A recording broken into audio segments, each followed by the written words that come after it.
Welcome to the sixth day here down in the China region for Division 2. We've got another two best of threes for our entertainment. I'm going to be joined with the lovely John as well. How are we doing today, mate? Doing great. We're digging into Div 2 now. Feels like we're almost halfway through the tour.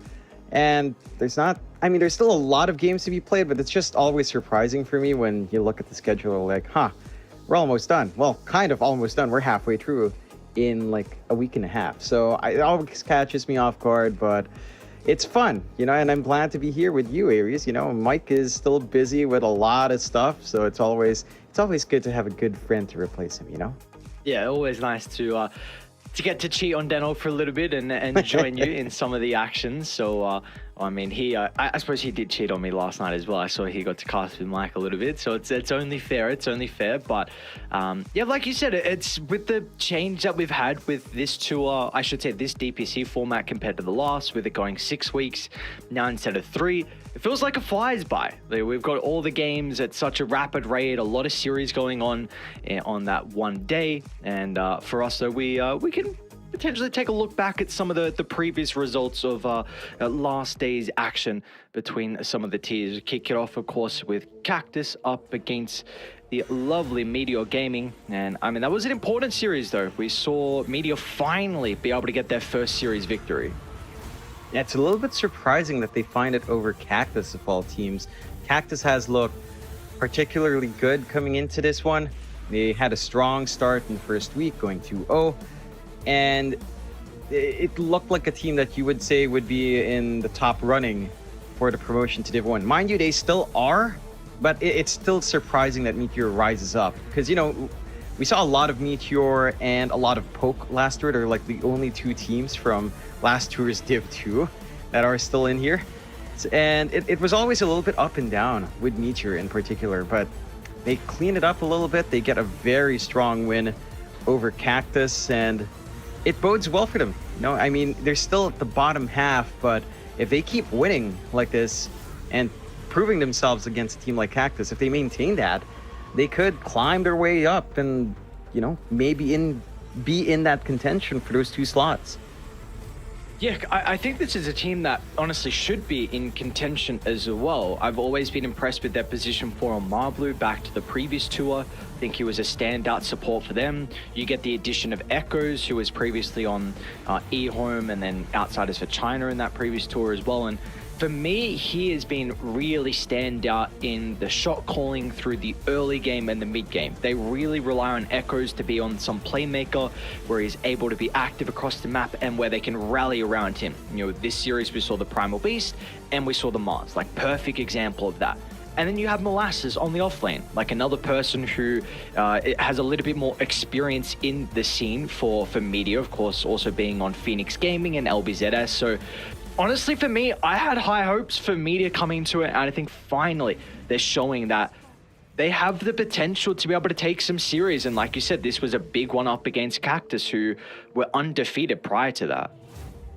Yeah, it just bodes well. Like the improvements that we were looking for them to be more consistent from last tour is definitely pulling through. Of course, after that one, we did see Bright against Supernova, and we will see Supernova today as well in our series coming up. But Bright versus Supernova, I don't think this is too unexpected of a result. I am more surprised that the 2 series yesterday were all 2-0s. I think that's been a little bit surprising considering that week 1 was mainly going to 3 games. So looks like teams have kicked into gear. They're starting to feel a little bit more confident. Team Bright is a pretty veteran team in comparison to some of the Div 2 teams. Like they have much more experience, at least in their 3 core players. So I feel like that gives you just a little bit more of an edge as well when you kind of play higher level Dota. So this isn't too unexpected. But again, after week 1, Team Bright was off to maybe a more middling start, one would argue, dropping their series to Piggy Killer, getting their win over IGV, which is big, but IGV is also kind of in a weird spot right now. So just rallying up and getting a quick series over Supernova bodes well for them. But for Supernova, again, it's a little bit more of a struggle. We're halfway through, almost. And going 1-2, not the end of the world, but, you only have so much time left to still climb up. Yeah, and today's going to be the big test for Supernova, isn't it? Like you're versing Poke, who is a team who's also looked pretty strong as well. They're 2-1 at the moment. So Supernova, if you're able to take this series, then you've got a little bit more confidence heading towards sort of later stages. I mean, with a loss here, it more than likely takes them out of contention of having any hope of being promoted, as we do get to take a look at the scoreboard as well, just to make it a little bit easier for those visual people. Of course, Piggy Killer on top, but they haven't played as many series. They do have a series later today, though, so we'll see how they're going to be able to shape up. But Bright, Cactus, and Poke neck and neck. And then really, you got that kind of bottom of the pack. Lonely Rock and Roll, Meteor, Supernova, and IG Vitality. So still nothing is cemented just yet, but definitely this week we'll start to see some teams separate. Yeah, it's going to be a lot tougher for the bottom four to start climbing up. Well, let's see our schedule today. First up, of course, Poke versus Supernova. Later down the line, Piggy Killer versus IGV. I think that one is, it's very interesting looking into it. Of course, you'd feel that Piggy Killer is just a favorite going up there. I think Piggy Killer is the favorite for a lot of us going into that Div 1 promotion spot. This is a very veteran team. We've seen these guys kind of do it before. I wouldn't be surprised if they did manage to just go smoothly into Div 1. But again, there's still opportunities here for everyone else to start giving them some losses and dragging them down a little bit. I will have to say, on the standings, one thing I want to say is I feel bad for Lonely Rock and Roll. I feel like that's a team I just love because of their name. And because of the reference to Bocce the Rock, it's a great anime. So I'm like, they're not doing too hot. It kind of breaks my heart, Aries, just a little bit. Trying to see who they've versed so far as well. They've versed Cactus and Poke. So some of the teams that are looking a little bit better compared to the other boys. Lonely Rock and Roll, though, their next series is against Piggy Killers, which is definitely not a fun series at all. So, yeah, well, it's going to be exciting to see. I guess we'll talk a little bit about our first series matchup in particular with Poke up against Supernova. Are we expecting this to be a little bit more favored compared to one side over the other? I would say it's maybe a little bit more even. I would lean towards Poke just a little bit more. I think the team's been together for a longer time. I think having Small KK step in has been a pretty big improvement. Like, he was standing in last time in the last tour a little bit, but having him officially in the roster, it feels pretty good for Poke so far in this tour. For the side of Supernova, it's been a little bit up and down. I think the team has not done the best. They're, 1 to 2, not the worst position, but it felt a little bit more consistent from Poke, again, considering that the one series Poke dropped was to Cactus, who is also kind of up there in the running to be in that promotion top 2 so far, at least in the upper half for now. So I don't think that's the worst showing from Poke, but for Supernova, it's a lot tougher. And this is kind of make or break for them, of course. I mean, it tends to be make or break in every series just because you only have so many games to play. And I feel like Poke will kind of strive in that. Again, this is a team we've seen the last tour. This is a team that stuck together for a little bit longer. I think just having that experience with each other does give you quite a fair bit of an edge.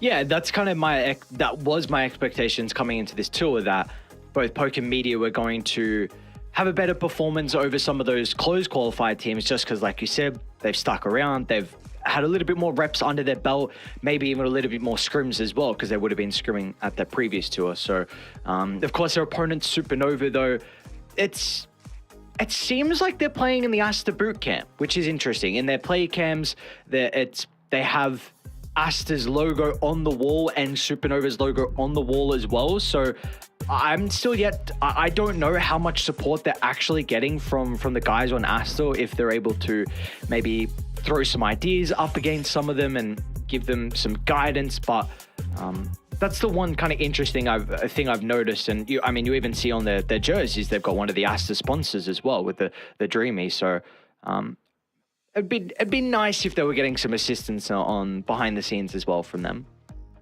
If they were, then there's a lot of potential for that team to grow, of course. Whether or not they are, I think it's a very big question. I mean, I won't be able to know. Maybe someone could ask Ponlo. That guy was pretty in tune with China for a while. So, I mean, he's busy with Western Europe. Now, he's too big to talk to people like us. But You know, it would be nice. That's a good thing. That's a good point to raise here. I will ask Ponlo. All I think I'll get is a little bit of a troll from that kid. He's classic. He's one hell of a classic kid, yeah. Ponlo. He is one hell of a kid. It's good to see they got a dub last night as well, from what I saw over in Western Europe. So always good for the Sea Brethren. But for us, we're going to get underway pretty shortly. It does look like Poke have the slight edge in regard to the odds. Nothing too crazy, but of course, it's going to come a lot down to the draft. And really, that was the catalyst to team success in the previous day for China Division 2, where we had some blowout games. And really, it was in that Cactus series in particular, I think they lost. A large reason why was because of their draft, and then in the second game we saw with Bright versus Supernova, it was the draft as well. That was a big concern for me. So we do have the draft up on the screen, and what do you know, Supernova, they're not going to change anything. They love this Undying. They're just going to go back into it with the first pick. Yeah, can't fault them. Undying still one of those top tier supports coming through here. We've seen it shine, and the Div 1 tour cycle that just came by. Poke, though, going for their own strong support with the Disruptor, and I would argue that Disruptor is probably a higher tier pick than Undying right now. I think it's just been tried and tested that Disruptor just gives so much. That damn Glimpse is way too strong in lane. It combines really well for your team. Like, it provides you team fight from your 5, which you don't tend to find a lot of 5 provide like a lot of AoE control in team fight. So I just really dig it. And you have the Doom as well for Poke. You've basically got theoretically a double Doom when you do get Ags up on your Doom as well. So 2 AoE mutes is pretty annoying. At least, well, the Disruptor only mutes once he has his Ags, but it's still big. So I like the opening from Poke. I feel like it's safe for Supernova. I mean, having the Undying first pick is great. They pick up the Monkey King, so I do like what they're doing on drafts here. Like, they're picking big heroes on their second pick in the first phase. They have space to ban out. If they are running Monkey King against Doom, assuming Doom off lane, and run Monkey King safe, that is a pretty sick lane for the Monkey. Again, Monkey plus Undying, soften them up. Really easy to burst them down once you have some Jingu running.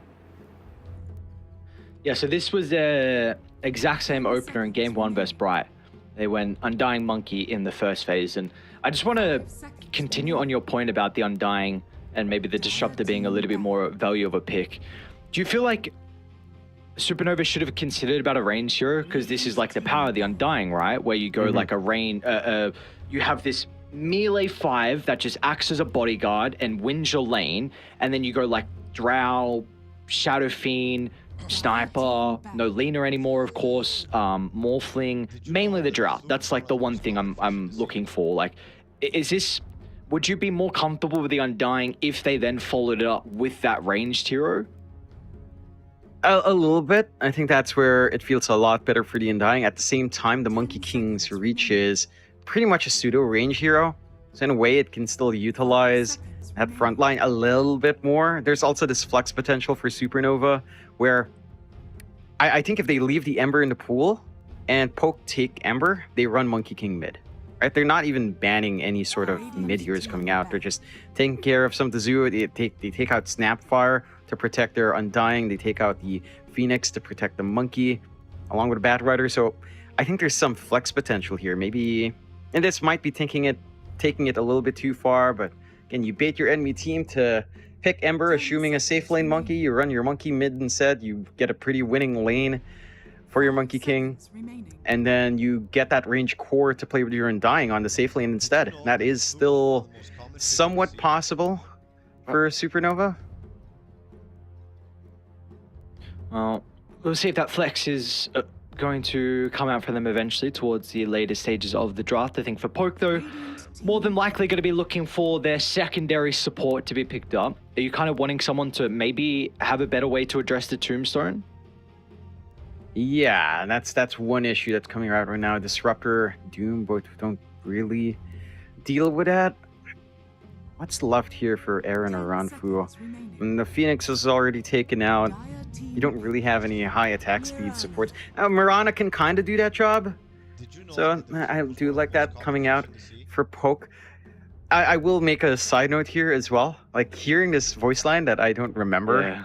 about the Fluke. I feel like if Fluke is out there casting and his voice line spam, he feels so good. But yeah, it's like the Mirana can kind of answer to the Undying. They might line up for the Ember on Poke just to have the Mirana combination. Yeah. There is an option for a DK, I suppose, but it does feel a little bit uncomfy gunning for DK into like potentially Undying in the middle of these fights. It is annoying. And they go with a Kotl on Supernova. I like the shake-up. Oh. I feel like Monkey King Kotl is actually a pretty strong combination with Chakra. Like maybe not as busted as something like Ember, but even say you're tinier, your Undying getting Chakra is pretty damn big as well. And they'll go with a Storm instead on Poke. So, and they understand that little bit of flex on the Monkey. They go with the other Spirit Brother. And to be fair, you don't have the hardest lockdown for something like the Storm. So it does feel like a really good game for Poke. Like the only threat on you is what? Avalanche Toss.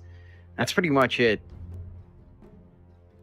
And you're always going to be able to provide that threat to cast a Kotl across the map. And this is something that Supernova did run in Game 2 versus Bright. And I think Han, he had a pretty good game on it. Nothing too crazy, but looks like they're even going to bump up the priority on the hero. So we'll see how it's going to be able to perform. They actually, what do you think? This could still be a Kotl support. They're banning Ember, maybe Kotl offlane actually, which we're yet to see so far, at least from the games I've casted in China. I haven't seen a Kotl 3. Yeah, I think it's just safety, you know, just to remove any hard Kotl combinations as well, because it can be pretty scary to just give away Ember Kotl. I think that combination's still just disgusting. Like, considering the early timing of Ember, even without his talents on Sleight of Fist, just his timing for Phase Boots or Corrosion, with Chakra up, spamming that in the fight, someone just dies. Like, your Disruptor will really just melt if that happens, which is a little bit funny because Disruptor is also a good solution to Ember, as Static Storm tends to ruin a lot of those high mobility heroes until BKB is up. So yeah, just playing it safe, I suppose, in Poke. 5 seconds remaining. So it looks like Supernova is still trying to find... Well, I think they're offlane now. They continue even to ban out the Queen of Pain as well, so maybe just covering their tracks just in case the Kotl can be flexed. What do we feel like Supernova are currently lacking that they need to kind of help out here with this 23rd? Radiant team pick. Maybe a little team fight coming out. They go with a Puck, so it is the offlane Kotl, which explains the Face's Void ban, right? Because Void into Kotl lane is not the best for Kotl. You can't really shove out the Void, especially once he hits his level 5 is when it starts to be pretty annoying. That's pretty late in the laning phase. At the same time, you know, a good Face's Void tends to just not be affected by a Kotl too much. So they go with more hold. That is the team fight we're kind of looking for. It's a stable lane against your Storm. Although I would say Storm just feels a lot better in the laning phase-wise, clearing out, maybe applying some harassment onto the Puck feels more straightforward for the Storm. At the same time, you don't really see Pucks get harassed out by Storm there. And the Lifestealer does come out for Poke, so it's another way of dealing with a Kotl lane. You've got an Infest vehicle in small KK's Storm, and I think it ties up this draft pretty well. The one issue I do see for Poke is this draft can go a little bit slower if the laning phase comes out a little bit weaker. And that's one thing that Supernova does have pretty nicely. Like, their aggression in the laning phase is pretty damn good. Like, you're running like a Kotl plus a tiny lane. So again, another Chakra magic sort of lane to play into. You do still have a pseudo range hero in the Monkey King with the Undying, right? Because you have pretty damn good reach, and it's still a Monkey King versus Doom lane. So you kind of just win out for the most part. There's not much kill threat coming onto you. And I think for Supernova, if they play their lanes right, they can hurt Poke enough that this timing by 15 or 20 is just pushed back a little bit too far.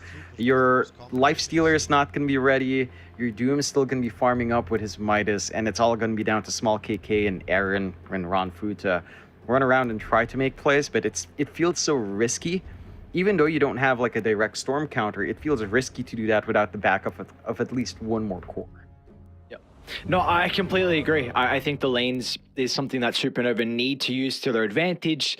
And yeah, it's just, are you able to go from there? Because early on, you've got this Puck to address the Storm Spirit, which is how you're going to be able to open up the map for Poke. But you've got the counter to it. And I don't even think this lifesteal is going to have a good lane as well. I think it's a nice pick to address Supernova's heroes through the early to mid game, but I think he should still be pushed out of the lane relatively easy with the spam from the Coddle, and maybe with the if Tiny can ever land a combo as well. So that's kind of my concern, because Lifestealer needs to play his lane. Like, this is a hero that one of your strengths is when you go up against matchups where you can never be shoved out of the lane, and I think he actually can if they land a couple blasts without him reacting with rage. So I agree. I think this lineup from Poke's going to be very slow. For them, it just comes down to the Storm. Can he somehow outplay the puck in a little bit more of a tricky matchup? If so, then maybe the early game will look a little bit different, because I do favor them as the game goes on. I think they've got really good core-to-core matchups, and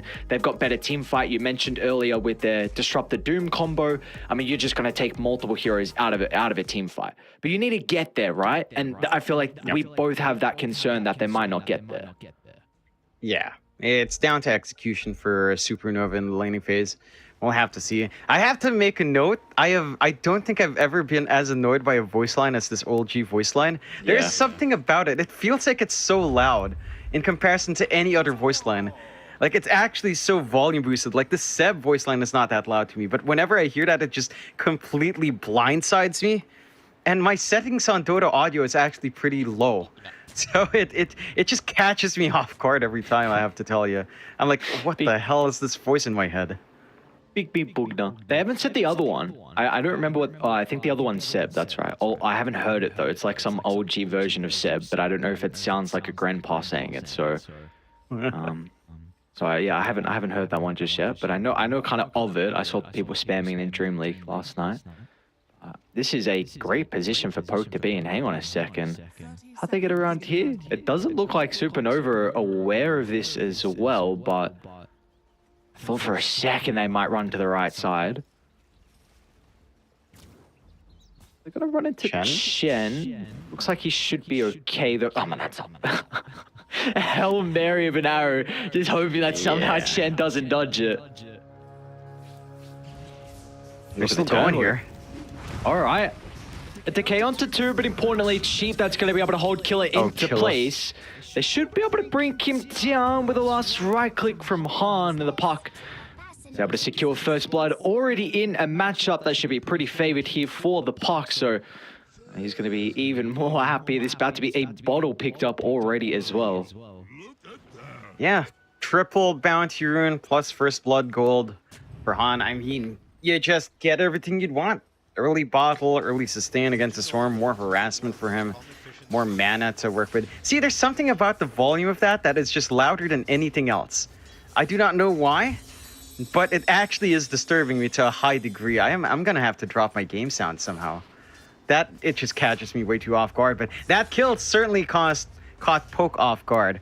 Again, they had a good flank, they dropped the position, and with that movement out, it just... I mean, it's the nuke damage, right? We talked about it. Undying to soften up, and then all this magic damage coming out. It doesn't take too much to melt most of these heroes down. No, it does not at all. So, again, you're going to have an advantage here for the puck in the mid lane. Let's take a look at some of the side lanes. We've already mentioned a little bit about bottom, but do we think there might be some timing that Lonfair can reach where maybe he's going to be more comfortable against the Coddle in this matchup? It doesn't feel like it. You really don't want to level Rage in the laning phase. Even if you did, its cooldown is pretty massive, so you really don't enjoy that. I think it's probably just going to be down to more of Ron Fu's level. It's as odd as it is to say. Like, having some save on your Disruptor, having some harassment with a value point in Thunder Strike, that's where you can start to maybe dish it back. I mean, they have the glimpse of it. They'll try for that kinetic field. That's the timing. Right, Chip. It looks like they're going to be able to get a kill off the back of it as well. So I was going to say, I was a bit concerned that they enabled that hard camp pull, especially against a Keeper of the Light. Like, this hero, you only shove the lane in and then look to try and pull the creeps back with the hard camp. So I was concerned that they let that through, but no, it's not going to matter. It sets themselves up for a kill. Lonfair's even got an Orb of Corrosion queued up as well, and he's actually going to buy out for it. So looks like they're going to try and play this lane very aggressive on Poke. I like that. They know that the Tiny has to run up to really be aggressive. Disruptor is a really good punish for Tiny because he can't retreat right after Avalanche tossing. So he just gets pulled back in. If he doesn't get the toss off, he just melts to the output of your Life Sealer. And that's the focal point for Poke in that bot lane. Just harass out and try to punish this Tiny in the Coddle lane. The Coddle you probably can't reach, but the Tiny you will every single time because he has to be up front. And he is susceptible. And also that key timing in level 2, once you have some of that control coming out from Ranfu, just the glimpse, just the kinetic field to follow up from the glimpse, it's more than enough to give you that opening there. We will quickly put some attention on how the other side lane's shaping up at the moment. Looks like Aaron and Killer, their kind of main idea of how they need to play this lane is just looking to try and avoid Chola on the Undying. Something we see often bottom lane. Sheep. He's going to go down again. All right. Well, this is... I honestly was not expecting them to be able to play this lane as aggressive as they are, but I'm quite impressed. And this is that Disruptor hero, right? You spoke about the levels. He's got the second point in the glimpse now. So it's going to make it even easier for them to get that catch. It's a hard lane for Tiny to play. Like, outside of that combination with Chakra to sustain, Disruptor is just such an annoying hero. Oh, they found Chen.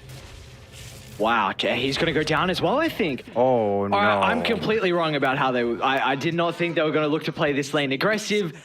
I'm very impressed. This is a great read on how they need to address the Tiny Coddle lane. Yeah. I mean, they always just punish Sheep for coming up. And if you do see the Coddle alone, I mean, you've got the output. He doesn't have enough damage to just shove you out just yet. And he has the Chakra himself for the most part to illuminate. Sheep, he doesn't even have the brown boots to try and run up with the Avalanche toss. So you don't have as many tools as you'd expect here for Supernova, and it does provide these openings out for Poke. I wanted to raise a point in the top lane. Like, they are avoiding the Undying and the Monkey King, but it does feel like Dong is just allowed to farm up as much as he can. Like, you are not stopping Monkey. You do not want to have to deal with Monkey as well, just because, well, it's a melee hero versus Monkey King matchup. It's always something that Monkey King will enjoy. You do have the really annoying Chain Lightning spell now on Killa, so there's some counterplay, but doesn't really have the mana sustain to keep that pumped out. Yeah, I wonder if he's going to go... Oh, wow. I was not expecting them to get that little bit of damage to bring him down. Okay. The goddamn Chain Lightning. Yeah, I wonder if Killer goes Arcane Boots before the Midas, because he has this neutral, I guess, this neutral creep to play with. I wouldn't mind it. I think you're going to meet your Midas timing anyway, but if you do want to work this lane back, the Arch is so important, although. Oh no, John. Oh no. Yeah. Yeah. This ward that Poke plays as well, just that really spots out the area where this Keeper of Light will want to try to spam his spells out. So it's good punishment out there. And it's kind of silly just how much they're able to do. Again, Disruptor, what a hero. Punishes you for overextending. Kinetic Field is a spell that you don't really have a solution for at all. So you just got run down. It just ties into the coordination between our Pawns 1 and our 5. Like, having that early Core of Corrosion to combine with a chase down, it just makes it so easy to rip both of these heroes apart. You think about the Coddle not high armor, you think about Tiny 0 armor. Orb of Corrosion is just massive value for Lonfer to find these kills and secure them for the lane. I guess maybe the nice thing for Supernova is that we did just see some of the supports rotate mid to try and secure the power in for Han. So the Puck's got an Arcane Rune now with the coil. He might be able to get a kill onto Aaron as well. Out of leap charges, it looks like, is the Mirana. So yeah, Han's going to be able to hit the board. Second kill of the game here for the Puck. So at least the Puck's off to a pretty good start. Even net worth with regards to the Storm Spirit. He's going to look to try and continue to use that Arcane Rune top lane. Trying to play with Dong's Monkey King for the moment. They've still got the coil to utilize. And as a result, Han should be able to get an easy kill. So, I mean, this is that one big silver lining for Supernova, is that your mid lane is off to a phenomenal start. Yeah, that's the big one. That's the important one as well. If this Puck can start harassing, you know, you have this early timing on the Witchblade that can come out here as well. And the puck starts to feel pretty suppressive. You've got the combos on hand. Oh, they're going to get another kill. Aaron just TP back into the lane. It was a great toss while he was trying to get the leap away, and dominating streak now. Sport KK is going to try and turn it around, but he doesn't have a level up in the Vortex, so Puck's more than happy. You got both supports nearby to try and secure the power room that's going to come up in a couple of seconds as well, so this is nice movements coming out from Nova supports. Yeah, it's starting to give them a lot more leeway, applying this pressure early on, finding these nice pickoffs off the back of their puck. And this is providing them a little bit more room to just farm up as well in their slower lanes. Top isn't necessarily slow for Dong, but it is starting to just be a solo lane for him. Although you do have the Threat of Doom ready on Killa. And now your Coddle's just kind of clearing out camps as well, trying to work into that early sustain for the team. Poke, though, already out with a smoke. They do have a pretty decent combo with a Vortex into Arrow, and it can come out from a really long range, so they just need to find that target. Pretty blind up top, no wards to spot, but if they somehow catch Dong here on the Monkey King, that would be huge. A big kill. They're going to make the attempt. They're going to try and play around with the mischief, but not be enough with shenanigans to keep himself alive. They're still trying to funnel themselves into the area to see if they can get a rebuttal, but KK and Aaron are able to react, and now you've got this top lane getting shoved out as well, so they might be able to get a little bit of tower damage without the catapult. No. Just shove in a little bit. They could actually just commit for the full thing if they do want to, but I'll play it safe. They'll only show Killer around, not overextend too much. Supernova with their own smoke now, though.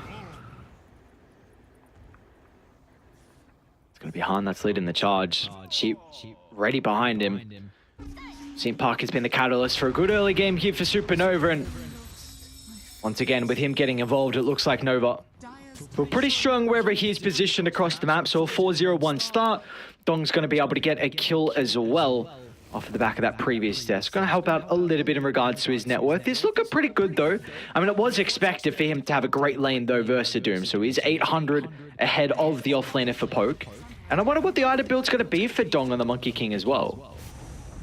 Yeah, it's a little bit slow for the Battle Fury, but something like an Echo Staver still makes sense here if you want to play aggressive. Early Tombstone drop to secure the regen. Might not even be able to secure it for the Park. Han was playing over on the right side, and run through now is a Static Storm if they want to drop it on Sheep. It wouldn't even require it, though. So an easy kill for them to find, and it means you don't get the bottle refill onto the Park. Now top lane, Small KK. He's making an attempt. The Vortex tries to sit up for the arrow. It's a little bit too far away. Now Han, he's going to be able to rotate as well. They're going to be lacking the damage, though, just with the puck, so they won't be able to get a turn potential. In fact, Han, he might be in trouble. A big kill if they're going to be able to find it. A bit of a streak that he's playing with early on, and Small KK rewarded with that kill. 350 gold injected into the bank.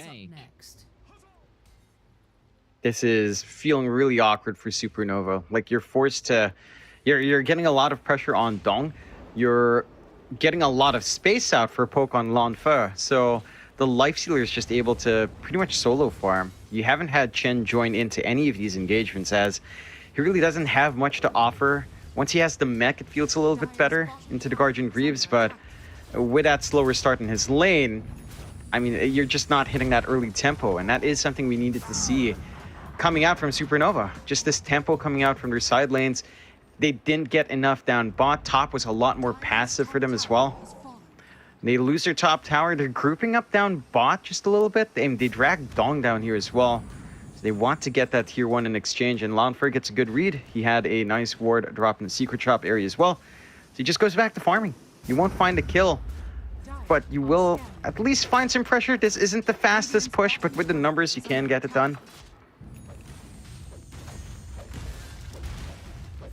Maybe with all the gold saved up as well for Dong, he's going to go into that Radiance potentially.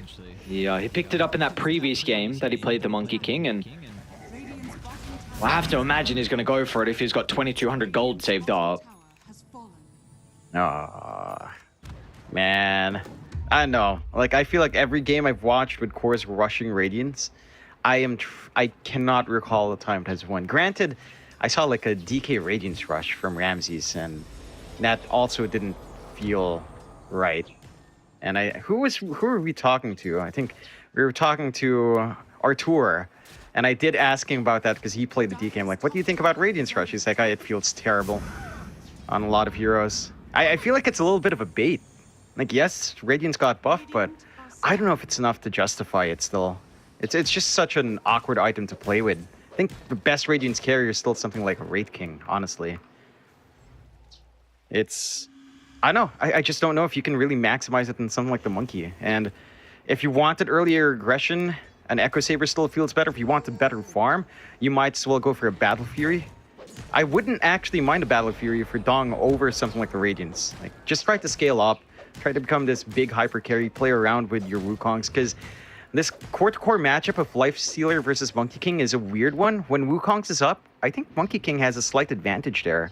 But while it's down, Lifestealer takes those fights outside of the circumstances, and they'll try an Infest play here. He's underneath a ward on small KK, so he's had plenty of time to be able to read this. Unfortunately, Storm's not going to get anything out of the double damage room. In fact, Supernova looking to try and make their own play across the map as well. It's going to be a 4-man smoke down at bottom. Of course, they've got great vision. Look to utilize with this play. Lonfer, I mean, that'd be the prime target. Killing Ranfu, they're nearby as well. Well, KK, he's actually going to look to try and start.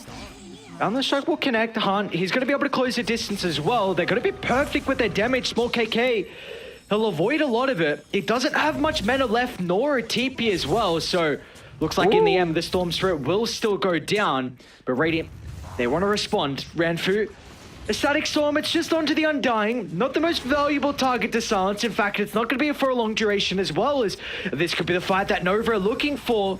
Unfair. What's the play going to be? A rage into the TP out. Will it cover the full duration? It doesn't. Dong cancels it at the last second with the Boundless Strike to get the kill. Now they're pouncing for more. As Dong's trying to close the distance onto Ranfu. Like, you're gonna have some difficulty though with the glimpse, but regardless, that is a much needed couple of kills going the way of Supernova. And just coming off that ward, they had really good vision. They smoke across the map. Like, that's a really long run they had to take to find those kills, but they find them in the end. And inside of Poke have to still respect how much power Supernova has with tempo, although they find Chen. Oh, he got stomped by the ogre. No way. That Surely is so. That doesn't make him get. Oh that my is so God. sad, dude. The ogre bruiser of all things. Like. Oh, and look at him. Oh, he doesn't even know what he just did. He's just half health, barely alive, looking on by. No. Oh, that's so. Oh, I that's feel for disgusting. him. I feel for him. You know, funny enough, I feel like the only other player I think I've seen maximize the Ogre Bruiser was Ponla with his Chen, and he actually managed to use that stun. I can't believe it. It's sometimes the thing just clips you, you know, off guard. You just notice that damn thing waving his dumb club around, and you die. It's so silly. It's such a long charge up as well. That's the thing. Like, you would never expect it to do something like that. How long's the charge up actually? For 3 seconds. Oh no, stuns for 3 seconds. Sorry. I'm not sure what the cast point Regardless, is. Regardless, it's a big channel. It's so dumb. Well, these past couple of minutes have been everything you would want for Nova. You've got it's a great Radiance timing, John. 16:30 in for the Monkey King. He's ahead of the park, pretty much even with the Doom, who killer even off the back of his rough lane. We got the early Midas out of him, max out Devour. So this was everything Nova would be hoping for. And what can we hope? What can we expect out of them now at this stage of the game with kind of the items that we see picked up from them? And they've just got to group up and get aggressive now. You've got the blink on Han.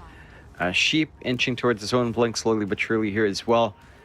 They can shine in these fights, and it's Poke that need more time to build up, although they catch Dong. They're going to start with the Static Storm though for Ranfu. So they're going to be able to turn it back around. Storm tries to lay down the command, but no one else is nearby to hold them into place. They'll just turn the Chola instead. Lonfair's not getting a lot of health back. Really a little bit cautious. Oh, he jumped out before the Static Storm connected. So they're going to be forced to do it, but the Glimpse sends him away. Oh no, a messy use of the spells for poking up with the Storm's in trouble. They got the toss combo to break the coil. Puck jaunts over to the high ground. Lonfair's going to try and TP out. Will it be in time? Looks like it will be, but nonetheless, a disastrous fight for Poke once again, back to back to back. It's all Supernova at this stage. Yeah, they've got that timing. They've got that tempo. This lineup still shines early on. They've got a hell of a lot of sustain with a full Guardian Greaves coming out here on Chen. And you don't have any protection up on Poke. They just do not deal with these fights in terms of counter initiation all too well. Where Poke shines is them jumping in first, them playing with, say, a zip in into the Vortex Arrow, getting a glimpse back, trapping someone with kinetic field. Your only counterplay in terms of fighting into Supernova going at you is really just Static Storm, and it's difficult to maximize that on Ranfu. You just don't have any other hold once that's down, any other big AoE spell outside of a kinetic field to help, and probably the War Stomp from Killer, which you don't really count. Back alive, Ranfu. Should be an easy kill into the Disruptor. It's just a question of can they catch up to Lonfair, and who's going to be able to rage and disengage here, but I mean, we're going to see now as the game continues on. In fact, they're even going to try and attempt Roche to die with this close proximity fight. Like, we kind of haven't spoken a whole lot about their team fight synergy, where you've got the coil in combination with the Wukongs. You can't disengage from the Tombstone. Tiny can maybe break the coil as well with the toss. He's got Blink now to start or follow up on Han. So they are in a great position now on Supernova, and they want more kills off the back of this. Cheap looks for the chain control, so Dong can provide the damage, and they can easily go back to Roche after that free kill. Yeah, not going to be any sort of contention coming out from Poke. They know they have to just sit back, let it go, try to farm up themselves, get some keep build up. I'm surprised Small KK is rushing like the Sanj coming out, Nakai Sanj, into just a straight Hex.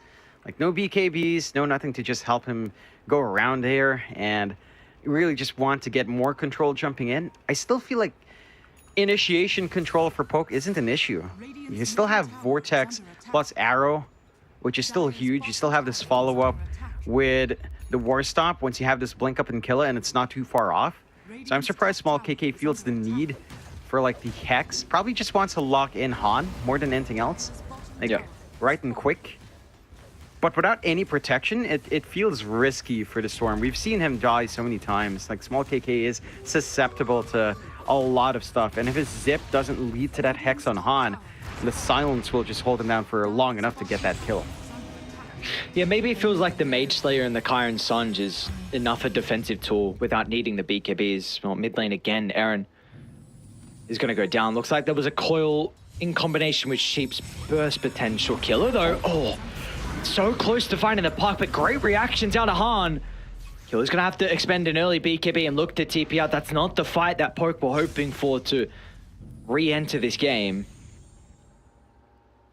Yeah. That's a pretty big BKB charge to force out. They also had the Infest going. So it's going to be down for a minute if they wanted to play aggressive here on the side of Poke. Going to have to sit and wait for that one to be back up. Supernova doing a good job of just clearing out the map right now. They're just farming up themselves. They're getting aggressive. Oh, Static Storm laid down onto the puck. Oh, that's a big one. Sheep, he's trying to get him to toss away, but won't be able to find an angle. And now the Doom's going to be used in the puck as well, as finally Poke able to catch a break and have a team fight that goes their way. They might even be able to get Shola as well, as Small KK got a little bit of remaining mana to close the distance. So that's that thing about the Tiny to the Disruptor. They used to be a long time ago. You could find the toss just on the edge of the kinetic field Static Storm, but now that they increase the Static Storm range, you're unable to do that, and as a result, the puck goes down and multiple other members.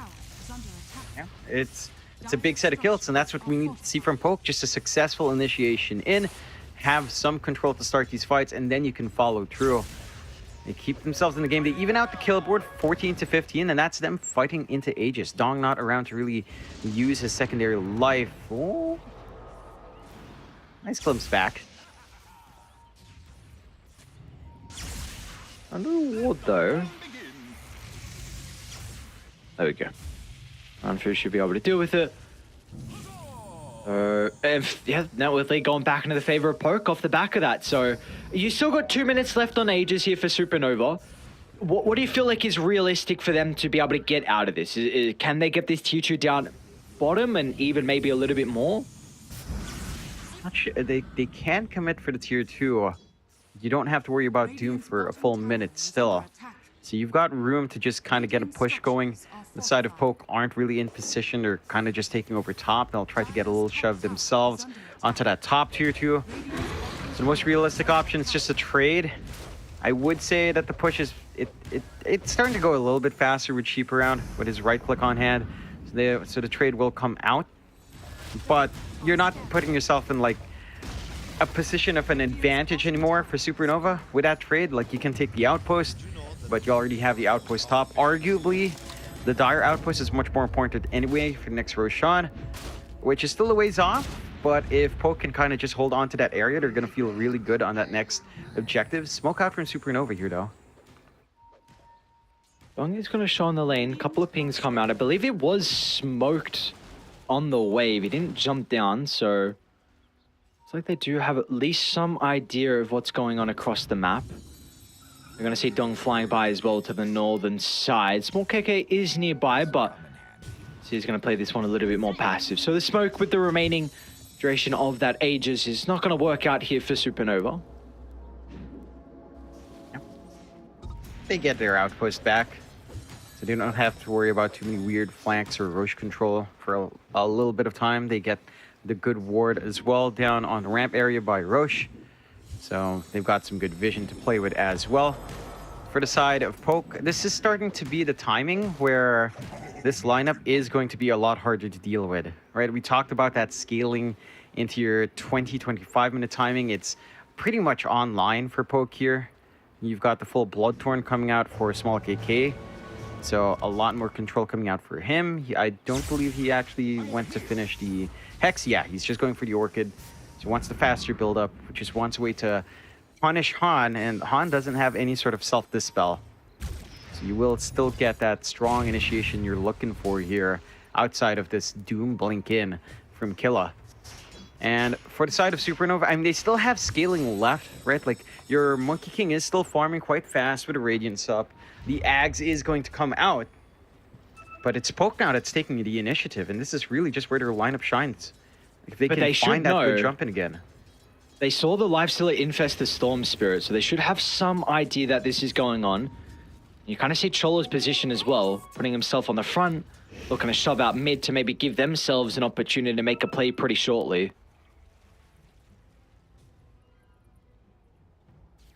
Top kind of does have to be addressed, so Killer's going to look to do that. They won't have the Doom now, and Han is starting to move on over. Or it might be the first point of contact or Small KK. It's going to come down to who gets the vision. Sides on and Knife's Edge, looking to try and play around for the power room, but it's a long zip in onto the park for the Orchid. The damage, it should come through fast enough. Lonfair, he's able to provide it with an ease, and now Chol, he's going to be the next target as well. Nova, they feel like they can take the team fight. Donk's going to try and make the attempt with the Wukong's command. They'll toss in Aaron, but really, that's the Mirana you're looking to try and bring down instead of some of the other cores, and they're going to be enabled to dive deep behind the tier 1 tower as Poke knows there is nothing to hold them down into place. This Killer will give the vision to glimpse back Chen. A 4-for-1 in the end, and Aaron, he'll take that death any day of the week as long as his boys are able to come out on top in the engagement. That's just massive for Poke. Like, they work the angle out. They manage to see the puck at the edge of their ward. They get that initiation. They blow up the one big piece of team fight that you do have on Nova's side. Like, without that Dream Coil, without that puck trying to weave in and out, it becomes a very simple fight for the side of Poke to take. And again, with this build we're seeing from Small KK, you can save the Doom for someone like the Monkey King. You Doom him up, he just gets run down. Again, Monkey King outside of Wukong's is just food for the Lifestealer. You just don't win out. You really need that extra armor to feel good in the Monkey fighting against the Lifestealer here. So it's just really awkward for Nova. And for Nova's part, you can't allow Poke to be the ones initiating. Again, where Nova shined a while ago was also them taking initiative. So both sides kind of just don't feel good in counter fights. I think it's kind of all in and just being the first to initiate. And Nova is just giving these opportunities now to Poke. Again, they've been standing back a little bit more. They've been waiting for item timings. They've just been working their farm, playing it safe. But that makes Poke realize we can play fast. Now the jump in. Both sides going to look to find the angle simultaneously. Oh, but Renfrew gets the static storm onto the park. That's illegal. He shouldn't be able to do so. But with the control, can they chase him down though? It's a pretty good Wukong's command. In fact, it's going to be enough to keep Han alive. Run through that blink. Catching them off guard, but it's not going to matter in the end. So a 1-for-1 would have been much worse though for Supernova. I think it was a 2-for-1. They bought back controller. So they bring the Undying back in. Already expending some gold there just to try to force that fight out. Maybe feeling like Roche could be a quick timer, so they have to like win out and prevent Roshan from breaking through, but Respawn is still a ways off here. So Nova, and it's not the biggest resource to expend, but it's also pretty awkward. You had to use the Wukongs. You had to use your BKB here on Dong. He does have the full Ags up. And this is where it can start to feel a little bit better for the Monkey King in some of these fights. They just need to find an angle in. Side of Poke are still nearby. Do we feel like both teams need to consider about the importance of a gem this game? With you just mentioning before, like that you feel a lot of it comes down to who is actually the first team that gets the jump? I think there's value in the gem. I don't know if you have the most comfy gem carriers, though. Like, if you bleed out that gem, the other side just has a huge advantage. I think you just try to ward, and ward smartly. Try to just maintain vision control that way. Oh, okay. Aaron pops out in the nick of time. 40 seconds still Roche. Both sides are just standing in that area. This ward on the riverside from Poke has been causing so much hurt. This led to the Undying kill. This led to the earlier Puck kill and a Puck attempt there as well. And they haven't had the opportunity to cross on Nova to clear it, but they'll try to smoke out here at the least. One fair should be able to pop the smoke in. Great reactions, and he's not even going to hesitate as well. He's just like instantly out of there. See if he should have time to be able to reconnect to the team as well with Roche up in 10 seconds, but it does give time now for Supernova to D-ward. That is at least something that goes their way before this Roche fight. Ooh, Small KK's farming up a BKB as well. He should have enough. They're actually going to look to try and start the fight kill. That's a very early use of the BKB. Like, what's a call? Looks like disengage is the name of the game for them.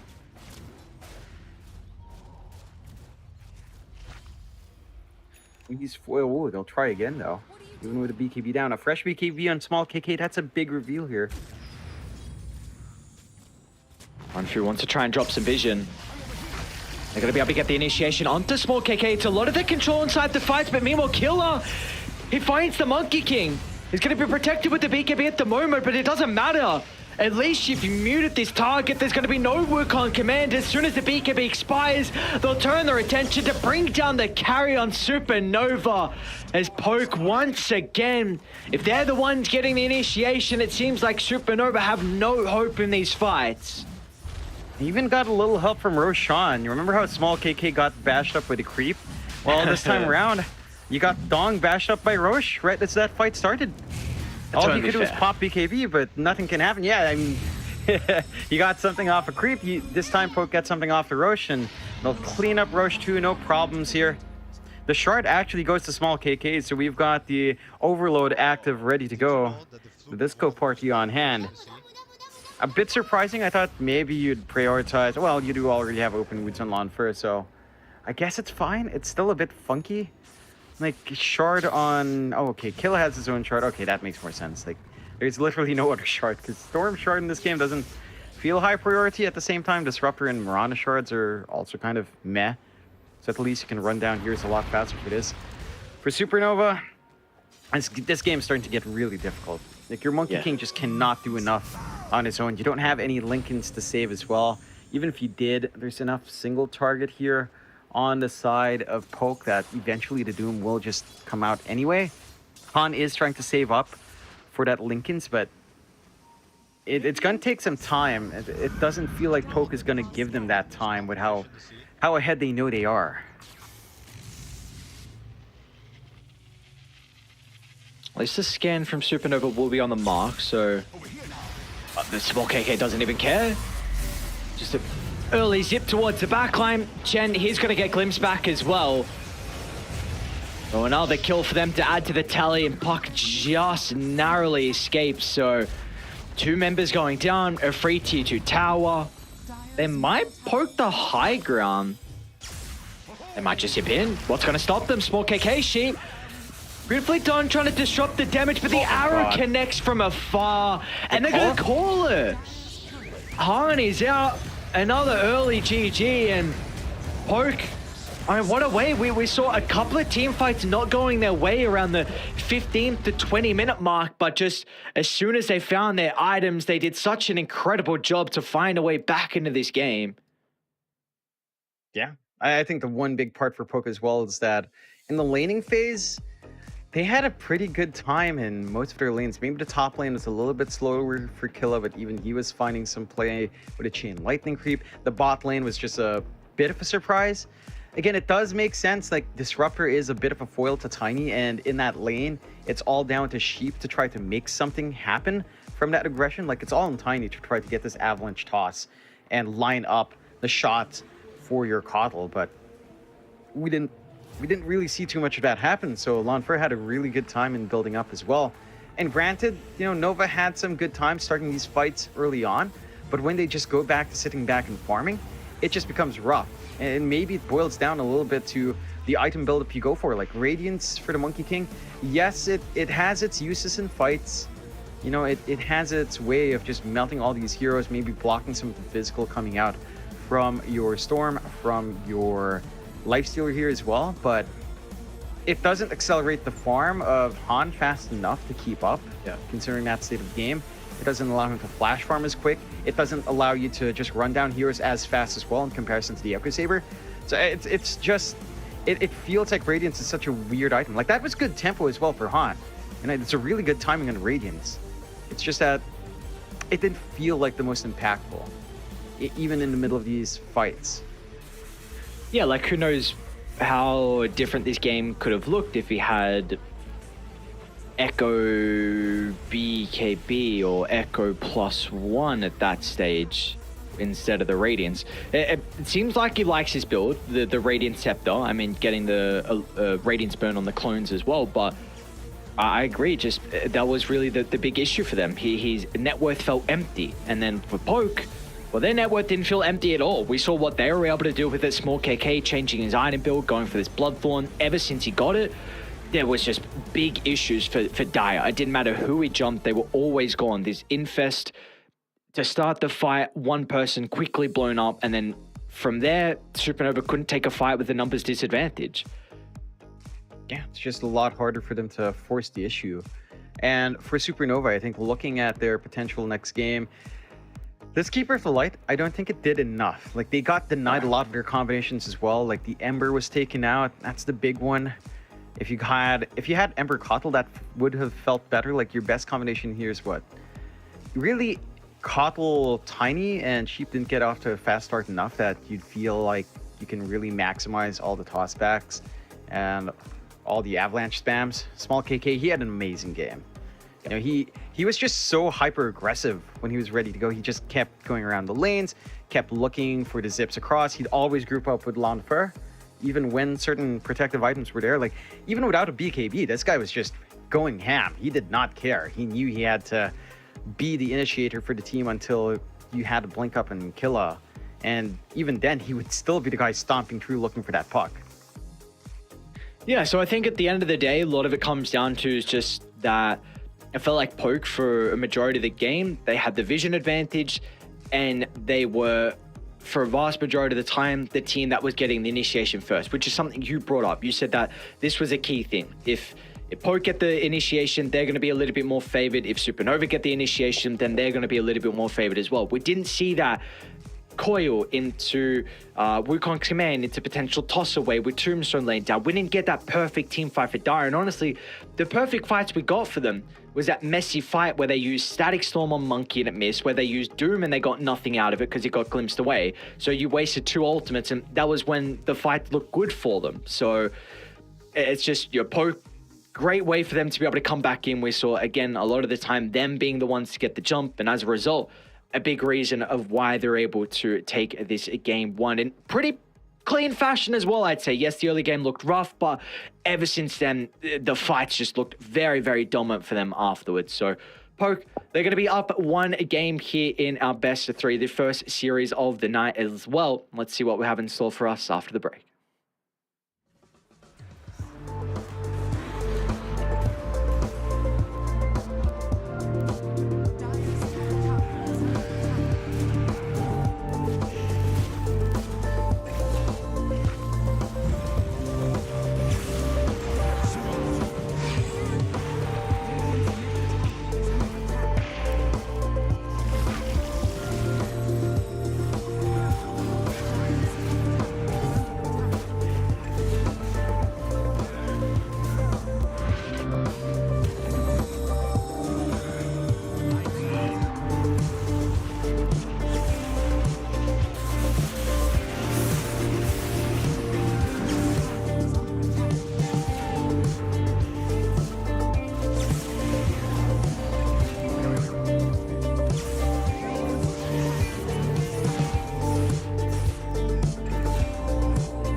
And we are back with our second game coming up very shortly. Poke up against the boys on Supernova. It's getting to the stage, John, where Supernova, they got to get some wins under their belt. Like you said, we're pretty much at the halfway mark now for Division 2 in the second tour. And currently they are not looking too good in the leaderboards. They've only played 2 series, I suppose. They played 3. They're 1 and 2, but if you lose this series, drop down to 1 and 3, pretty much your hopes of being able to have a chance of getting promoted is very, very slim then.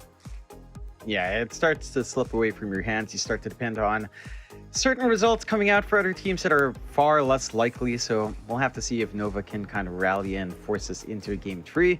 Poke looked really strong in game 1 though. Like, they work their lanes really well. They play this hyper aggression. They take it slow for a while where their initiation's messy, but they clean it up and they look like a solid team. Again, the improvements coming out from Poke have been consistent. So I'm excited to see what happens here in game 2. We do already kind of dip into it. We can see our odds here as well. Not shifting too hard. This is pretty similar to our game 1 odds. I don't fault them. I think it's still a relatively close match, but definitely Poke favored. So I'm, again, keen to see whether or not Nova can prove us wrong here. So Nova, from what I've seen, this is 3 games in a row now where they've gone for the... Actually, no, it's not. Let me take that back, because the game 2 versus Bright, I thought they opened with the Undying, but it was actually Rubik Centaur. So we do see now they have the second pick, so they're going to be able to respond. Do we want them still to consider about the Undying, or just avoid it and go for something else? With the Disruptor band, I don't think Undying's too bad of a pick. Poke do manage to take the Rubik, which is also a high priority support right now.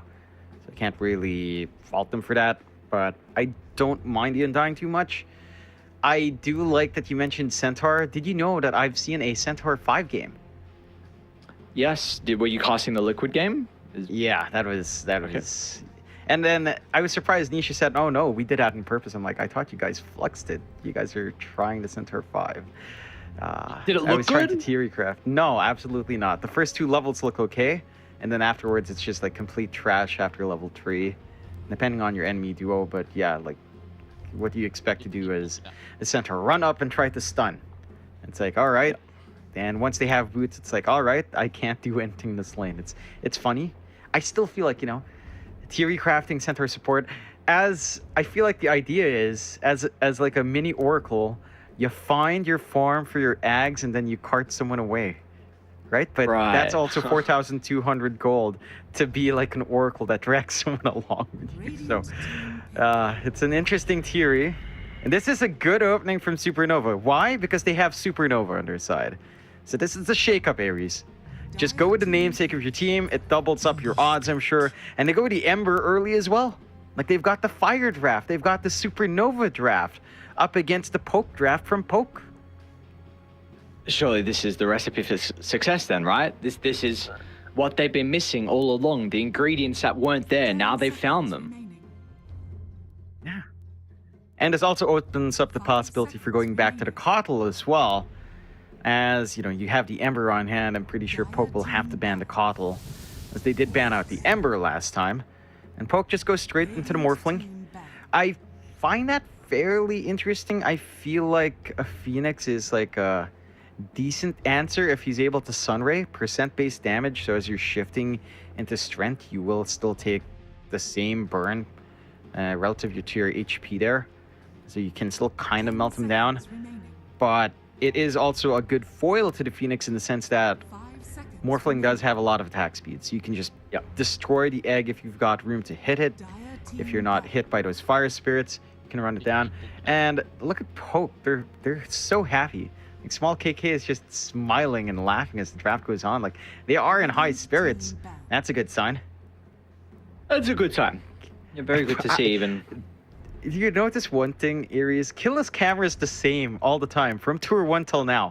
Like, he just does not show, like, his lower half of the face. I don't know if it exists. I've only seen his eyes and his nose above. All he's got is a face, that's it. Just putting on a mannequin or something. He doesn't need a body. He doesn't need a body. He doesn't need legs, and we don't even know if he has arms as well. Maybe it's he's done some crazy scripting with ChatGPT, and that's actually what's playing.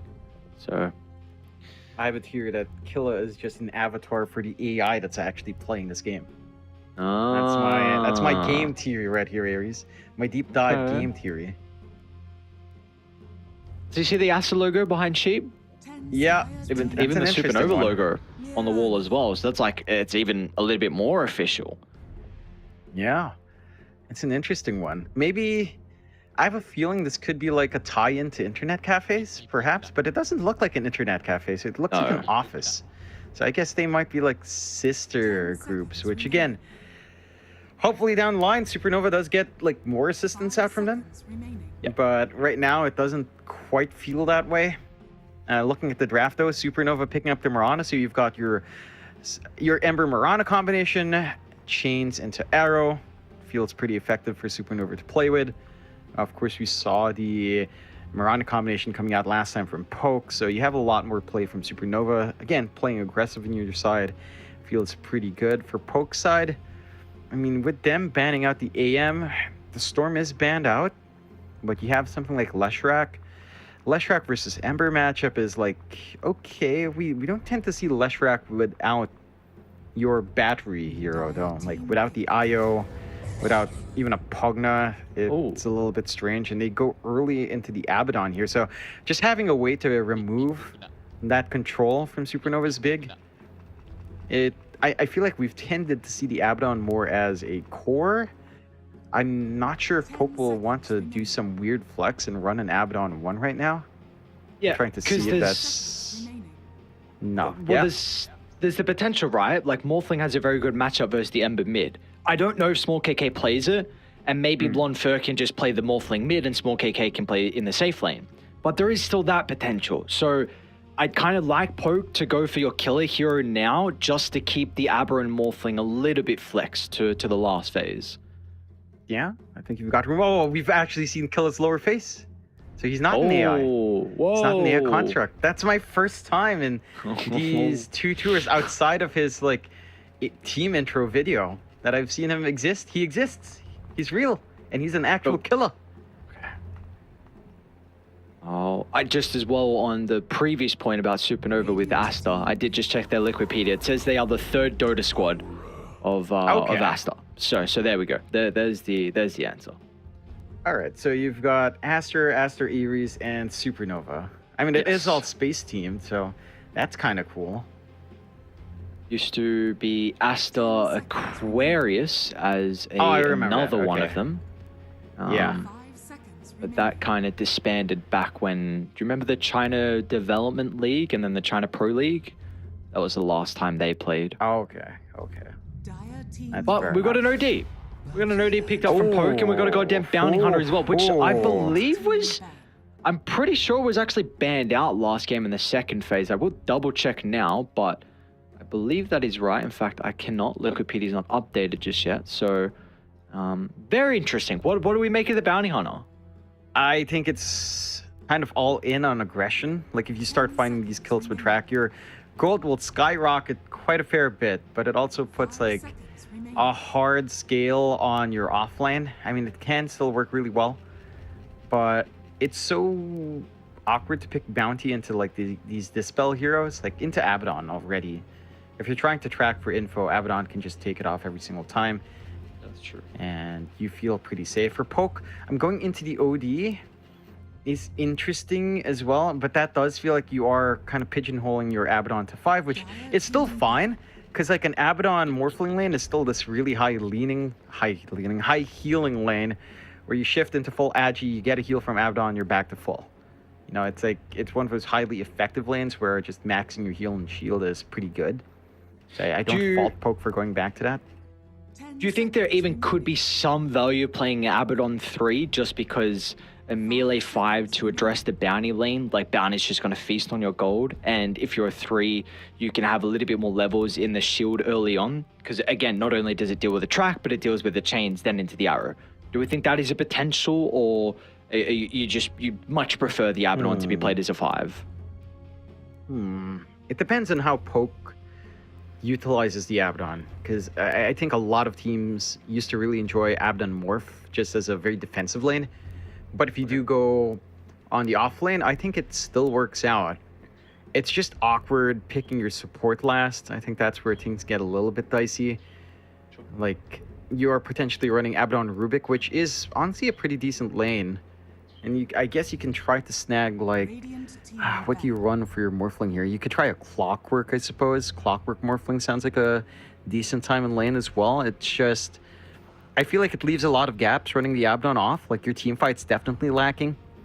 It feels really awkward to kind of fight into the Supernova, to deal with this run and gun from Supernova, relying only on the Abaddon shield to kind of break it up. I think the best bet is just last pick a Killy hero somehow. I think maybe there could be some value with Centaur. Can help you disengage away from the Supernova. Centaur Rubik is a very strong lane. I think they're lacking initiation as well, so that also like kind of that. helps out. I like It's that, not- because I can always argue that Ags will eventually come out at some point in the game. Well, So as you're long an as Ags Centaur's fan, in the are you? game. Yeah, as long as Centaur is in the game, you have Schrodinger's Ags. The Ags Okay. will or will not exist until we see it, I guess. So, you know, I enjoy that idea. Unfortunately, it's a Tidehunter. It is still a safe pick. It is also one of those heroes that if you do get hammered in by the Chains Arrow combo, oh my god! Get me out! Get me out, Ares. I don't want this. I don't want to see this. I don't want to deal with this. Oh. I don't want any of this. They have indeed been tinkered. Tinker plus Bounty Hunter, dude. Yeah. This is disgusting. So if Han is a good Tinker player, this game should be pretty much over. It's a free Tinker game. It's a free Tinker game. So, okay. It's a free Tinker game, like I think past the first 15 minutes. I think there might be some issues with the OD getting an early Meteor Hammer and taking tier 1s. Like, that is the big thing for Poke. You need to take early tier 1s. Killer might even go Meteor Hammer as well. You might have double just to help that, because Tinker, you need towers to be able to play the map. But I think if the first 15 minutes does not look bad for Supernova, I think Han's just going to take over this game. It's free. You can't get on top of him. You've got the bounty to enable you. You've got the Ember to enable you as well for Vision. Even for that matter, Dong can go in first. So, I mean, that's what I'm looking for. First 15 minutes, that's really going to tell the story. Yeah, you have to win out hard on Poke. This is disgusting, man. Like, I hate seeing Tinker, Bounty Hunter in the games I play. Granted, that's low tier, but you go higher level, and if you get away with that cheese, it's just so disgusting. Just the constant homing missiles coming out, this gold track coming in, like this advantage you get naturally with these pickoffs.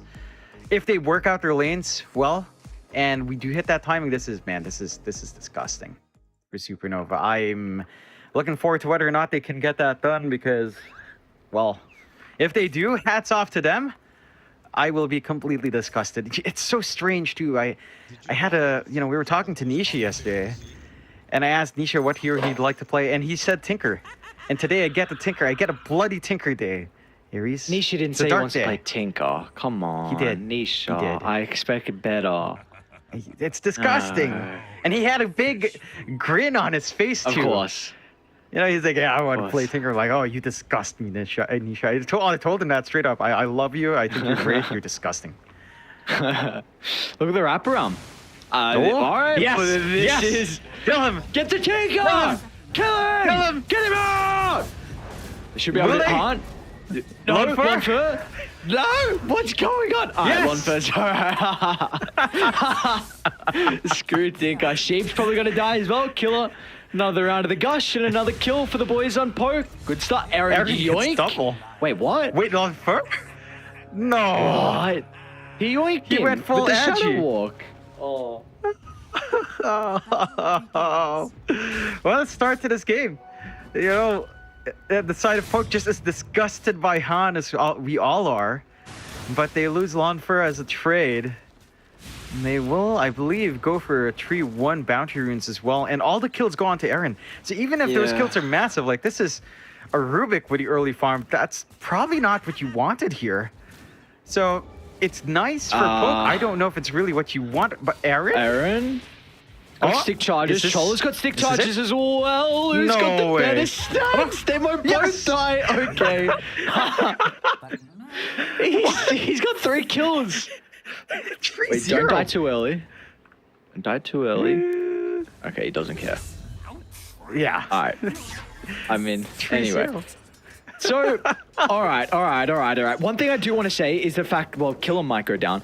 Dong's a Grandmaster Ember, so he's very comfortable in the hero, which is going to be important that they've flexed the Ember to the safe lane, because this is it's a specialty hero. Not a lot of position ones can play this to a high level. And Chen's a Grandmaster Bounty Hunter. You don't see that. You do not see that a lot. Sickening. It's sickening. But you're already seeing some issues in the lane. I think, you can drain the gold of Ranfu. He really doesn't care too much. He's here to really just heal Lanfer. Right? You get him full agi, you toss out the Mist Coil.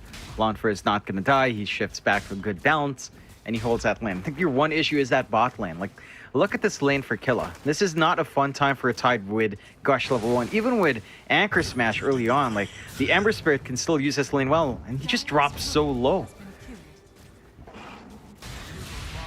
Yeah, oh god. Killer's gonna go down. Do you like that Aaron, with all this starting gold, has gone the items that he has?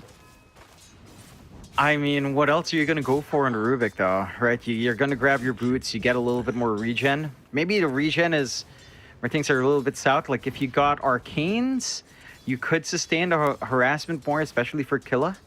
But I don't know if he had enough to even go for Arcs with his 3-0 start. And this is just fairly oppressive, although Dong went a bit far there. I was thinking maybe he'd go stats in this lane, because you've got we see what's happening with the Gush right now between these two. Like, whenever you gush either the Mirana or the Ember, there's just a lot of kill threat. So I thought maybe he might go stats to help out with that, but seems like at the moment they don't need it. I think maybe a casual Ring of Protection might have been able to do the job, but I like that he's still going for the Orb of Corrosion on the Ember, just because, again, minus armor is huge in this lane. You don't have the most armor on Killa, outside of just relying on Kraken, and he doesn't have a skill point in it. Yo, yeah, Aaron, the drive-by. Yeah, well, that's that second level in the Fade Bolt early on. They're not ready for, so... let's take a look at some of the other lanes real quick, how they're going. Top lane, seems like Bounty is going to have a pretty good time versus the Morphling. Morphling being kind of that low attack range hero. And we see Chen, he's got a Vanguard queued up as well. So when Chen is able to pick up this item, Bounty will not be shoved out of the lane at all. No. Just camp there, sit, steal some gold away from the opposite safe lane. The one thing that I think they have to do on Nova's end is they have to keep these stacks up on the Ancients for their Tinker. They have one stack up. You need more, because you really want Han to get running here, especially when he knows that the OD will likely go Meteor Hammer and just run down his mid, and you can't really do much on the Tinker to stop that. So you just get that flash farm going, hit your timings, and kind of run across the map. A Sheep is getting room to kind of get those pulls going, so it feels pretty good.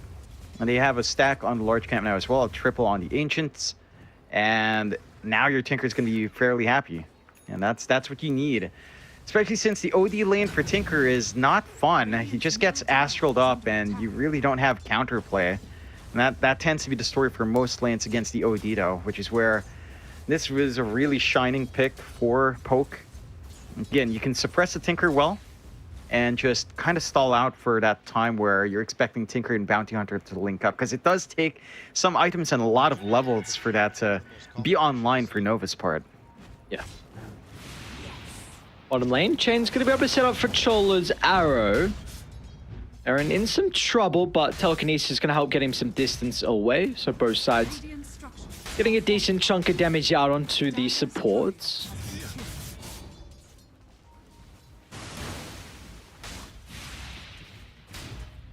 A lot of Pokemon prodding. You have the full Orb of Corrosion up on Dong, so Aaron can just melt. I say that, but the Rubik does have 6 armor. It's actually Killer with way less. As long as the Anchor Smash doesn't connect, you feel pretty good here on the Ember, but it's becoming easier and easier for Killer to just walk up. press that E.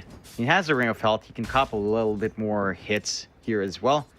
So it's perfectly fine for him to take a much more aggressive posture now on the Tide. Overall, a strong start for the side of Poke. I mean, it's 5 kills up against 3, but you have to remember 3 of those kills, well, actually 4 of those kills were on Eren, which is really hilarious to think about, but he's had a lot of impact on this Rubik.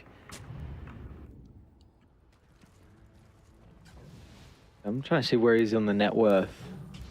He's still pretty low, I suppose. He hasn't been last hitting to keep up some of the farm, but regardless, Eren's going to start to look to rotate, trying to put some emphasis on some of the other lanes. You do have a Meteor Hammer coming very shortly on the outward Devourer, so if you get a kill into the Tinker, it's going to be a lot of damage into the tier 1.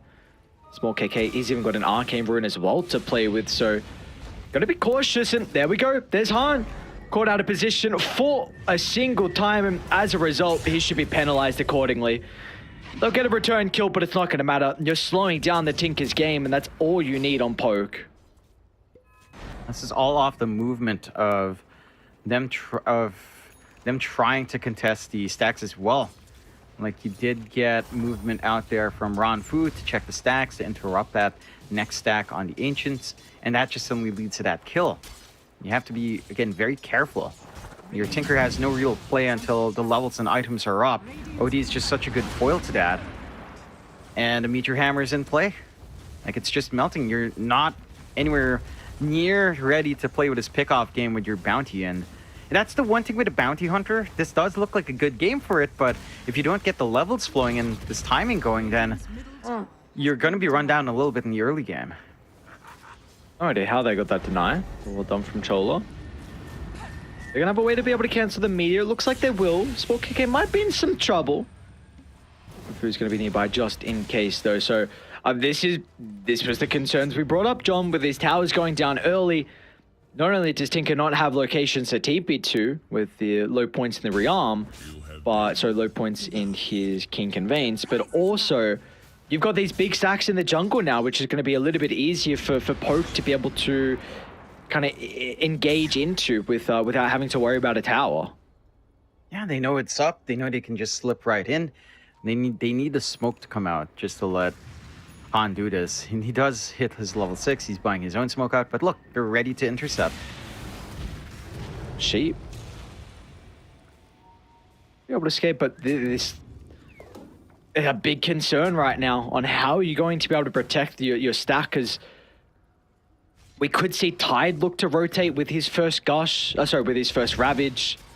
Even the Morphling can maybe get involved at an early stage as well. So and then you see Dire are recognizing this. They've dropped some sentries nearby, dropped the ward as well. So they're really looking to make sure they can slow down the Tinker from being able to claim this stack.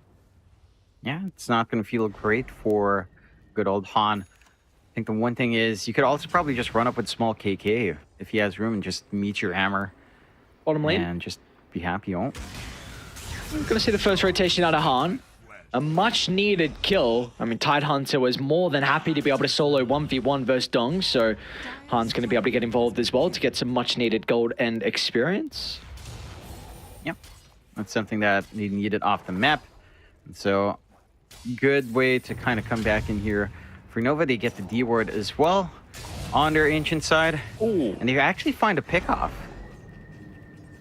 Should be able to turn it. Oh, Meteor's actually still on cooldown for Small KK. So there's not going to be that Ashton to Hammer combo. And I mean, Chen is... So what can we expect out of the bounty? Because he's top of the net worth by a long shot. He's bodied this Morphling in the lane. Kind of what we were expecting with the low range from him. You can always steal the gold with the Janata. But what would we like Chen to itemize, and what do we hope his playstyle is going to be to give the success that Supernova need?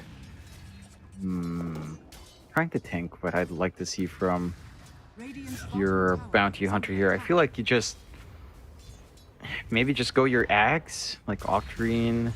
Ags is kind of nice. I don't know if you really need a lot of auras this game coming out from your bounty itself.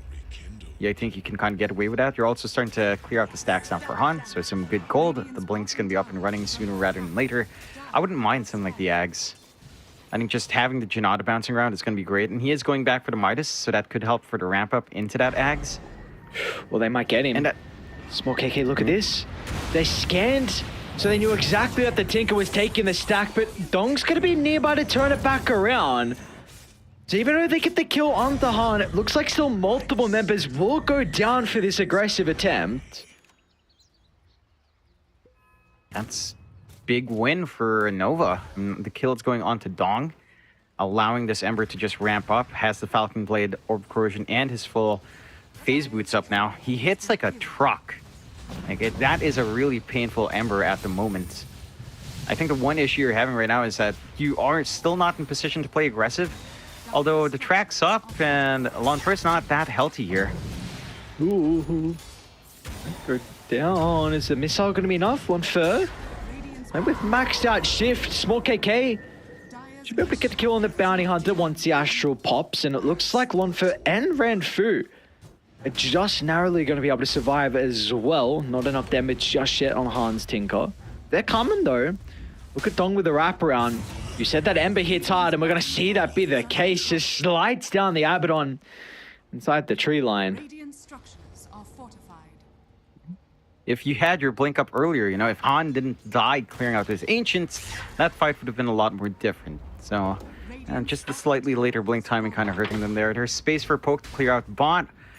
Killa does not offer to meet your hammer, just goes for the Hood of Defiance into the pipe against the Tinker. A necessity. This is a need for them to have.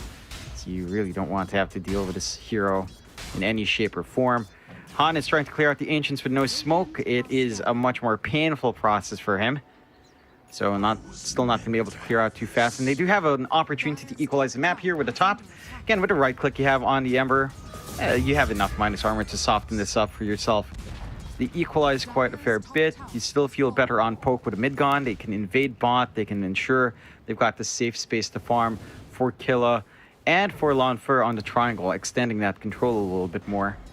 But you have this nice lead still standing on Nova. You still have this threat of eventually having to deal with the track Tinker.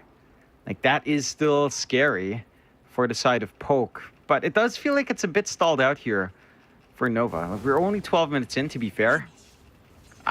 This Midas could bite Chen in the butt if he doesn't get it fast enough.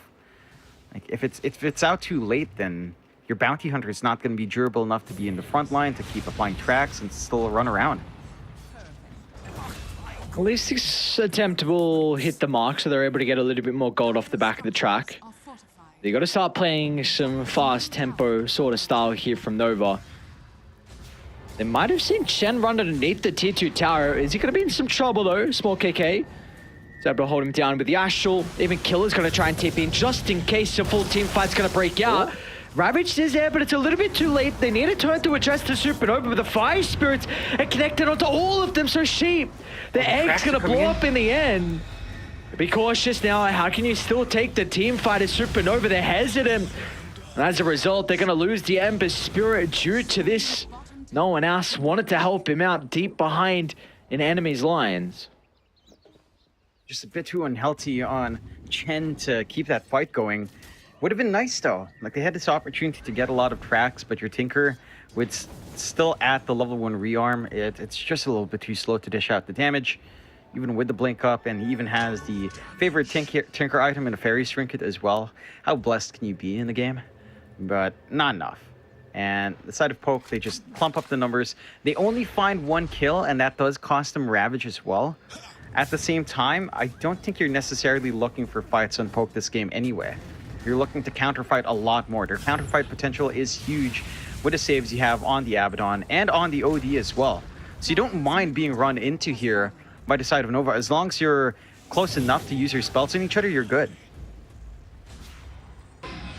I didn't... So they stole track. That's a lovely ability to steal. It's an easy one to steal too for Aaron. So that's the one blessing you have with that early Rubik pick. You can use that track against them. And if you start finding those stolen track kills, that's where things can get a little bit dicey for Nova. They might find one of them now. Chen in some trouble. Multiple dire heroes starting to funnel into the area. And importantly, it's Lonfer that can help provide the damage. I don't think it's going to be enough this time, though. Moonlight Shadow used to help get some distance away. And Radiant, they even want to try and take the team fight. Abaddon, not going to cast the ultimate. We'll be able to use it now, get him a little bit of health back. Killer's going to act as a bodyguard as well to help Poke reset. But as soon as they see Han, they need to think twice about if they really want to take the team fight because they don't have the OD currently.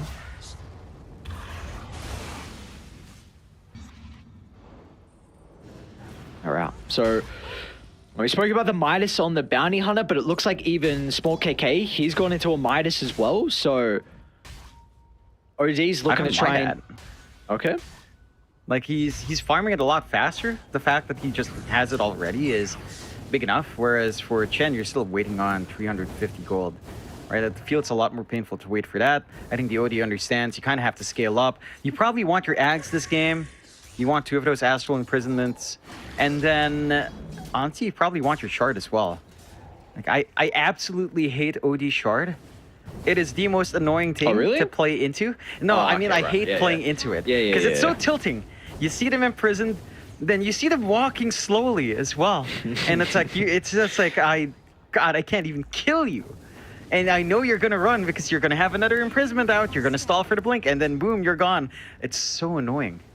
So I guess this is the one takeaway I have in this game. This is the fight of 2 really annoying drafts from both sides. It's OD versus Tinker. This feels like purgatory, man. I feel like no one has to ever experience this in their game, but I don't think it's too uncommon to see this in your games.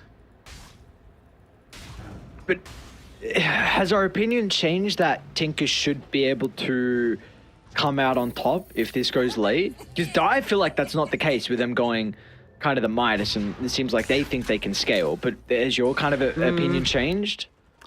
I think Tinker can still dominate, but it's all in on kind of like Tinker and Ember, whereas for Poke, like all of them scale really well. Like even the Tide with his Ags pickup with the utility from the Tendrils and him kind of having this build up for the refresh as well. Like it's actually decent. And they'll find that pesky bounty hunter here. I'd be forced to drop the Sanities, yeah, alright.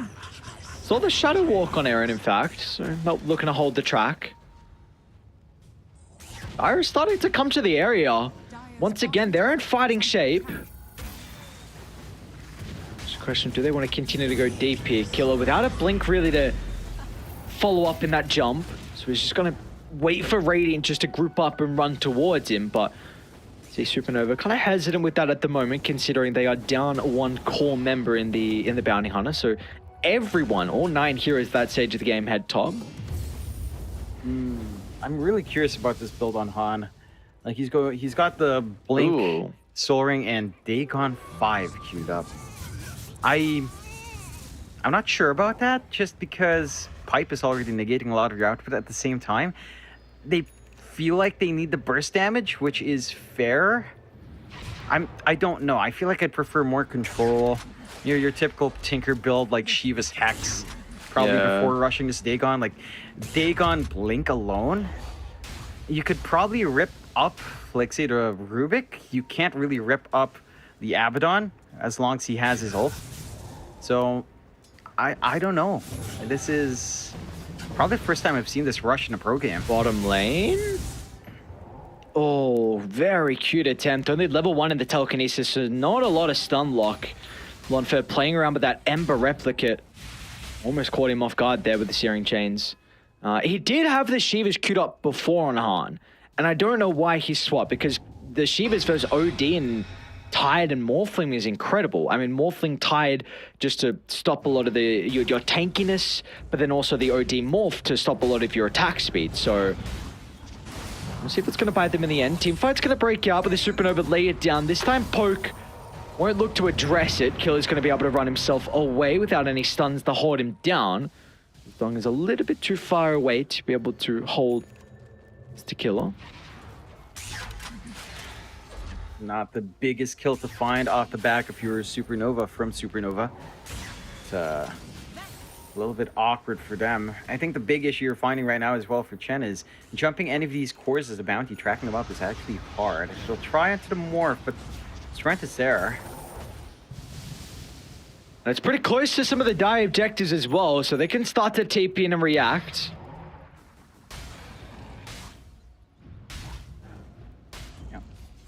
That's enough to shove Nova away. I think the side of Nova.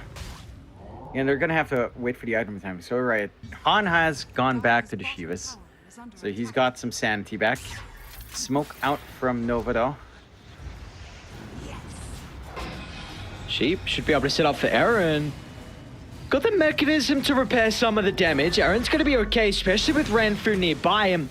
And there's a DD on Lonfur. You need to respect the Morphling. With the Ravage coming out as well, it means that Lonfur can freely get the damage out. 2 members gone like that. Han just will be able to TP away, but they can take Roche with ease. You've got the Arcane Orb. You've still got about half duration out of the DD, and you've got a Solar Crest completed on Killer.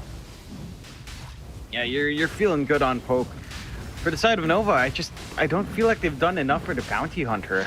Maybe again, just going back to this Midas. Like, he was so durable with his Phase Boots Vanguard that you could probably have gone like an Aether Lance or a BKB straight after, and then just keep spamming out these tracks, stand from a safe distance, try to use your Tinker for a pickoff. But now that timing feels thrown off. Still waiting for the BKB on the Bounty, and the side of Poke just feel really obnoxiously strong. And your big issue again is that you have the save on Abaddon, and if you try to jump Killa, I mean, he has the bloody Kraken Shell. Although Aaron,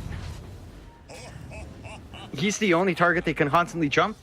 It's just a Rubik that you can really burst. Morphling is hard. OD has a stall out. Abaddon has a save. Tide has a self save. Like, this is not an easy game to lock someone in unless you have that burst on hand, and they just haven't gotten enough from tracks. Well, maybe these past couple of kills that they're getting now in supports could help out a little bit with the net worth. Lonfur's nearby, then they get the Fire Spirit, so should be able to address the Supernova, and you've got Small KK starting to move on over as well. Lonfur, gotta be cautious though, they didn't give the Aegis over to the Morphling. Small KK, is he gonna Astral him? They'll do so at the last second, but now turn to try and go for the hammer, but Small KK is in trouble. They're going to try and buy back and look to bring some of the boys to protect him, but it feels like Nova, finally, something goes their way. Yeah, they get the big kills they need. They find a punishment onto Morph. It takes a little bit of time, but they get that done, sacrificing their supports for the core kills. You don't mind that too much on the side of Nova. That's off the back of the fresh BKB on Dong. Like, they needed someone to stand up front with Spell Immunity. And that is one thing that Poke's lineup does not deal with well. Like, once you do have BKBs up on a few of these cores, Small KK is going to be irrelevant. All right, that is the big weakness of the OD. Spell Immunity timing is just going to hold back on pretty much all your output. And I don't feel like you're completely ready on Lonfa to fully commit on the Morphling just yet. So you need to see that a little bit more coming out from Nova. Just run around, play with your track, find these kills. You know, use this Tinker that you have picked yourself and just build up your lead. You know, they can really reel it back in here just off the back of these kinds of plays. And for Poke, I mean, they've got to respect that a little bit. I do still feel like they can take these fights, but they need to be as a team in these counter fights. Maybe here's the fight. Aaron's gonna go down to start, and Killer doesn't see an opening for the Ravage. Did he just finish the blink right on Killer? I believe so.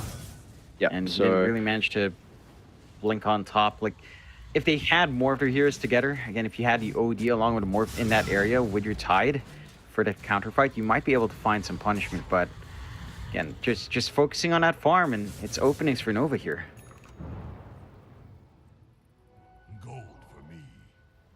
It does seem like, okay, they've completely swapped the items. I was going to say Poke have recognized maybe they've got some issues with their control, because Small KK had a Hex queued up.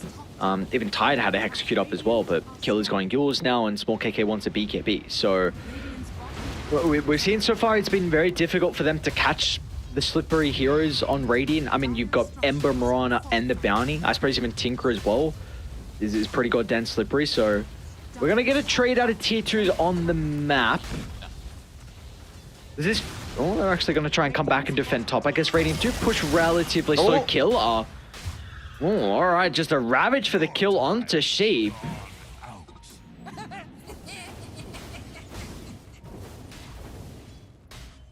It's a big commitment for the Phoenix. They're still ready for the counterfight here. Small KK. He's got the Abaddon starting to TP, and he can look to use the Astral as well, but... Oh. Okay. Yeah, nah, that's that was the hammer dropped onto BKBs, but that is also BKB commitment out from Nova. It's still, in the end, you traded Phoenix for the OD. That's a big win out for Nova. Again, no Ravage to threaten here.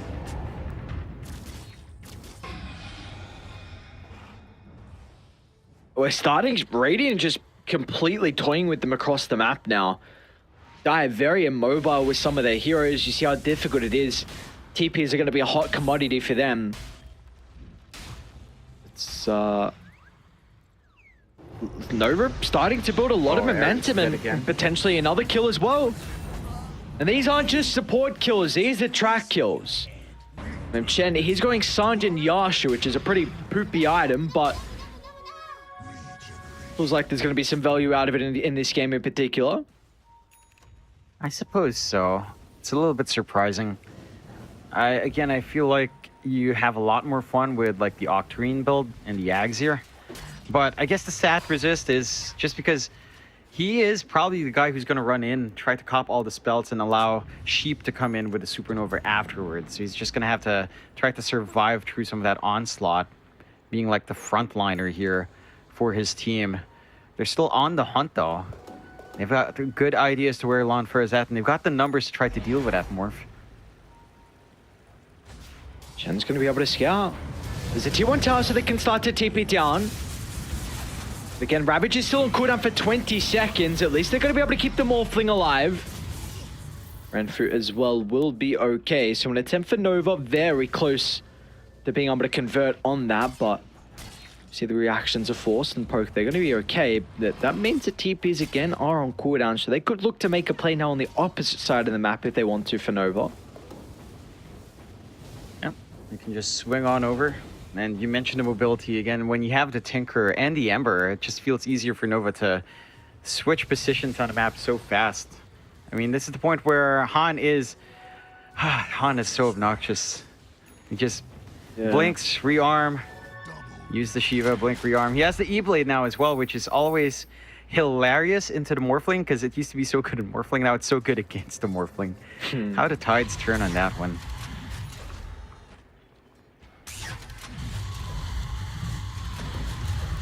Oh, let's see. Poke finally looking to try and make an aggressive play. Killer hoping to catch up to 1, but it's just Sheep that's revealing himself at the moment, so again, no one will be caught off guard. Maybe they're going to try and force the issue for this tier 2 mid, though. Radiant structures are fortified. They force out the Fortifier early, but the side of Poke are ready for a fight.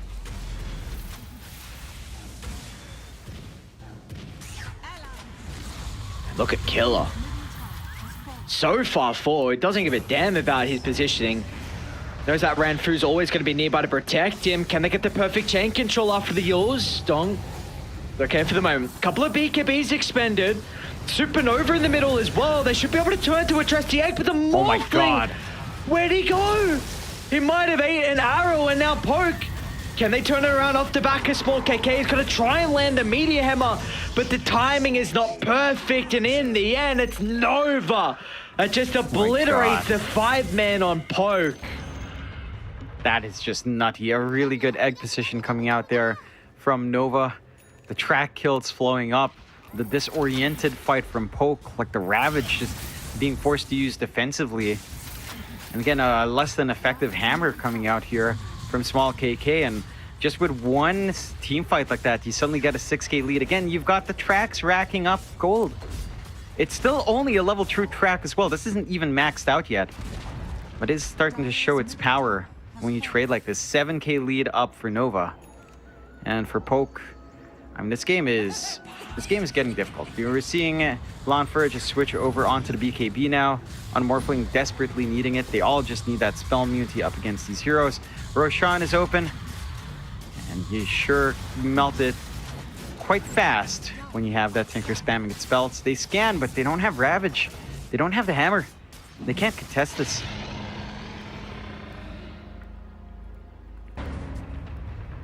Oh, it seems like they don't have a lot of things for poke. When scaling's there, they're trying to attempt that scale, but at the moment, these fights are just looking really messy. I don't know if you feel like it just comes down to their lack of stuns, because it seems like Nova are just continuing to kite them and have plenty of time to react accordingly. Yeah, it's a big part of it. Like, just that lack of control. You only really have Astral and Ravage. Maybe the left back if you really want to count it, but that's not the most amount of control for a team to play with. Honestly, it feels like a pretty high priority game for Killa to actually get something like a shard. I think having that line stun on hand is a big way to help yourself in these fights. But he is rushing the Hex first. Like, the single target control is massive. You can pin down the Ember. You can pin down the Tinker if you manage to catch him in the back line. And that opens up the game. However, Han is going for the BKB on that Tinker. He's going to be protected. Killa. Jeez. Can I Killa? Can he really high ground?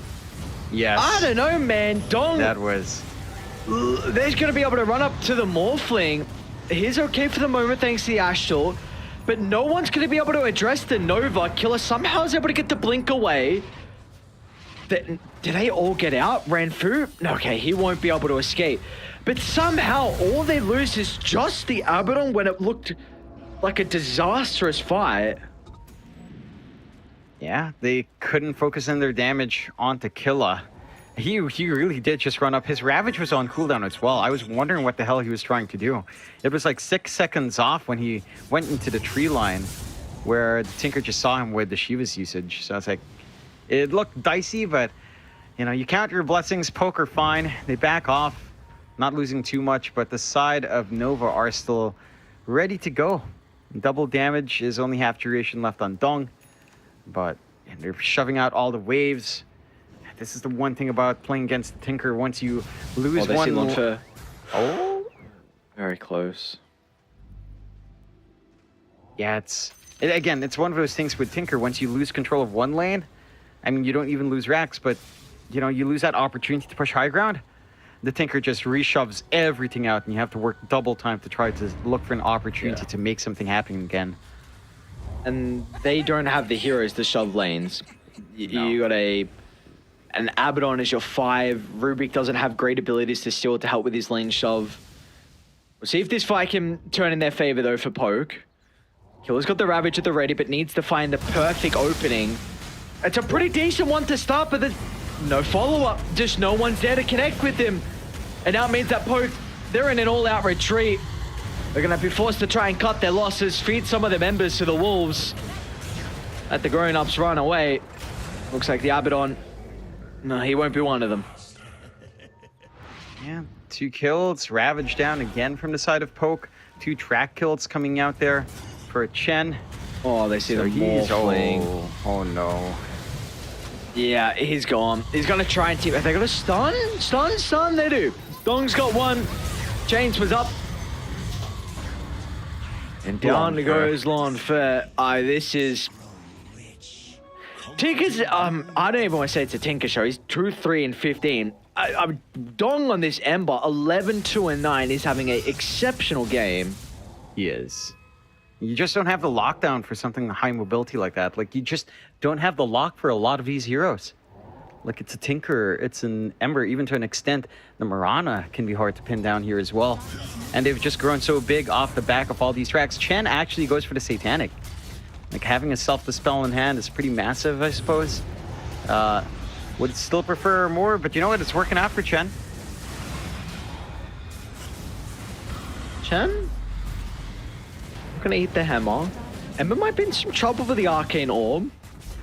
Brings it down to about a 3rd health. Age is still in the hands for another 30 seconds. They use the Sanities, but it's got a 2nd life. So Small KK doesn't have the big ultimate now for his damage source in the middle. In fact, they will look to get out. Nova not looking to continue to take the fight, so it's going to be a tier 3 tower that goes down and a little bit of damage to the ranged barracks as well. Yeah, they are a little bit low on mana to sustain the fight through. You don't have any mana left in Chen to get the track out. I do feel like it's still safe. I mean, without the Santis Eclipse and small KK, that's a lot of output just gone. And Ravage was down longer for Killa. So they respect the hold from Poke. And Nova just goes back to farming. Why not? You can just get the build-up you want on Han. He's almost at his Hex. So rearm Hex can be there. And good luck with dealing with that stuff. It's not going to be a fun time here. Common. Poke. They're going to get caught outside the base. Pretty quick fingers with the blink. Ravager early on once again. The chain control. Oh, Killer. Oh, man. Another Ravager. Why? They get nothing out of it, and now it's just a free fight.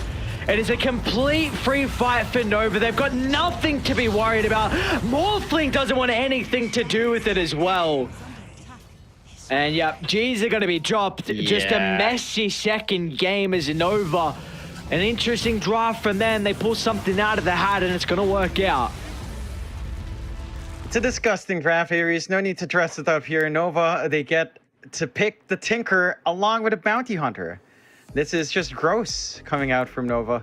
It works, though. They play it really well. I think your point about Dong was great. Like, Dong did have a fantastic game. His Ember was just fully enabled. And for Poke, it just felt a little bit uncoordinated this time. Like, Killer would come in, he would Ravage, and then nothing would happen. They would drop the Santis Eclipse on BKB targets. Like, it felt really off for Poke this time around. And Supernova just managed to run away with it. So maybe next time around, I'm keen to see if Poke will actually have to think about Tinker, think about Bounty Hunter. We did see it banned in the first game, I recall, right, that you mentioned. But yeah, even in these moments where Poke could have fought back, like, it's just so messy. Like, Long got deleted in this one fight. Yeah. I mean, you brought it up at the start, John. Maybe it's the fire strat they needed, the Phoenix Ember open up to work with their team name. That gave them the plus 10 stats, damage, everything overall. It was just a built-in script that you need to go with the team name. You need to have the synergy. That's what they did, and well, for Nova, they're going to be pretty happy with their performance. I think they did a really good job to stall out this game because, we mentioned Poke early on had to find those power towers. They did just that. That Supernova, they were able to slow the game down a little bit, get towards these timings, and then once they found them, just get kills on supports. And usually kills on supports aren't the greatest if you don't get objectives, but when you got a bounty, it doesn't matter. Yeah, you just rack up. It's so strange, too, because Poke had this really strong start mid. Like, Han did not have a good game early on, right? Like, he was completely shut out by the OD. The Meteor Hammer timing came in. They took that tier 1 so fast, and it felt like Poke could have invaded the stacks, but they did, and they got punished with Dong coming in early. And then they just never tried to contest again. So Han just managed to recover farm into the blink timing and then just start running around. I think it's just a matter of execution for Poke, because it looked like there was still a timing for this lineup, honestly. Like, into this, say, a really late timing, if they manage to get a Hex somewhere around, if you manage to just wait out these BKBs, the OD just wrecks everyone. You just need to kind of burst down the Tinker or the Ember Spirit in this game. But Nova just never gave them that opportunity to really try to catch back up. And they just ran with the game. Again, a spectacular performance coming out from them. A really damn good game from Dong. Like, his laning phase was just out of this world with how far he was willing to push himself on that Ember. Very worthy of our MVP here. Yeah, and I wonder if they're going to now put a little bit more emphasis on this Ember, considering they have the flex potential. Like, again, he's a Grandmaster. You don't see that often. Someone in as a position 1 who's a Grandmaster on the Ember Spirit. So it's mid laner or not, but I honestly would love to see them go for like an early Ember in the next game, considering they can play it now in 2 lanes, which will give them a lot of flexibility. And this is a important game overall, an important series overall. Poke, they're currently 2-1. Supernova currently 1-2, and getting towards the middle of the second tour here. So every series is very, very important. And well, We're going big on the distance. It's off a bit of a filthy draft, though. Like we said, it's a bit dirty of them to pull out the Bounty Hunter and the Tinker, but nonetheless, they'll do it, and they'll do it with great success, being able to take second game. We'll see what we have in store for us after the break.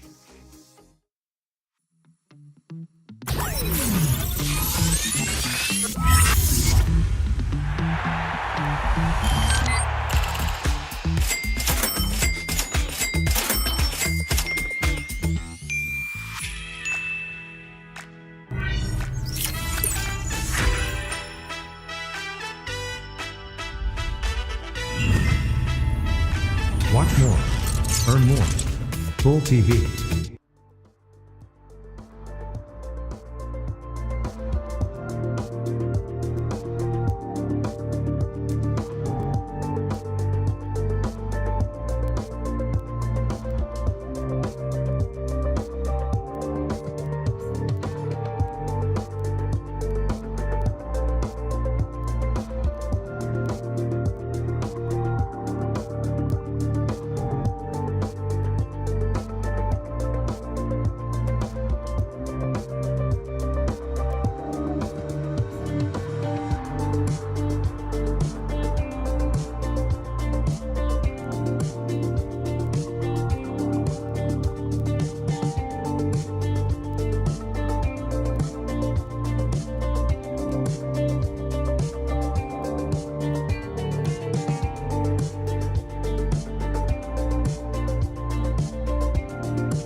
Well, over the past couple of days, we've had a lot of 2-0s over in the Chinese region, but for this first series in particular, we're going to be going the distance here with Poke up against the lads on Supernova. John, what do we think needs to be addressed for Poke to... What needs to be worked on? Is there any adaptations you'd like to see heading into this third draft?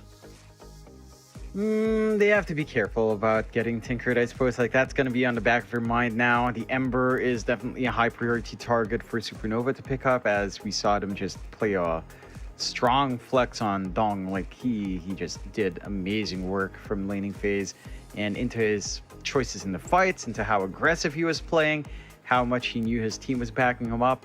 So I think you have to match that tempo here on Poke. You can't afford to take it too long. We saw a little snippet of her odds there, and we'll see them again. A lot more even now, Aries. After that last game, it evens out quite a fair bit with how well Nova played it. So I'm keen to see, again, if Poke rallies, if they show us that Poke from game one, just kind of dominate their own lanes once more, because that's where a lot of their timings came from. And it just feels like both teams really just have this propensity for early, right? Like, Poke goes slower in game two, it doesn't work out. Game one, it was Nova that went off really slow, especially with like their Monkey King build, despite the timing. So I want something fast-paced for both sides. I want them to slug it out here, Aries. Like, so almost like a SA versus SA fight. All right, the classic SA, even Southeast Asia potentially, if you go back in the day with all the action going on. So we'll see. We do have our draft very, very shortly here. So it's going to be Supernova on Radiant with first pick and Poke on Dire with second pick as well. So once again, Disruptor is going to be banned out in the first phase. Wonder if Supernova go back for the Undying. I know we mentioned it. We didn't see it in the last game, but wonder if they do it this game because they do have that first or fifth pick overall. I mean, you could.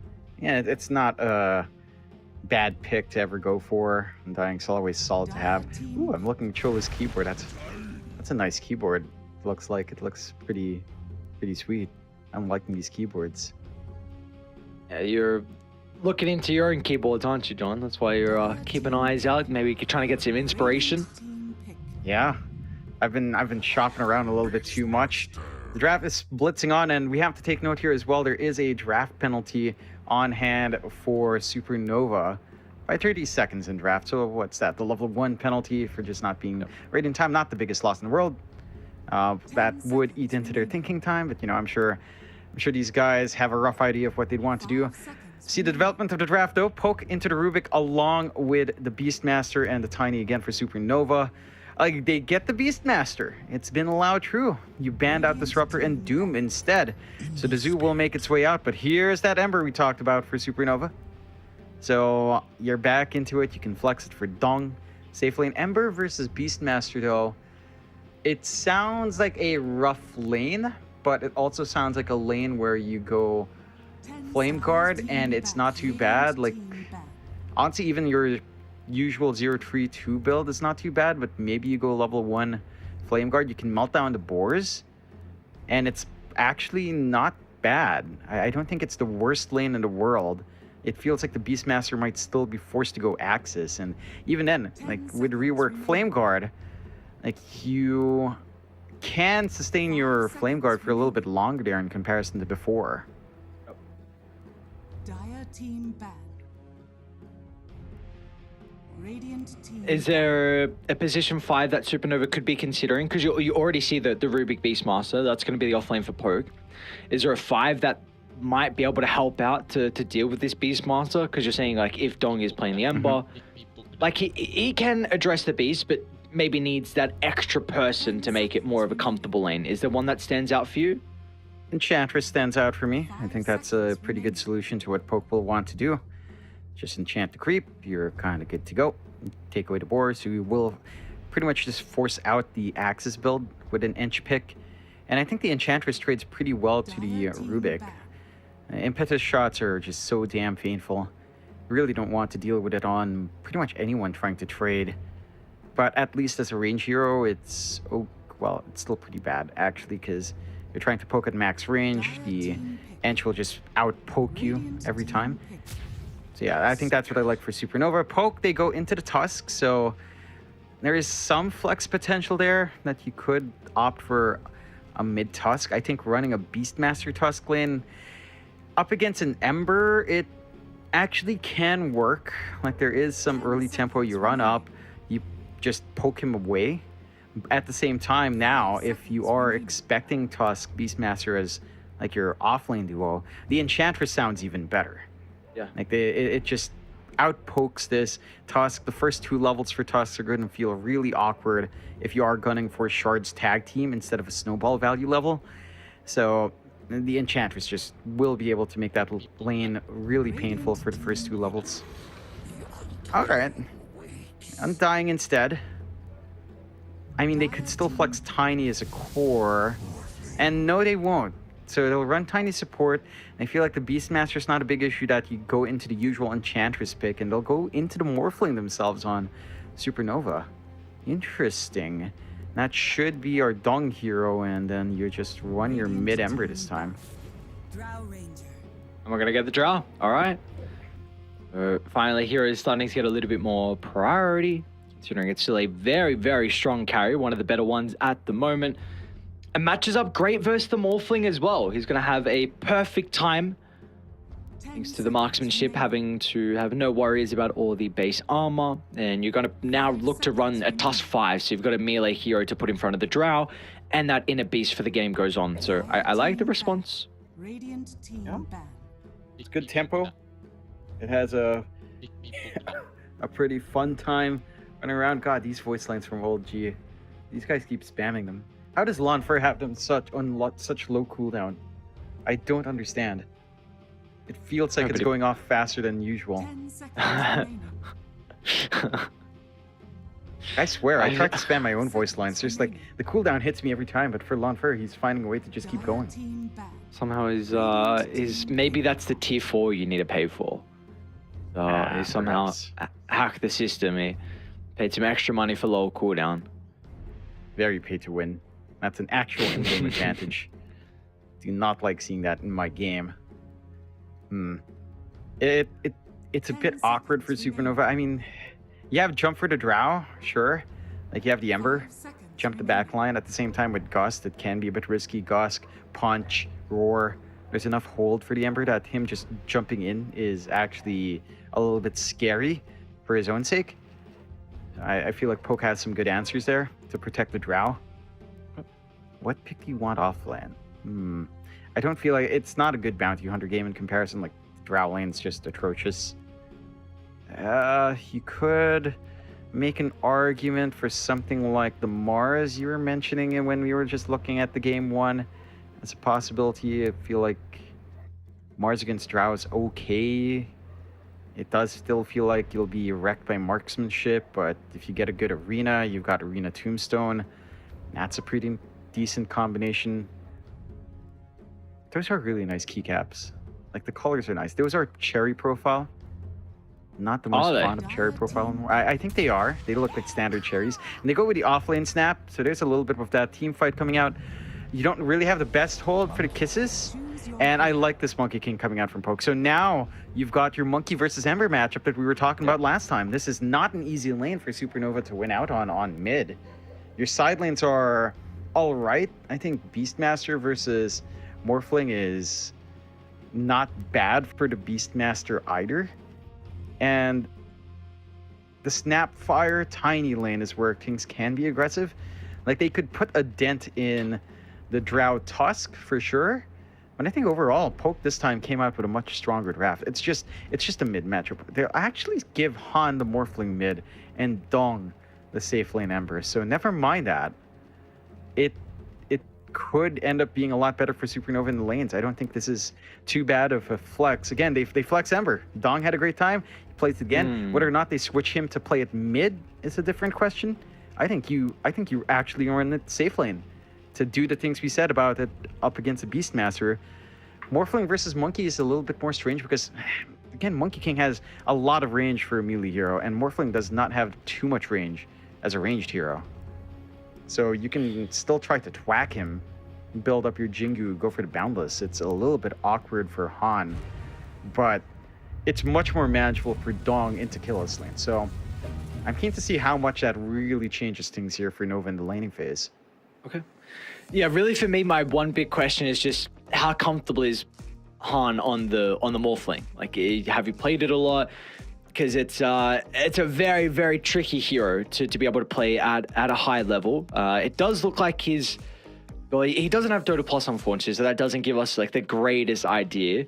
Is max out without its level 5, so we can't really tell. But for me, I'm just, is he really comfortable on this hero? Because it can be a tricky one to play. But like you said, you get away from the Monkey Ember matchup, which was a big reason of why they went for the Monkey King as the last pick. So you're avoiding this 24th gotcha pick, which has to be at least nice here for Nova. Yeah. But we'll see. Yeah, but I don't know if the Morphling does this too much better. Like, look at his attack range, 350. Yeah. Monkey King still 300. Like, you can still treat it like a melee hero matchup almost as the Monkey. So I'm not sure if it's good enough. And even in the game as well now, you're going to have the Monkey that can give a full area for Lonfo's Drow Ranger to right-click. Like, that's the big thing. Previously, you didn't have the greatest bodyguards to enable the Drow. Like, yes, Beast is kind of nice with being able to provide vision, so you can position accordingly. Inner Beast is nice as well for her to scale. You've got the Tusk for the lane, and he can kind of go in and have some save. But apart from that, it wasn't a whole lot. But now you've greedy build, very early build.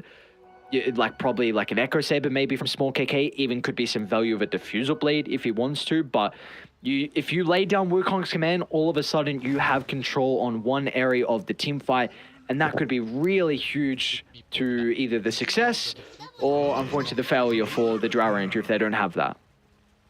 Yeah, that's going to be the make or break for Poke. We'll be keen on seeing how that shapes up. Again, this mid matchup for Han up against Small KK. It dodges out your Monkey King Ember, sure. And it remains to be seen how much Small KK can do. But again, I just don't feel like the Monkey is too scared by this either. Like, this should still be a pretty manageable lane for the MK. So I want to see Han kind of try to work that to an advantage with his flex. Because, I mean, you guys pick this. You know, you guys have this idea of flexing it out. So it's all down to Han's playstyle. And whether or not Small KK can try to punish that. In more bottom, they've done a pretty good job on Nova to be able to read that Aaron was going to look for the drag the wave. You usually see the support actually get the second wave, but Dong, he still even had some of the first wave that he could connect to. So they're going to stop it from going all the way past the tower and getting a full denial. So really nicely done from Chola and Dong. There's a lot of creeps in the tier 1 that is free EXP and pretty much free farm for Dong while he's holding everyone else back. Charles getting a lot of value from his decays. Kill is not healthy. 16, 12, alternating between. So he's just forced to go all the way back. He does have the wand ready. And he does go for the Axes build, which again, we talked about with the Ember. Ember can actually sort of deal with the boars. So you are forced to go Axes, but then once you get the Flame Guard up, the Axes also start to feel less than impactful. So I'm curious to see how they work this lane as well. I'd be first blood, in fact. Whoa, Sheep gets a great read. Thought it was actually going to be Poke that were able to find first blood, but just the turnaround potential was there for the boys on Nova to secure it. So Ranfu is going to give up first blood. And even bottom lane, we see Killer go down as well. Chola dropping the Tombstone in combination with Dong with that second point in the Slight. We're able to get a kill onto the Beastmaster. Yeah, and that's one thing as well with this lineup from Poke. They don't have any ways of dealing with the Tombstone. Early on, they don't. Later on, they still don't, unless you want your Monkey King just whacking away. I guess Inner Beast kind of helps with clearing out Tombstone, but again, like, you don't have that burst clearance that you'd want here. And I like this change-up from Dong. He goes for the chains, which still deals with the boars. Right? If you actually want to chain the boars, it's honestly not the worst thing in the world. Just to remove that, if Killa ever went for a value point in it. So you're covering all your bases here for Dong, and he's just hyper aggressive. Like, the fact that Chola has so much presence, even running out of mangoes, but still managing to pressure so well is big. Although being out of mangoes mean that there's only so much you can sustain now with your decay spam. I like the value point in chains, especially in a side lane, because you have an extra person that's going to utilize the route. And plus, you don't have as much leeway with your experience, where you don't get that solo experience, where you can put more levels in some of the slide and then the flame guard, and then still go back for a point in chains when you're looking to start to rotate. So I like what Dong's doing. You see, once again, it's going to be a very early orb corrosion getting picked up here from the Ember.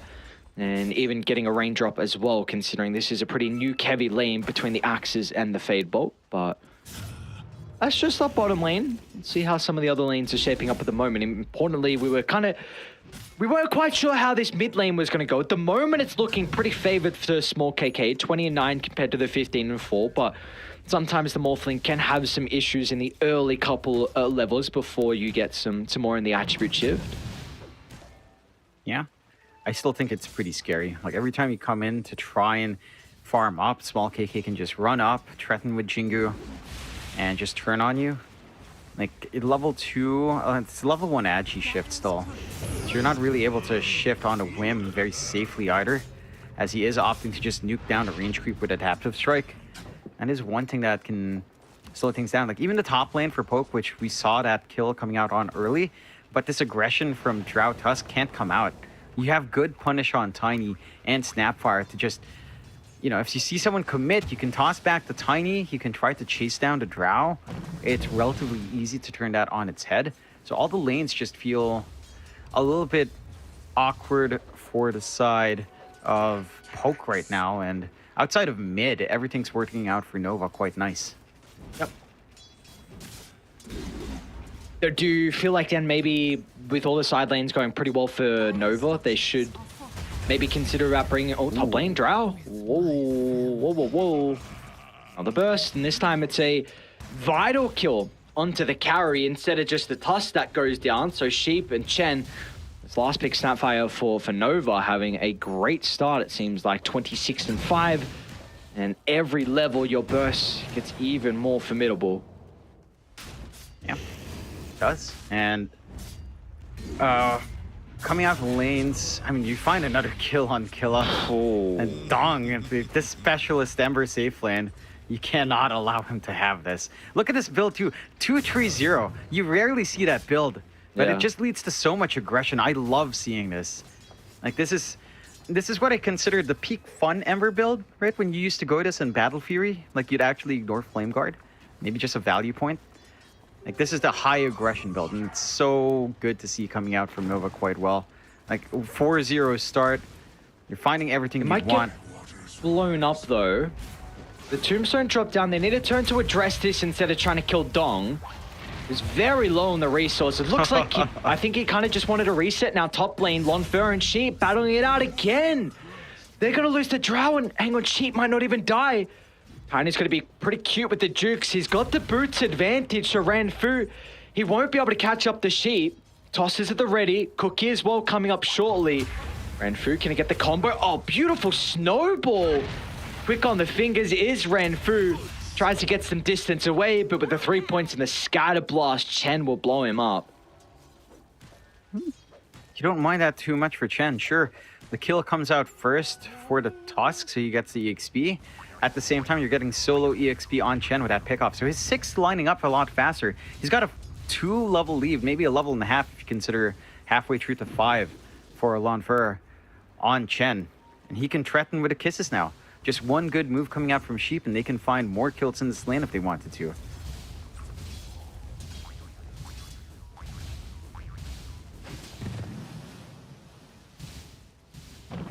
It's Ranfu's going to have to be pretty heads up on his snowball usage. That's really the only way you can cancel kisses.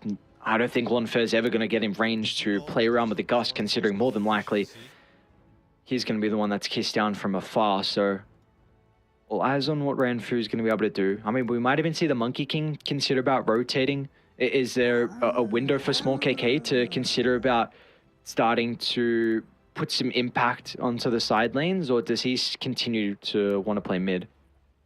I think he has to play mid until he gets at least Orb of Corrosion out. Maybe once you have your Ogre Club, you're kind of all right. Like, you feel a lot better with the added strength. Building into the Echo, you don't need a full Echo, I don't think. Just Corrosion plus a little bit more HP, and you might be able to commit.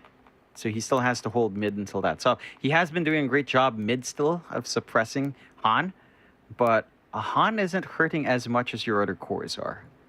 So it's still all right for Nova. And like in the relative scale of things, Han is still above Lon Fur.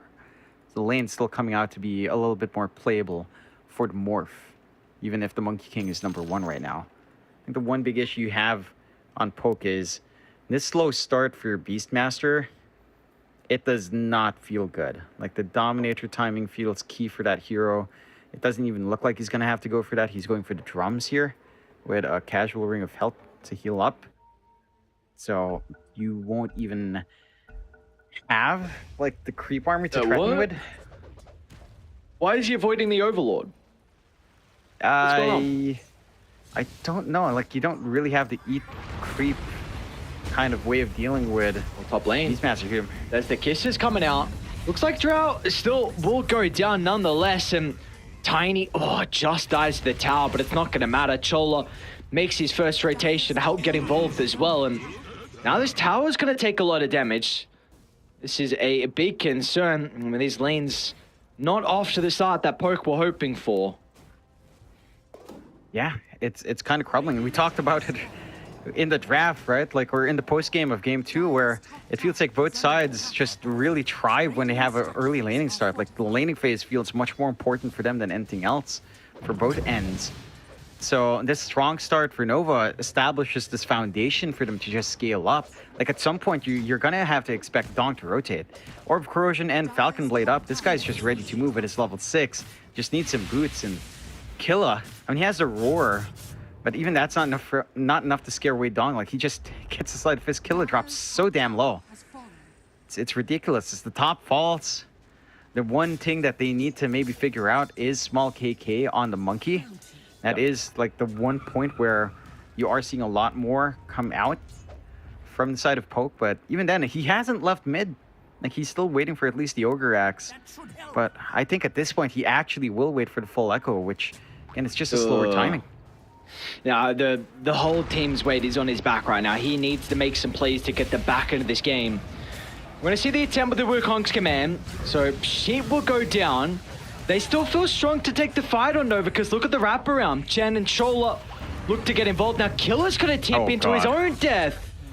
Killer feeling like he's strong enough to influence the team fight, but that's not to be. Now Dong's going to wrap into the river as well, so Poke just bleeding member after member. Yeah, they don't find a big kill. I mean, that's just a tiny. And he does melt without the grow up, but he's working his way onto the 6. They'll still come in for the defense here, but no Wukongs. This does not look like an easy fight. Good Cookie. Should be able to result in a kill onto Aaron. Now small KK, they've got the kisses back up, but it's an even better gust from Lonfer, but they might just turn to the Drow Ranger. She's got to be cautious. Scatterblast is there to slow her down, and Poke continuing to bleed kills. It just does not matter. They're going in one by one. This is the dream game for Supernova. Yeah, I mean, Poker just hemorrhaging right now from the aggression that Nova's applying. Like, they are more than willing to run around. Dong is just, he knows his timing's on December, man.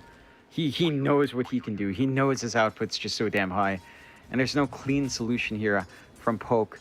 13-4, 3K lead up, mid tower gone with top. Your top jungle is just going to be invaded now by the side of Nova at some point. And this, you need so much space.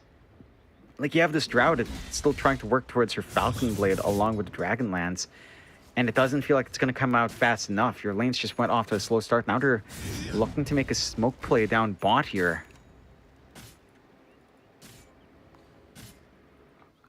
There's at least one spot on the map that Poke do have decent vision to play with, but not going to be able to scout out Nova before they move down. Tombstone will give them firm control of this bottom area. And Killer's going to be forced to even use the Roar to help disengage. Can they even escape though? Han, waveform's back up. Gotta be cautious. Whoa, my God. Han so close to dying, but The mechanism coming out just in the nick of time from Chen to keep him alive. That was a bit too close for comfort, some might say. They might have been a little bit less efficient as well. He popped his wand at full charges, I believe, before the mech came on. So just kind of double stacking the healing, but yeah, he stays alive. He's playing on the edge. Very brave little morphling there. But they'll find a bot tower. They might find a kill. They might find multiple kills. Chola. They've got kisses back up. They can definitely turn this around. They're going to be cautious about the boundless strike to cancel, but it's still on cooldown. The snowball will do the job, but it doesn't matter. Again, Poke, they are hemorrhaging these kills. It just doesn't matter. It's into the meat grinder. John, that's all it is. Every single team fight, one by one, they go in, and one by one, they die. It's kind of insane that they keep trying to force these fights from the side of Poke. Like, I get it. I did say they have to go with something that matches the aggression from Nova, but they're just not ready for that aggression. You know, they're just underfarmed on these heroes. You're not ready to show up. And Killa does not have any big items to his name. Like, he has the drums and Hood of Defiance. No arcane boots. He can't run up. He can't really set up for the roar. Like, it's a hard game to actually engage into unless you find like a solo pickoff. But in these big grouped up fights, you're just not gonna find the answers here. On the side of Nova, they just have this ridiculous time. Full Guardian Greaves up now and Chen at 13 minutes in. That sustain aura is just gonna be ridiculous. Even in trying to find that burst play onto one, there's just gonna be so much tank here, and it'll stall out long enough that it'll feel awkward for Poke to even find anything.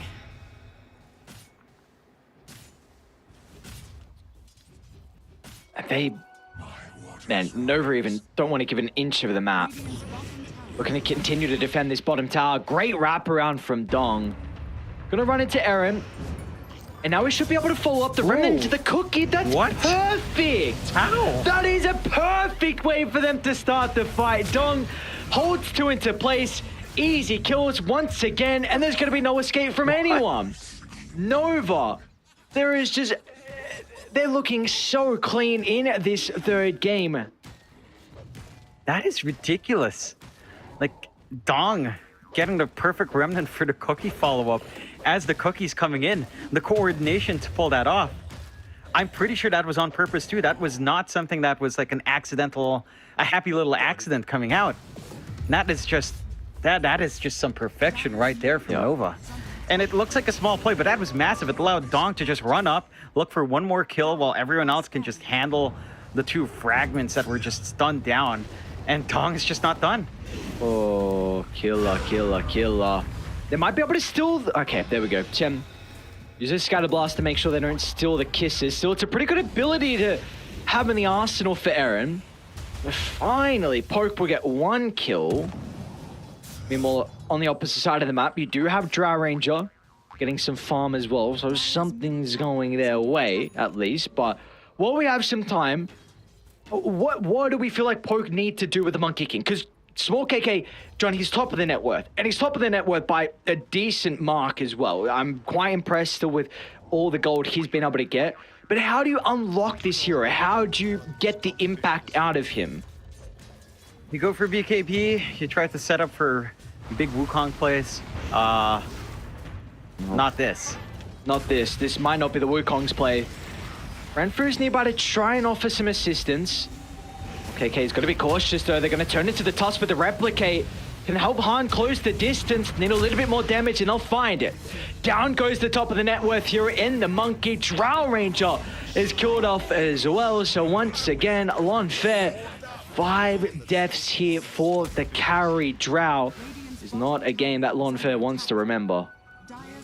Yeah, definitely not the movement we're looking for. I was a little bit surprised he just kept his Echo Saber disassembled, but he went for the Mage Slayer into the BKB. So that could be one way, mitigating some of the magic damage coming through. Having a good application of that as well with a Boundless is huge. But with that kill, I mean, they can just go straight to Roche. There's really nothing to be scared of. Just melt so fast with the Undying Flesh Golem up, providing some damage amp as well.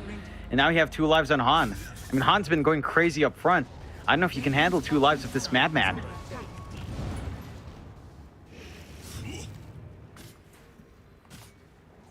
They see Ranfu inside the river. I think they also scouted out Killer as well with that cliff ward. So we're going to try and sweep across the map. Sheep, unfortunately, with the blink is not going to be on the mark. So, oh, they got him. Is that a long TP? Regardless, Sheep will be able to catch out Killer. Tombstone's going to be used to try and help them close the distance. Even Roar as well, but great position from Chen. Cutting off the only real avenue that Killer had to be able to escape. Radiant's middle tower is under They're cleaning up. Nova. I mean, game 1 again looked a little bit shaky from them. Game 2 looked outstanding, but Small you could KK, hang on some cheese. Oh, you can't be losing the Monkey King here. Oh, what the heck? Oh, huh? Very awkward use. They're going to actually be able to see him thanks to the tree throw. But he's okay. Yeah, very awkward spell casting. He doesn't find it. He's got a sentry. Huh? Oh. Does that... I know sentry gives vision for a little bit, but does that give like vision in people in trees? Do you actually know? I'm not sure. I don't think so. I think it has to be on the high ground. Oh. Hey, they might be able to kill the Ember Spirit. Look at the perfect use of the chain control. Okay. I mean, we sung the praises for Dong, not only in this game, but last game as well. And finally, Poker able to catch a break. We see them in combination together with all their stuns. And now they feel like there's a bit of a window for them to try and smoke and get aggressive. But Sheep, good positioning here for the Tiny. Pops a smoke. They're going to turn for Chen instead.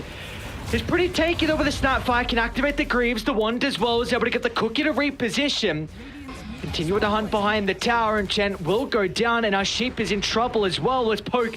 As soon as they see an inch of an opportunity, they're going to pounce on it, finding multiple kills across the map. It will come with the life of Ranfu. One more though, Raw still available for Killer. Dong is back alive though, so they've got to be cautious. Even Han looking to clean up as well. Finally, Small KK is going to find an opening here for the Wukong's command. It should enable the kill on the Chola. It gives him decent control of the area, but I mean, Dong, he can just remnant right over the top, but he doesn't have any more remnant to play with on Dong. So he's eventually going to go down. But do you have the capability to kill off Han even once or even a second time? Because Sheep, off the back of the respawn, looking to try and help out. Han will go down in the end. I don't know if they're going to get Small KK. Can they get the pounce away? Not the case. No. Due to tempt with the mischief, but it's not going to matter. An ultra kill for Han. And in the end, very, very messy engagement, but it does look like, in regards to the fire cap, Die come out a little bit on top in the net worth. Yeah, it cost the buyback on the side of Nova. I think the farm distribution is where that really changes the story though. Like, yes, it's a win for Poke overall. You get 800 gold on your Monkey, but you get 1.2k on your Morph. Getting good use out of the Aegis there for Han. He got his Manta Style delivered midway in that fight as well. So he got good stats for the secondary life. And there is fight left in Poke, but I feel like Nova is still managing to find ways to counteract. Anfu? Uh-oh. Oh no, they're gonna find you. Do they see him? Huh? Oh, they'll see the shards. Yeah, okay. I don't know. I mean, they may have found him in the next couple of seconds, but shards is a big old beacon of where he is, so they get the kill. Yeah, it's a little bit fun to watch. A little bit funny to watch, but and at the end of the day, probably not the biggest deal in the world. You know, just not losing core is all right enough for the side of Poke. They still need this farm game to get going. The BKB timings feel great. The levels feel atrocious right now for the side of Poke, though. I think that's one thing that's really hurting them. You have a level 12 Drow, a level 12 Beastmaster, compared to the level 11 supports on Nova. So that does not feel good. That is really bad, actually. But it is. It's the state of the game right now for Poke. You know, they had a slow restart. You have a massive level lead on your cores here for the side of Nova. You have a double damage bottled up for Han as well. Probably not willing to commit high ground with no Aegis unless they find a pickoff. So Poke have to be careful about bleeding out kills that they don't need to bleed out here. Dire's middle tower is under attack.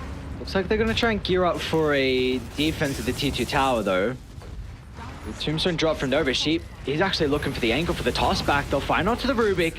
It should be a 1-for-1 exchange, but still the Tau will go down. So Nova, they're going to be able to, they're pretty happy with that. I think it's a dieback on the Tiny. Bottom tower is under Yep. attack. Oh, They they smoked smoked Smoke under KK. vision. All right. Nah.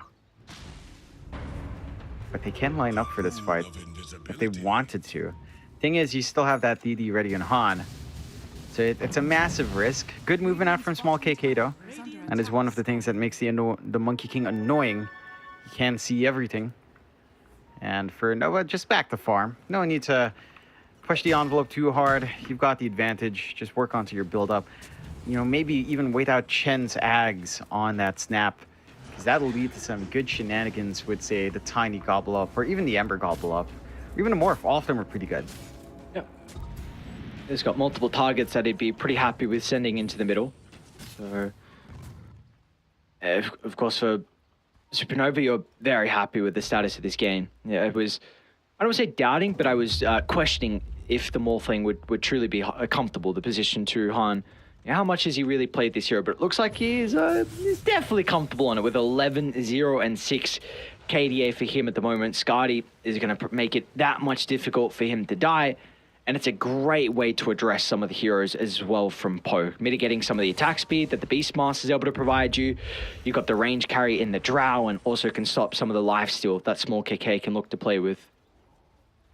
Going to be a great foil to what Poke has. Poke, for their part, trying to go for a smoke here. Wrapping into the triangle. It's a little bit dark on the map, so they can't really see. They might find Chola at the least, but the zip back from our Ember as well broke the smoke on a couple of heroes. So they won't even find this Support Undying pickoff. They'll find a tower, but it's a tier 1. It's 24 minutes in. It's not the biggest objective to find. Radiant's top tower has fallen. They're starting to move on over though, Nova. Like they might be able to catch some of the heroes off on the retreat. Not the case though, so Poke have stabilized the game, nothing crazy, but the net worth lead isn't growing though, which is really the important thing. Like Lonfer has had some time to catch up. Importantly, he's had that Ag Shard for a while, which really helps with his farming speed. Hurricane Pike, and he's got the BKB queued up at the moment, and you know, still Killer as well. He's been able to find a decent amount of farm, so we do see though. Look at the read from Chola, just an aggressive tombstone usage. Is he just wanting to take away this side of the map because they know that Roche is up shortly? Yeah, I think it might just be it. Just zoning out for what he assumed would be a fast Roche timer. It is still fast, just not quite on time for him to maximize the tombstone. But he will have it back up when Roshan is up, actually. Like, it's the exact same timer. So he'll be able to find it sooner rather than later here.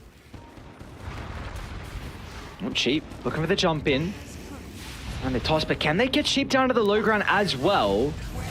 It's like Chen's going to turn to a Cookie Aaron instead, and well, doesn't matter, Sheep was not vulnerable to anyone else, maybe being able to bring him down once he was isolated. So the kill into the Rubik, and Roche is going to be up shortly, so it will be a 4-on-5 if Poker looking to contest this. I'm sure they are. Tombstone's off cooldown. Radiant's bottom Roshan shouldn't take too long for them to take. And for Poke, I mean, they've got this BKB now in small KK. That could be one of the turning points here for Poke to take some of these fights. You just need to see him get a good angle in, but you've got that Scotty up and Han. Fully finished, lots of stats. Healing reduction, attack speed reduction is massive, as you mentioned there, Ares. And Roshan, it's not going to take too long to fall apart. Second Roche for the Shard. Have some good options here. You could probably just give it to Han and feel pretty happy. So it's going to be a lot harder to kill off that Morphling at this point. They hand it to Dong, actually, instead. So just wants those additional Bernie remnants. Wonder if he maybe considers Scepter as his next item. Now that he's got the Ag Shard, I wonder. Yeah, I wouldn't mind that. Like, he's already highly mobile. You have the burning remnants to toss around the map as well. Small KK could be a big kill to find. They might. Yeah, he's gonna have to pop a BKB and just TP out. Farming very aggressive across the map. But with that BKB on cooldown, this is going to give a window now, 80 seconds, where Nova can look to shove in bottom and get this last remaining outer tower. I mean, they had to pop their BKB on Dong as well. So I don't think you feel too bad in Monkey King. At the same time, your BKB was fairly fresh. Dong's was also fairly fresh. So both her cores kind of just popping their BKBs for not much to be gained. Maybe a little bit more painful for the Ember as he wasn't on the retreat. But yeah, you should still be fine clearing out that bot tier 2. You do at least have the blink up, I believe, on Ranfu. So the Tusk does have this blink save possible now. Okay. Which can be one way to stall out these fights. I think you'd feel better if you had a kickback. Just offense just feels a lot better in this game. It's a pipe dream at the moment to get that Ags up on your Tusk. You don't have to settle. 31-12. As you mentioned, the net worth not growing too much here, Ares. They're keeping up quite nicely on Poke, so it's still playable at least. It is. And Nova have to be cautious about going high ground against Poke's lineup. Like, if you commit deep inside the base and make one mistake, you will not retreat out when you've got all the slows, the shards to be an issue, the telekinesis as well to drag you back in. So you've got to be really cautious about taking a fight inside a choke point like that. And it seems like Nova, they're not wanting to force the issue. Maybe address some of the side lanes. Small KK is going to run into Dong. Again, it might be a BKB that's going to be expended for the Monkey King. And that's another duration, down to 7 seconds now for him.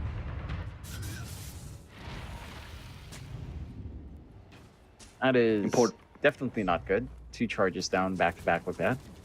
Yeah, and importantly this time, Ember didn't need to pop his, so yes, you might actually feel okay to maybe force the issue. Like they're going to try and toss in Sheep, but there's nowhere to be seen.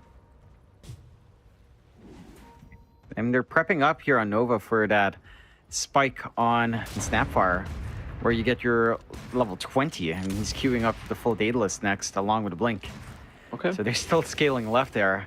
Full Scotty up on small KK. So the Monkey King is starting to get bigger and bigger here in the middle of these fights. The issue is Poke have not been able to find those fights, but as you mentioned, the high ground of Poke is good. They have good AoE control there. They can play in a tight spot very nicely, and they will try to smoke out as well. Not a lot of vision to play with though for Poke. The only ward that Aaron was holding is going to drop more defensive, so it's going to be difficult for them to catch out some of the members on Nova. They are split at the moment, but Dog's going to be able to shove out top lane, getting very close to the Scepter, just needing that last component. 800 gold away for himself. And Lonfur's completed a BKB, so even though the Drow Ranger's KDA doesn't look good, 1, 6, and 8, I'm quite impressed with all the network that he has somehow been able to find across the map. Dire's structures are fortified. Alright. It's Are they a gonna go high patience game ground? now. Oh, there you go. You're really happy now on Aaron. You can just go full strength, and you'll just be really durable. It's one thing for Rubik. He's not doing it. They know he's there. Oh, jump in. Hang on, Lonfur. Oh, big toss. Oh, Lonfur's in a horrible position. Tries to get some distance away with a 4-star. Maybe the Wukong's command. Small KK's turning to try and deal with a Tombstone, but the rest of the other members, they're just forced to go all the way back inside the base as Nova unrelentless on the prowl. 3 members going down. Now they can go over to the Tusk as well, blocking off the escape avenue. And that should be multiple sets claimed now after that successful team fight. Yeah, I don't see a defense coming out from Poke without that Wukongs. And just, again, a big movement out from Sheep. That toss back.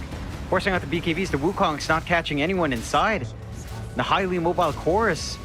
And they can just waveform and remnant out of the Wukong. So it doesn't even matter how much farm you have in the Monkey King right now. Unless you can trap them in with the shards or the lift. He's still got BKB on small KK. They're going to look for the perfect use of the chain control. The TPs has started to come in. Let's see if the Monkey's going to be able to do it. Dong's completely out of mana and remnants as well. Looks like he's going to be okay, but they'll turn to the easy kill onto Tiny nonetheless. So at least Poker able to get something. Can they get more though? Looks like Nova trying to cut their losses, not looking to stick around for a potential bad fight. They will back on off. In the end, they're happy though. 4 set of barracks claimed down bottom. You get the melee barracks mid lane as well. One team fight is all they needed to finally deal some objective damage. You're in a strong position now on the side of Nova, 35 to 13, 32 minutes in, 17k lead. The side of Poke, it feels really hard for them to fight, right? Like all your farm is basically on small KK, but he can't really use Wukongs. Like how are you trapping multiple heroes in Wukongs? It's only the shard. Maybe the lift back in a tight spot, but it doesn't feel like it's enough. It doesn't feel like it's like reliable enough to play with. You don't have anything like an arena. You don't have like a dream coil to keep them inside Wukongs. I'll try for a smoke play though.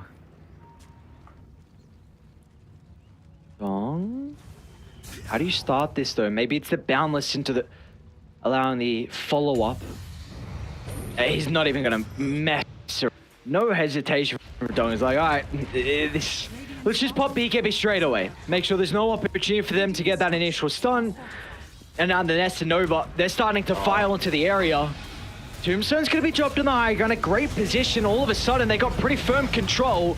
Han's gonna be in the middle of the Wukong command, but he can always waveform away. Now he's on top of the Drow Ranger. Raw's gonna get some distance away. Lonfer tries to stand her ground, but they're just way too far behind. They don't have the damage. They don't have the items. It'll be a TP out from Small KK. Just makes it. Killer as well will survive.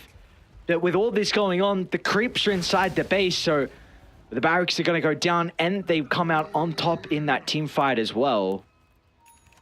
Oh, it's a huge win. Yeah, it stays alive for a little bit longer, but one breeze will kind of just shatter that building. We've got full Daedalus up now for Han, so he hits like a very big truck. Oh. Almost had small KK. Just a tree grab would have done the job there, but don't take the brave guess on that Monkey King. Next Roshan, is it going to be a quick one? No, 2 minutes, kind of middle of the pack on the longer side for the Roche respawn. So Poke has a little bit of time to try to regroup, rethink their strategy right now. You are not getting damage on Lonfer, man. Like, if he stands in Wukongs, I mean, he doesn't do damage and no one's in Wukongs. If he stands outside, then he's a sitting duck. Like, there's no play from Poke where the Drow and the Monkey can just work together right now. It just doesn't feel like it's there.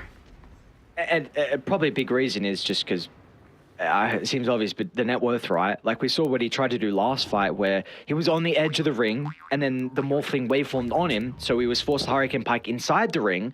But Morphling has a 10,000 net worth advantage over the Drow. He doesn't give a shit about the ring. He just went straight in. It did not matter. So like this combo that usually works really well, that usually covers both their weaknesses, we're not seeing it in this game because of just how far behind they are.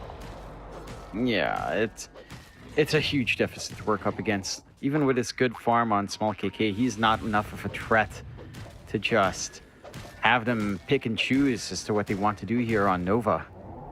They're being very patient on Nova's side as well. They just have Chola, you know, AFKing in Roche, just waiting. That's her job now as the Undying. He's had a lot of tremendous impact in this game, though. He hasn't been giving any big spells to Aaron. Like, when he drops Tombstone, immediately he snaps out of Decay. Yeah. You know, if he pops the Flush Golem, he's always got another spell to pop out. So, Aaron's been targeting that Undying a lot, and he doesn't get it. Like, if they get a Stolen Tombstone, that could be one way. Getting some counter control back, but it's just not there. It's honestly refreshing to see Chola play the Undying because he is a very greedy Undying player.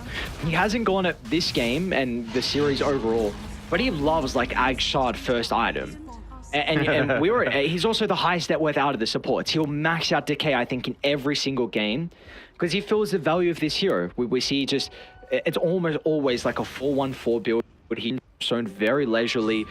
Like, if he'll just drop it down. If he feels like there's any potential fight, he'll use it. He doesn't care about the cooldown. He loves using Flesh Golem off cooldown. Like, it's just a different look at the Undying than what we get out of other people. Yeah, and I like that. I feel like that's the way you actually have to play the guy. Maximize the farm potential of the K, get some early aura items for your team to cover some bases here, relieve some pressure on the offlaner to have to go for that same kind of build-up, and just be massive. Like, the shard is a little bit funny, I'll admit, but I do enjoy the shard. I mean, it's hilarious. At the same time, Flesh Golem uptime is drastically improved with that, so you don't mind it too much. Jump in, Brentford. It's a pretty good backstab for the Monkey King. The Avalanche going to stop the early use of the Wukong's command, and inside the base though, Nova, they're onto Lonfair. Still outside though, they're going to be cautious though, because they are going to lose out Shen. Multiple heroes surrounding him for the moment, so small KK, he can also turn to deal with the Tiny as well, as finally the Monkey King starting to flex his muscles, but it might be a little bit too later on inside this game. He'll try and play around with the ultimate, but they just have a far superior item advantage and the net worth advantage, where the ulti is doing a minimal amount. Or is it? What's going on here? The dying left, right, and center. Lonfer, he can stand strong. Is this the turnaround we've been waiting for? What? What just happened? That was a little bit throwy in that fight. Like, they bought back in, they saw the commitment from Poke, and they don't respect it. What, that's a die back on Ember? Yes, they did. They died back in Dong. What? And this high ground melts if Poke is on top, and they have a big opening. Sure, they don't have Roche, but 90 seconds without Ember, Lonfer can get to work. That was a bit nutty. The movement into the backline from Poke, that was it. Like, they managed to take out the Snapfire without the kisses coming out. No defensive item like, say, the BKB for the Snap as well. Just all in on the Guardian Greaves, along with the Crystallis. So he just melts. And it looked decent for Nova finding trades back, but this time the Wukong's pays off massively. Yeah, like they do have the output. And maybe it was because that fresh Daedalus picked up from small KK. Like, maybe that was the main damage item that he needed to really start to be an issue inside some of the team fights. I'm kind of trying to keep tabs on live and the replay, just making sure we don't miss anything, because in that fight I missed someone getting blown up. Jump in. There's a Kisses. Someone needs to address this, but he's so far inside the base, it's going to put themselves in a compromised position if they go for the stun, but it doesn't matter. They're going to be able to survive. A cute use of the toss away from Aaron, and it's going to be a full set of barracks mid, so at least they'll be able to even up the mid set. I don't think they'll get anything more, though. They're going for it. They're going to try. That's ballsy. I guess you can Wukongs. Okay. Double up. It's just a creep, nothing crazy. Shen? Oh, that scared me for a second. All right. John, what's going on? We got a game, apparently. 9,000 lead now. It's evened out. Poke, they hit that critical point where now standing in the Wukongs is threatening. And we're seeing really good BKB usage coming out from small KK. Lonfer is also at the point where he has a Daedalus. Like, they just needed damage. And now that they have it, it's really difficult for the side of Nova to take this unless they split up these fights or, you know, group up properly as we have been seeing them do. That last fight was just a little bit weirdly scattered on the high ground and low ground. And Chen was just isolated. So let's see. They get a good scan here. But no Wukongs. Like, that's the big thing. No Wukongs for the fight on Dire. So they're not going to be able to really take this. So we see Dong straight on top of Killer. He's getting some distance away with the Butcher bearing, but it's not going to matter. Multiple remnants for Dong to play with. So that's a dieback on the Beastmaster. Tusk is also killed off from Han, who was able to wrap around and catch up to the support. So, and we saw what happened. Just a call, it had to be made. As soon as small KK doesn't have Wukongs, you cannot think about taking that fight. Yeah, it's not an easy one. Without the Monkey King to provide that presence, provide that AoE denial, area denial coming out. And they just go for the last set of racks. Han's got the damage. The creep wave is pouring through mid. They can try. Wukong's is up, but without the Beastmaster, it's a lot harder than it should be. This is going to be Megas, and they won't try and do anything about it. I guess Dai deal with Megas relatively well. But still, this is you now. One mistake and you're always going to have creeps inside the base. You always have to be cautious on if you ever leave, what's the play? Yeah. This is big on small KK though. The butterfly. They are mainly physical right now on Nova outside of Kisses. Oh, gobble up. Aaron's going to be in some trouble. He's also gone without a buyback. This might be the opening spot. KK, it's a pretty big boundless strike onto 3. They'll get an easy kill onto the Undying. But they can kite the Wukong, so Small KK needs to run away and protect its route, but she's already dead. And now they're just kiting him into oblivion. Oh, no. One last fight is all Nova needed. They made it. They made him work for it in the end. It was a little bit messy, but regardless, Nova, they're going to be able to take the series in 2-1 fashion. And they will now go up 2-2 in the scoreboard, and Poke, they're going to drop down to 2-2 as well. Yeah, they keep it spicy here on the side of Nova. I mean, this was a massive win for them. They climb up a little bit more. They have a good chance of, well, maybe even dragging it up into the top 2 if they just stay at 2 losses, depending on how the other teams go. And for Poke, this makes their journey into the top 2 also a lot tougher, because they could have just gone away with an easier time with just 1 loss series, but it just gets overwhelming. Like Nova, we talked about these 2 teams facing up against each other. The laning phase was a big part, and Nova just crushed with that flex, giving Dong that Ember once more. Sure, you had a slower time for Han down mid, but your side lanes were just completely dominant. Like Lanfera was off to a very slow start in farm, and Dong just ran down Killa. Like, that was just not the results you'd expect, but again, this flex coming out from Nova, it felt like that's something Poke wasn't ready for, both in game 1 and in game 2 and game 3 here. Dong, he's just an X factor. I really think this unlocks the lineup of Supernova as well. It seems like it's taken them a couple series to work this out. Maybe they haven't tried it as much in scrims or whatever it's been, but so far the games I've seen from Supernova, we haven't gotten a safe lane Ember, I should say. But now finally, they've recognized that, hang on a second, like we have this potential. Dong plays a mean Ember Spirit. You can give some carry heroes even to the mid lane as well. So I'd really like to see them in their upcoming series start to put a lot more priority onto the Ember. This is something that really it won them game 2, and game 3, he was a big reason of why they were able to come out on top as well. So I'd love to see them continue to put the priority on this hero.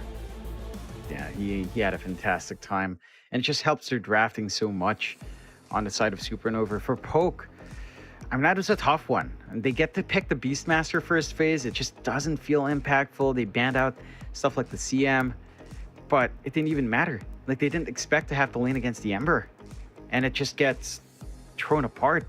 Like the last pick, Morphling, sure, like they early picked the Monkey King to deal with Ember in mid, but then they just shifted again. I'm not sure why Poke didn't expect the flex again after what happened in like that game 2. Like the flex was gonna come out, and they don't respect it. Han, very worthwhile, very deserving of the MVP. He played on edge, man. He was insane. He did. Like that one play down bot, like he should have died. It's like, what the hell was he doing a lot in this game? But he got away with it. He was just completely free to do what he wants in the morph, because what was there to keep him down? All you have is a silence, a boundless. It's not enough. And that was a first phase lot. I actually don't remember now. When did they pick the morph? I want to say it was was it a last pick morph this game? I don't even remember. I don't No, it even was a last remember. pick snap. It's second phase morphling. Yeah, Okay. second phase, last pick in the second phase. Yeah, what's that, 18 or something? Regardless, for Han, I again was saying I'm not quite sure how he's going to be able to perform, because the Morphling is difficult to play as a 2, but he looked incredible, and as a result, now Supernova, they're going to jump up 2 slots there, and Poke, they're going to go down as well. So both of those 2 teams are currently even with 2 wins and 2 losses. Next up though, we got Piggy Killer, so the top of the table currently against the bottom of the table in IG Vitality.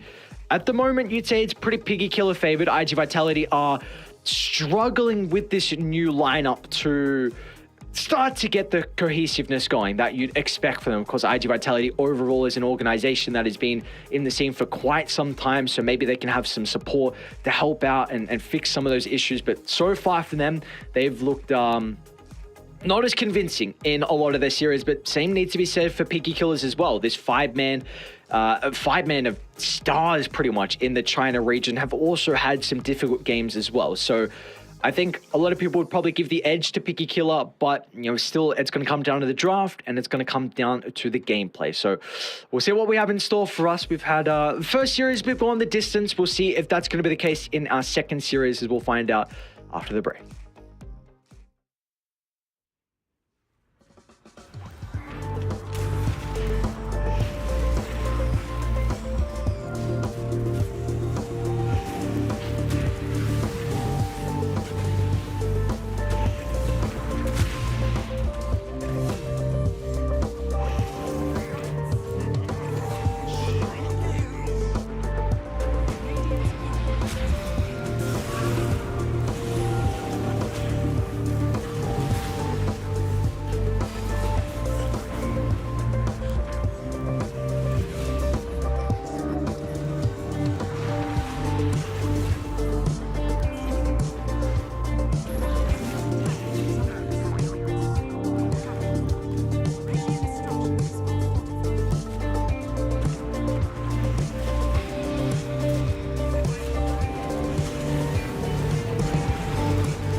And we are back with two brand new opponents for our last best of 3 of the night. It's going to be IG Vitality taking on Piggy Killer, and it's the top of the table versus the bottom of the table. With that being said, though, both sides have only played 2 series overall, so they haven't really played a lot. There's not much history on them prior, but you would have to say heading into it, there is, especially with the odds. I mean, you take a look at the odds, it's you'd definitely say probably Piggy Killer is the one that has the advantage. For sure. I think Piggy Killer is just, it's a really veteran team, with a lot of veteran players trying to work their way back to Div 1. So definitely favorites coming in. IGV, they've had a rough time so far. It does feel like maybe a lack of identity, maybe just, having to work together as a team is a lot harder for the stack, which was just freshly assembled as well. I believe most of their players did come from Shenzhen from the last time, but a couple from YBB as well, and a mix, right? So blending in and trying to make a cohesive unit of 5 for IGV, it's a process that'll take time. Like, these are all promising players in their own individual right. They have some experience under their belt, but to face up against a team like Piggy Killers is tough for this fairly young squad, or fairly fresh squad in comparison. Yeah, I will say Piggy Killer, though, I have not been impressed by their performances so far. This is a team that I was expecting to pretty much have a similar road to what we saw from Vici Gaming in the last tour, where they pretty much just sweep everyone and then they get to like one opponent, that was YBB, where it actually looked pretty difficult. But for Piggy Killer, their first series was not clean at all. They 2-0'd Supernova, but those were some really, really awkward games. And then their next series versus Bright looked much better. That was the Piggy Killer that I think a lot of people were expecting. Still didn't lose a map then as well, but just their map movements and overall their game plan looked a lot cleaner. So we'll see. We'll see if still they need time to adjust, because that is still a 5-man, and we've seen that sometimes over in China. It doesn't matter if you bring 5 superstar players to a team. There can always be some difficulties. I mean, really the big team we think of is Elephant in that regard. So I wouldn't put Piggy Killers at that level without a doubt, but I'd say this is still quite a strong team, and there's a lot of high expectations for them. For sure. I mean, maybe a factor of making those games a little bit awkward is just down to being overconfident. There's a little bit of overlap in the heroes as well. I don't think there's too many surprises that Disruptor has been a high priority for both sides. The Quap signing through the Venge may be a little bit more surprising from IGV. I mean, I do enjoy Venge as a hero. I think it's in an interesting spot where it's semi-viable. Its timings are very awkward. But if you look at what Piggy Killer's been picking a lot of it, it's definitely in line with the meta. Nothing too far off the mark here for IGV. There's a little bit of that experimentation. I think looking at it, if you do get something like the SF Venge, the minus armor does stack up. It's just awkward. Like, Venge is a very awkward hero. Like, her shard feels really nice, right? Like, that shard is pretty amazing, and you have really good talent spikes, but they're all really locked in. And as a support, you're probably not going to reach that point. You're not going to reach like your Ag's timing. So it feels like the Venge is best on off lane in terms of maximizing that, but on the off lane, it doesn't feel like it applies enough pressure as well. So I'm keen to see if IGV will dip into that Venge this time around up against like a really experienced team like Piggy Killer, which again has been a little bit up and down, maybe just being overconfident or adjusting to each other. Could be either or in how some of these teams execute. I think a good comparison to Piggy Killer in China right now is like something like Boom in Southeast Asia, right? This is like a veteran stack. Boom has been around, well, since at least Tour 1 together for this stack, and they underperformed severely in Tour 1, but they're like the same expectations set for them going into Div 2, and the same expectations are there for Piggy Killer. So it would be nice to see them be able to climb up to Div 1. Who knows? So far, it's been a good start. But if IGV makes this the launching point for sort of their comeback or climb up out of the bottom 2 and maybe even into the top 4, maybe even the top 2, depending on results, it would be quite the storyline for them if they find that. Yeah. And this needs to be the launching point, right? Though, because you're getting to the stages where if you lose this, you're 0-3, and then all of a sudden, over the next couple of series for IG Vitality, where the storyline's going to be you're fighting kind of for elimination. Every series now that you lose is just getting closer to you being guaranteed to be eliminated out of Division 2, and you got to go back through the qualifiers. So it's really getting to the stage where you got to get some wins under your belt, and for them, well, they have won 2 maps. Every single series for IG Vitality has gone the distance, but they've also versed some more weaker teams, I suppose. They've versed Team Bright and Supernova. So, I mean, Bright are 2-1, Supernova are now 2-2. So, but they're not that top of the table like Cactus or like Piggy Killer. So, we'll see how they're going to be able to shape up. Again, it just all starts with the draft. And you were mentioning before, like, you know, you don't mind. There's some weaknesses with the Venge and the Shadow Fiend. So I don't know if you can play that into Piggy Killer. I think those weaknesses will definitely be exploited. Yeah, for sure. I think you can get aggressive really fast on the end of Piggy Killer to counteract that. I'm keen to see, though. Like, I want to see something surprising from IGV. I think that's one angle you can take with this kind of lineup that's still kind of figuring itself out. Try to go for maybe a bit of a surprise factor in the draft. That catches the veterans a little bit off guard. Maybe they're not used to playing against it. You know, maybe they just don't expect it. Maybe they haven't played against it in a while, so they forget certain counters, certain timings and tempo.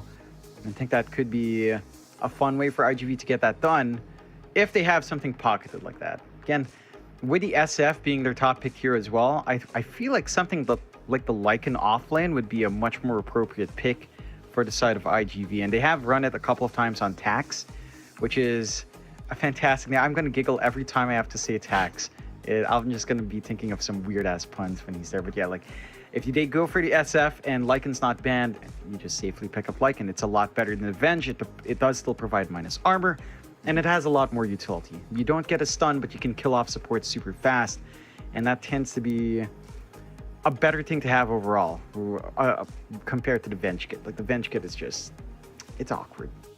Yeah, it's average right now, and you make a couple of mistakes, all of a sudden those timings get fall later and later, and you don't really do anything without the Scepter. So you're pretty useless for first 17 minutes of the game, if that. I mean, your lane can be okay sometimes depending on what the matchup is, but you do also have a lot of lanes that are a bit iffy. But enough about the Venge. What about the Shadow Fiend? Again, like we saw, that this is IG Vitality, one of their more picked heroes, but what do you feel about the hero? Because I am a Shadow Fiend hater right now. I don't think the hero is as strong. You don't like him as well? Okay. No, I'm just not a fan of the hero.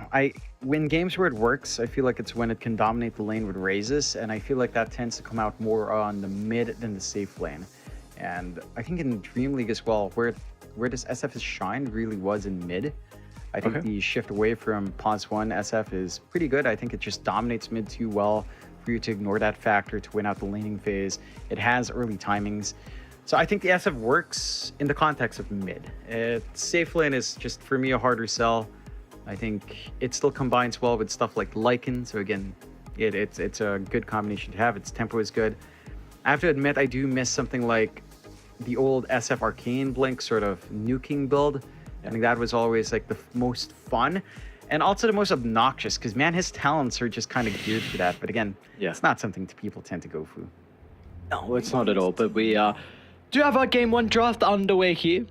So we'll see what we've got in store for us. Already IG Vitality looking to put some respect onto the Death Prophet, something that Piggy Killers have been putting a lot of emphasis on in the first phase. Ava loves to play it. XM has a incredible Death Prophet in the mid lane as well. Yeah, it's a safe ban with that flex potential for Piggy Killers. I'm wondering if the Piggy Killers do leave something like the Lycan in. I mean, they already take out the Beastmaster. So will they allow the Lycan? Will they allow the SF? Like, that combination is still strong. Like, even if you run SF safe, I think SF safe is really only viable with the Lycan off. Like, that's the one thing that where you see that SF still shine from that pause 1 roll. So I'm keen to see what they build up here. They banned the Timber Saw out on IGV. Piggy Killer, you've got to take one of these things out. Which will it be? SJ's having a good time, though. Like, he's having a good laugh. And they take out the Ench. So That's an interesting one. They leave the Lycan. They go with the Disruptor for IGV. All right, so they prioritize the Disruptor first. Highly contested hero between both of these teams, and pretty much across every region, almost every tournament now, this hero is just up there. What an unintended consequence, right? With a change to Glimpse. 10 Like, seconds it suddenly just pops in. It's like, all Yeah. right, my laning is now not tied to this crappy remaining. Thunderstrike. Remaining. I've got the Yeah. Glimpse. I can go for early kinetic field. I'm good. Yeah, it's a hero that can sometimes even just solo win a game at the late stage if you get Scepter. There is always that potential if you're able to farm it. And we will see, though, Piggy Killer look to go for a little bit more of a fast-paced lineup. There's already some flex now with the Nature's Prophet Tiny. One thing that Disruptor does not like to verse is heroes that get up in your face and are the ones that are controlling the tempo. So it looks like Piggy Killer, they're going to try and play off the back of that. I do want to quickly mention as well, Piggy Killer, they do have a 30 seconds drop penalty as well for not being ready on time. So just a minor thing, but something to note maybe as we get towards the later stages of the draft. Dire team ban. I'll take this time as well to... Okay, they get the counter to the NP, which is the Primal Beast. You can run it down. Feels good in lane. I will mention, Yukio. I think that he has the new Sony headphones. Those are pretty sick. I don't know how good they are, but they're Sony's.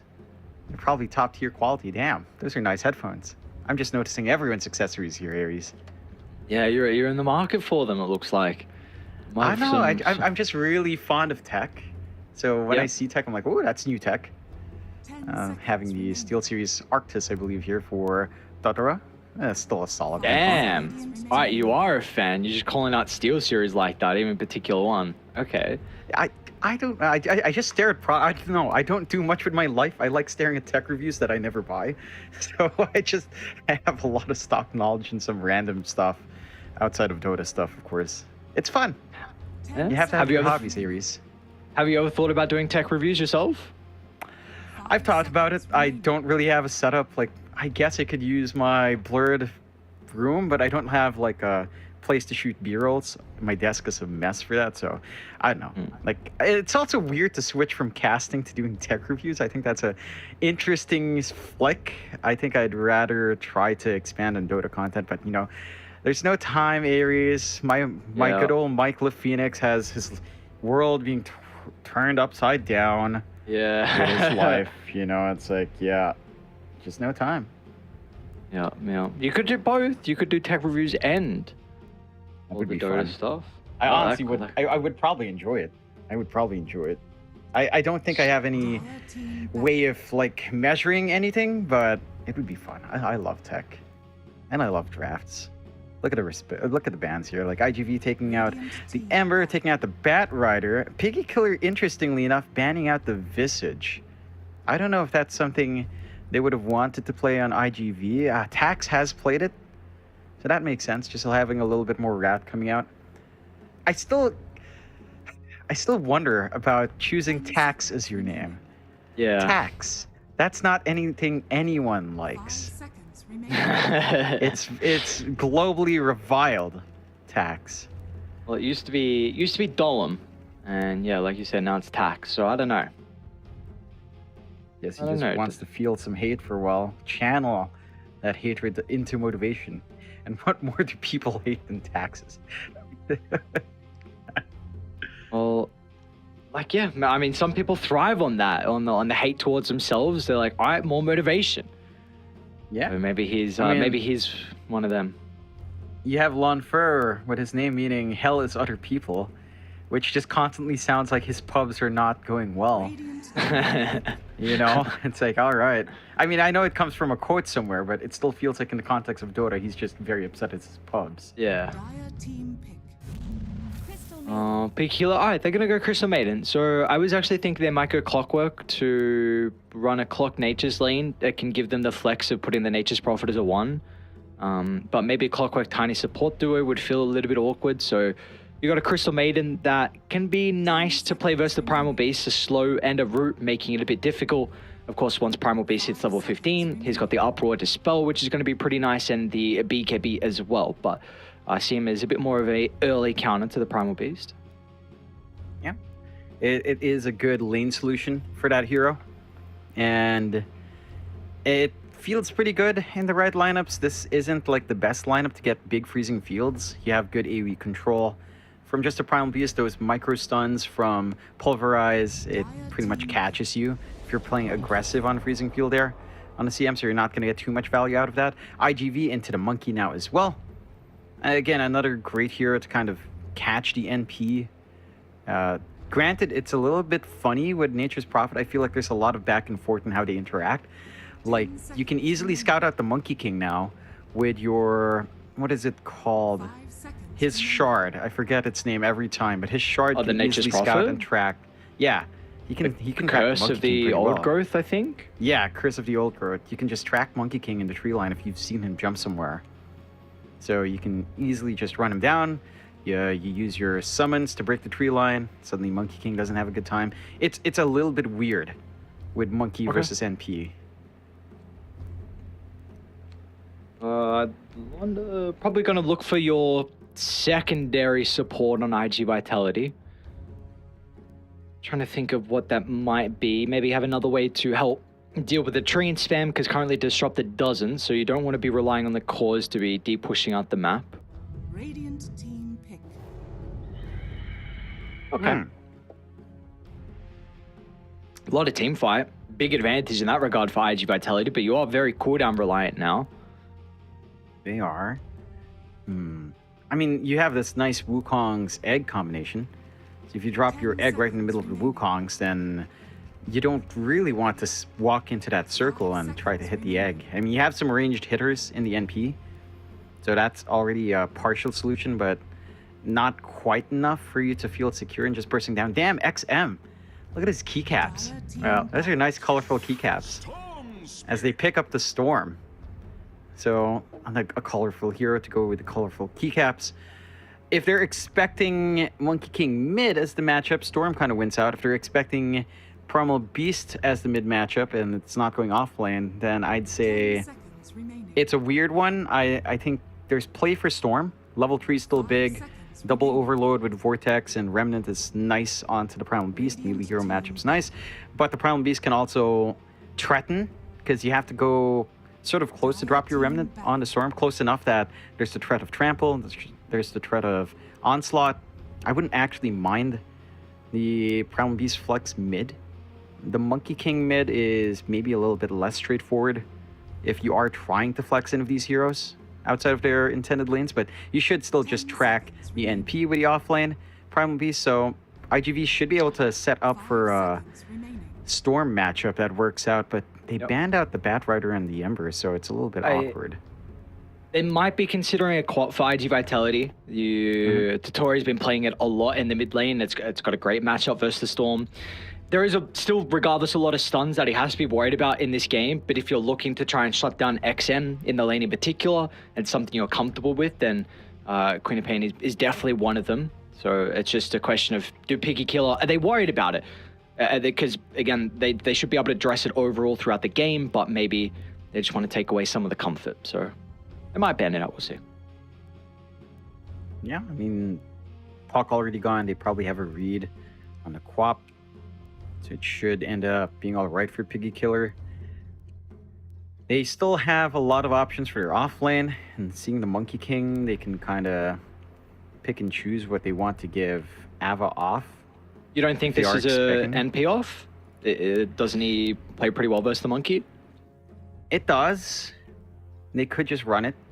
And that also cancels out like the Primal Beast lane into NP.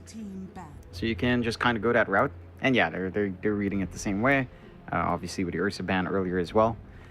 What do you want to lane into Primal Beast? Because that's still a really annoying hero to lane into. I think life still has some value this game for them. You get the Infest Bomb out of the Storm, addresses the Phoenix, doesn't really get booted out of the lane from the Primal Beast, which is nice.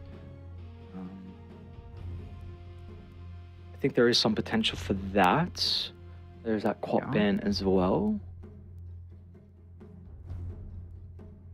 What do you have left for IGV from Totoro? He's played a couple of Razor. Razor mid versus Storm isn't bad. There's the Pangolier as well. Not too much to stop it from rolling around. They go with the DK instead.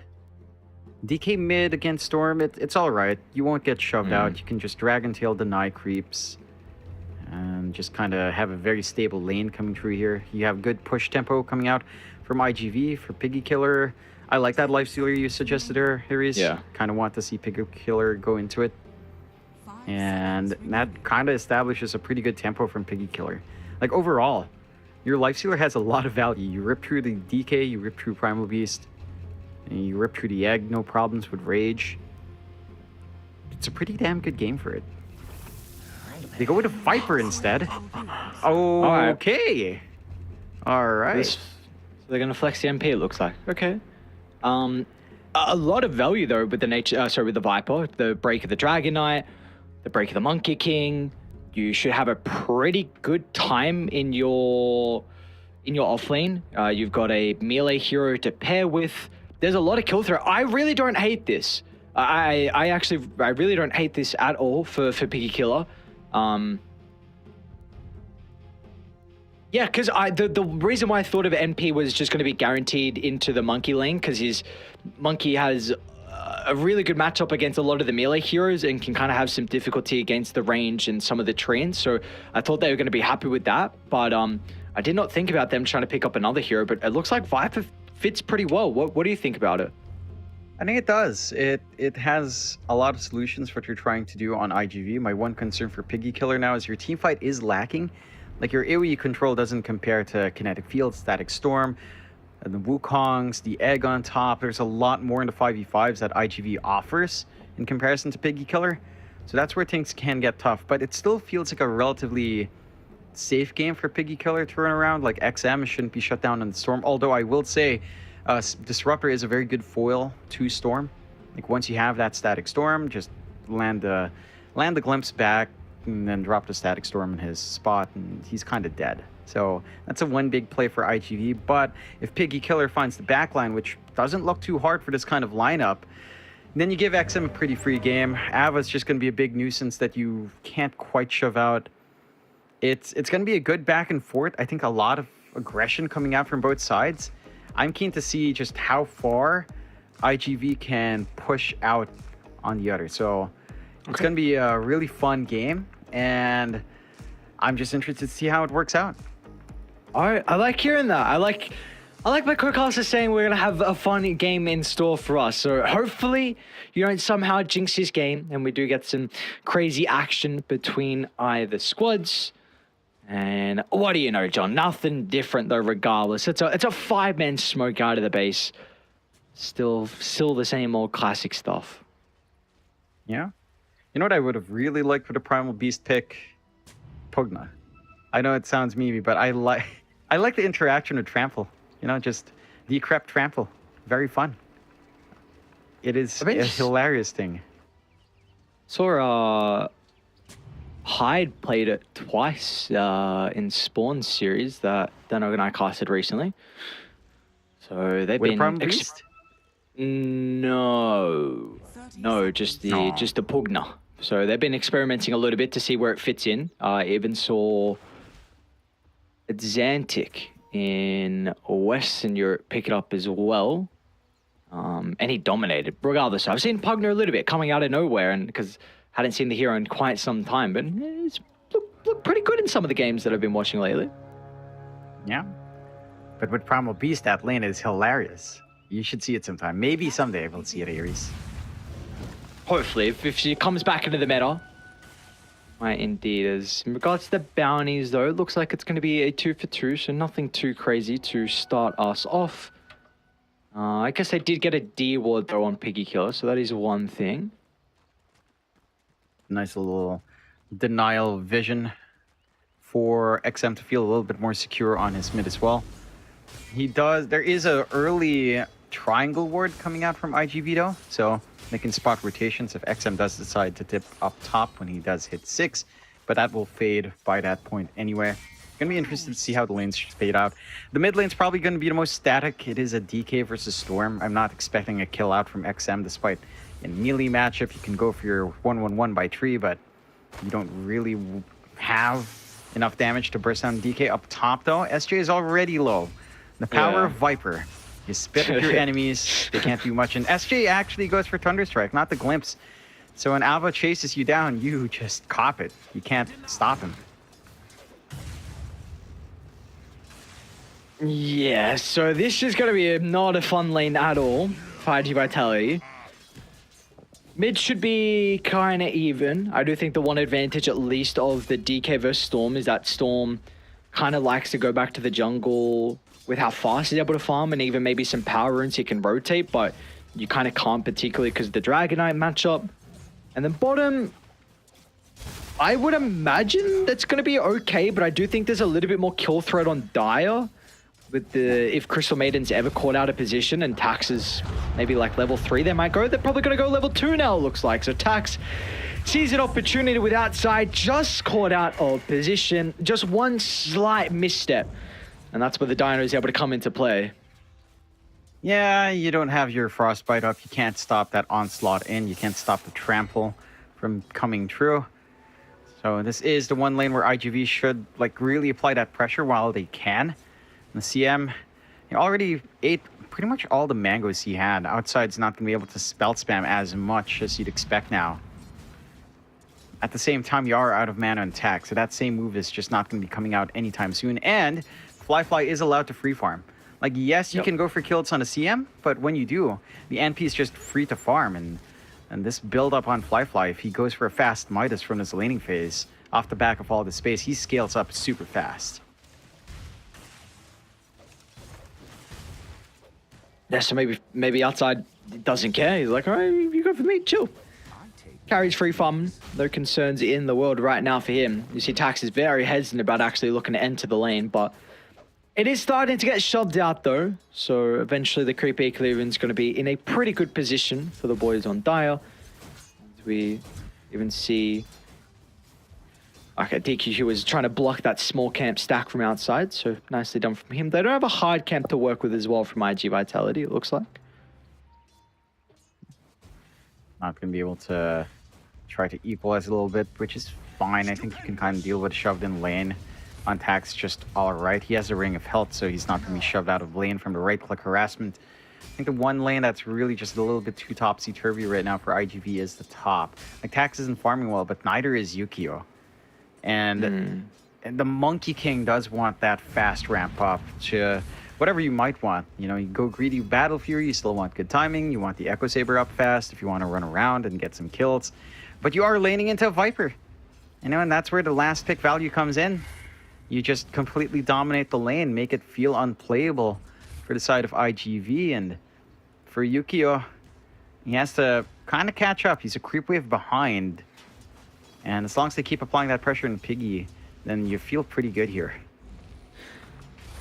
They've done a really good job though with the creep Equilibrium. SJ was able to get a pull off, so Yukio got a full free wave onto the tower, didn't miss a single CS as well. Of course, as a result of a single pull, the lane's going to heavily shove back out as Frisk might be in some trouble. We see as soon as Ava moves on over, Yukio wants nothing to do with that attempt, so... but that's the thing, you've got a double wave now for Dire, so shortly the Monkey's not going to be able to get anything out of this. Yeah, it's going to feel pretty awkward for Yukio. Still, I think he's managing the lane as best as you could hope for. Coming out from the Viper matchup, it's not completely bad. He's managed to catch up off the back of that pull. Down bot though. Oh, bottom. Yeah, Fly. In a little bit of trouble. Looks like the tower's going to be enough of a deterrent. They won't continue to dive. He might tick out to the Fire Spirits. That's the Tango region and the extra help of the tower aura. So Fly is going to be okay. They might get some damage in the outside now instead. Can he get one more spell off for the Crystal Maiden? All she needs is a right click. Yeah. You still feel pretty good on Tax. You get the solo EXP, so now you hit level 5 on that Primal Beast. Half a level ahead in terms of experience in comparison to the NP.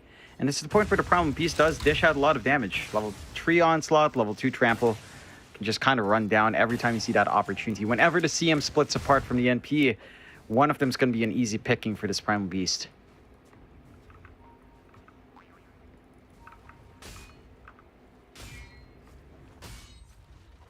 Do have the really big timing here for the Dragonite. catapult wave along with your Elder Dragon form. And the level, so the 6-minute timing. So there's a rune gone spawn. It will be top, denied from the Disruptor, who will take a spill. But it is time wasted where they're not getting much out. A couple of seconds, but any little bit is important against his Dragonite. You'll probably continue to keep some supports nearby just to waste this first ultimate. Yeah, I don't mind that. Again, you stall out that mid push. You keep your objectives intact. You are pretty under-leveled on the supports of IGV. SJ is still level 2. At the least, DQQ's 4. But he has been so selfless on the Disruptor, and this is one thing where Disruptor does feel pretty bad when he doesn't find EXP. You have Thunderstrike level 1, Glimpse level 1, the range is bad. Let's see if they're going to be able to bring him down, toss even further under the tower, along with the Frostbite. So just so much damage getting dealt thanks to the tower aggro. 511, so pretty much half his health pool gone thanks to that extra hero in away. So he does bring the tower down quite low with the catapult, about 2/3 of its damage dealt, but it's going to come at the cost of his own life. Meanwhile, top lane, Ava, is in trouble, or is he in trouble? He's actually going to be able to hit back because Frisk, a perfect rotation back to top lane at the timing where the Viper might have been vulnerable, means that IG Vitality will not be able to get anything out of this duo support rotation. In fact, Frisk, he gets a double kill. So the Tiny, a love and life, a little bit of gold, a little bit of experience. You were just saying before the supports were having some issues with those levels, and it's going to get him closer to that early blink for the Tiny. Yeah, it's night and day right now, especially the pause 5s here from IGV and from Piggy Killer. SJ is still level 2. Look at this, Tax, early rotation as well from Ukio. We've got that first use of the Pulverize, and with them getting on top of Fly, but then Nature's Prophet's going to go down, so it's a pretty good rotation. Ukio, it was nothing to do with top lane. Anyone else can lane with the Viper but me. Yep. I think got a big one in XM here. Storm Spirit. Okay. The Toro is able to chase him down off the back of the haste rune. There's not much XM can really do. Can actually miss on the breathe fire. And as a result, XM still should die to the glimpse. They'll get the connection, but Fly is going to try and TP in with the Wrath of Nature. Doesn't get the connection onto the Dragonite. They just needed that little bit of extra damage, and he may have actually gone down. But in the end, IG Vitality getting some much needed core kills across the map. Yeah, it was necessary. It takes a lot of effort, but they find that movement onto XM. I think that's the one lane they really needed to balance out. A runaway start for the Storm would feel pretty hard to manage, especially, again, considering your level gains in SJ are not quite there. Like, even with a book, he's not going to hit 6 anytime soon. They are starting to force movement across the map, though. Like, Piggy Killers they left bot lane. They're not even farming it with Fly. They're looking up top for some aggression here. A gift from the temples. Long zip in inside the jungle as well, SJ. The quick fingers out of Glimpse. Meanwhile, back to top lane. Phoenix going to be caught out without an opportunity to fire the dive. With Outside and Frisk in combination together, they might even get the vision of Tax, Sprout, and 3-throw is off the mark, though, both splitting the middle, so Tax will be able to react fast enough. The Dino TP's out, but we see what's happening across the map. Someone soon will have to react to mid. Totoro, he's got his Elder Dragon form back up. A little bit cautious about beating to the objective, though. A bottom lane, Ukio. The reactions. Quite fast. Top lane, Firefly is dead. SJ was able to get in range here for the glimpse, and Tax is there to follow up with the damage required. So a couple times now, Fly just slightly caught out of position. Meanwhile, XM, he's used all his mana to try and get the power in, and Ukio just takes it in front of his face. So XM, that is a big kill for them to find to continue to slow down the Storm Spirit's game. And man, these past couple of minutes for IG Vitality has been pretty solid, and they'll rack up another kill to the tally as outside. I look for denying to Roche, juking and jiving. Tax has got the onslaught back up in a couple of seconds, though. So for this poor old Crystal Maiden, I do not believe there's going to be an escape avenue. Gets a glimpse, and now it's going to be able to follow up. There we go. Extra kill. Oh, maybe an extra death, though. Hold on. Pretty big for XM to be able to find this, considering he's had a bit slower of the past couple of minutes. Tax has got a streak as well. Radiant's middle tower has been Yeah, denied. that's a decent enough trade coming out. You are still finding more on IGV. You managed to find a mid tower finally off the back of all of that movement across the map. And again, you've been punishing Fly quite well, but he does reach into the Midas timing now. He's gonna have a good time just kind of ramping up on that NP. Radiant's middle tower is Yukio under attack. has been given so much room on the Monkey King though. He's recovering down bot. He's not too far behind Fly and the other cores on Piggy. So his Battle Fury is actually going to come out at a really strong timing. And it does feel like Piggy Killers have not respected that early aggression out from IGV. Like, this is a primal beast with level 8 up. He does so much damage in the middle of these engagements. You've managed to really give too much room to Yukio. And now they have some combinations on hand from IGV where you've got the Supernova ready for some of these fights. You've got the Wukongs, although you don't expect Yukio to join in too early. The one standing issue is SJ without his 6, but he's been soaking up mid by himself. So it's going to come out sooner rather than later. And again, Yukio, loving the farming patterns coming up for the Monkey King. Always looking to be nearby just in case the fight does break out over the power rune. And with him there, they'll get the kill onto Frisk, so very impressed with what he's been able to do across the map. Little things, but that's 2 times in a row now where your previously was the Storm Spirit kill and now it's a kill onto Frisk that will slow down his blink. Yeah, these are big. They don't have an objective to play for on mid, but they'll just smoke up immediately. And they've got that blink up on Totoro. Like, he can get that control for the team now.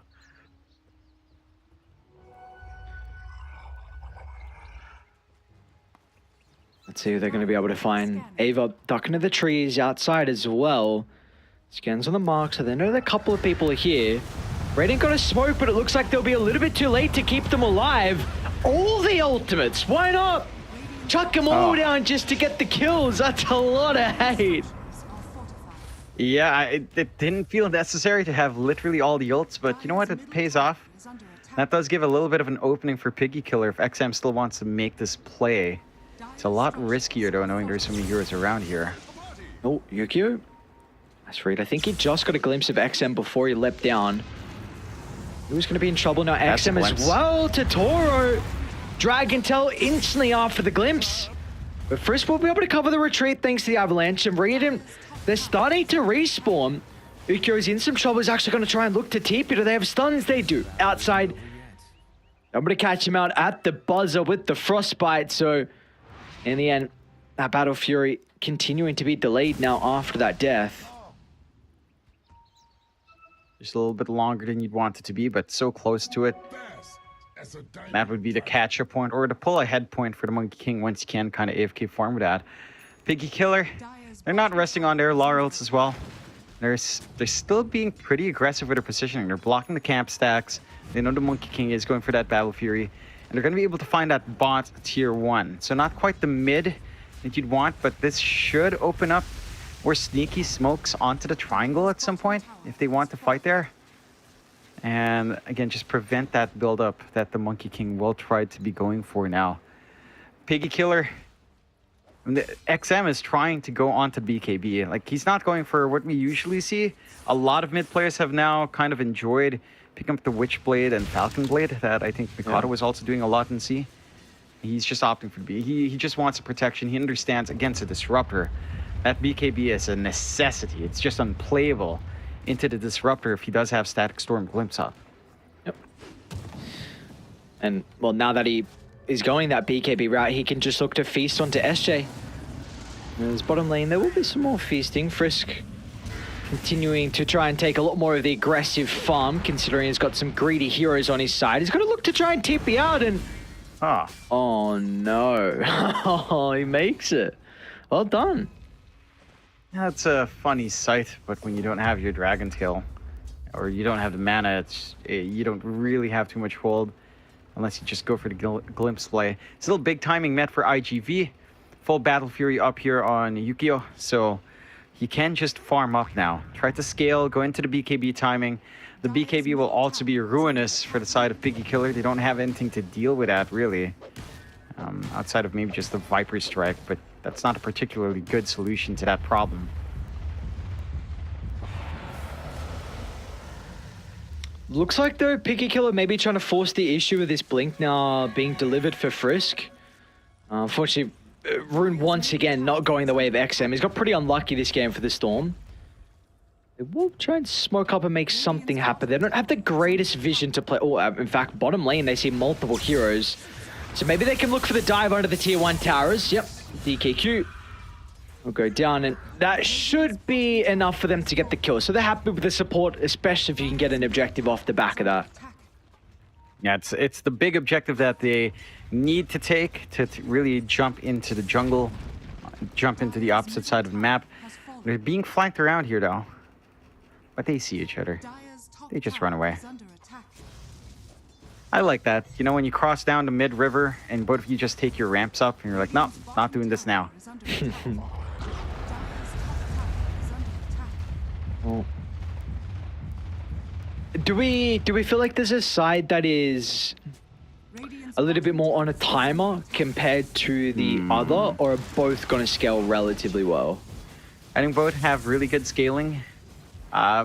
It's hard for me to say who I prefer scaling into the late game. Maybe I'd give an edge to IGV, just because Disruptor, if he does manage to get a Philosopher's Stone into the Ags, which they did just get dropped, the Philosopher's Stone, then the Ags is terrifying, because your Storm will just have no counterplay at that point.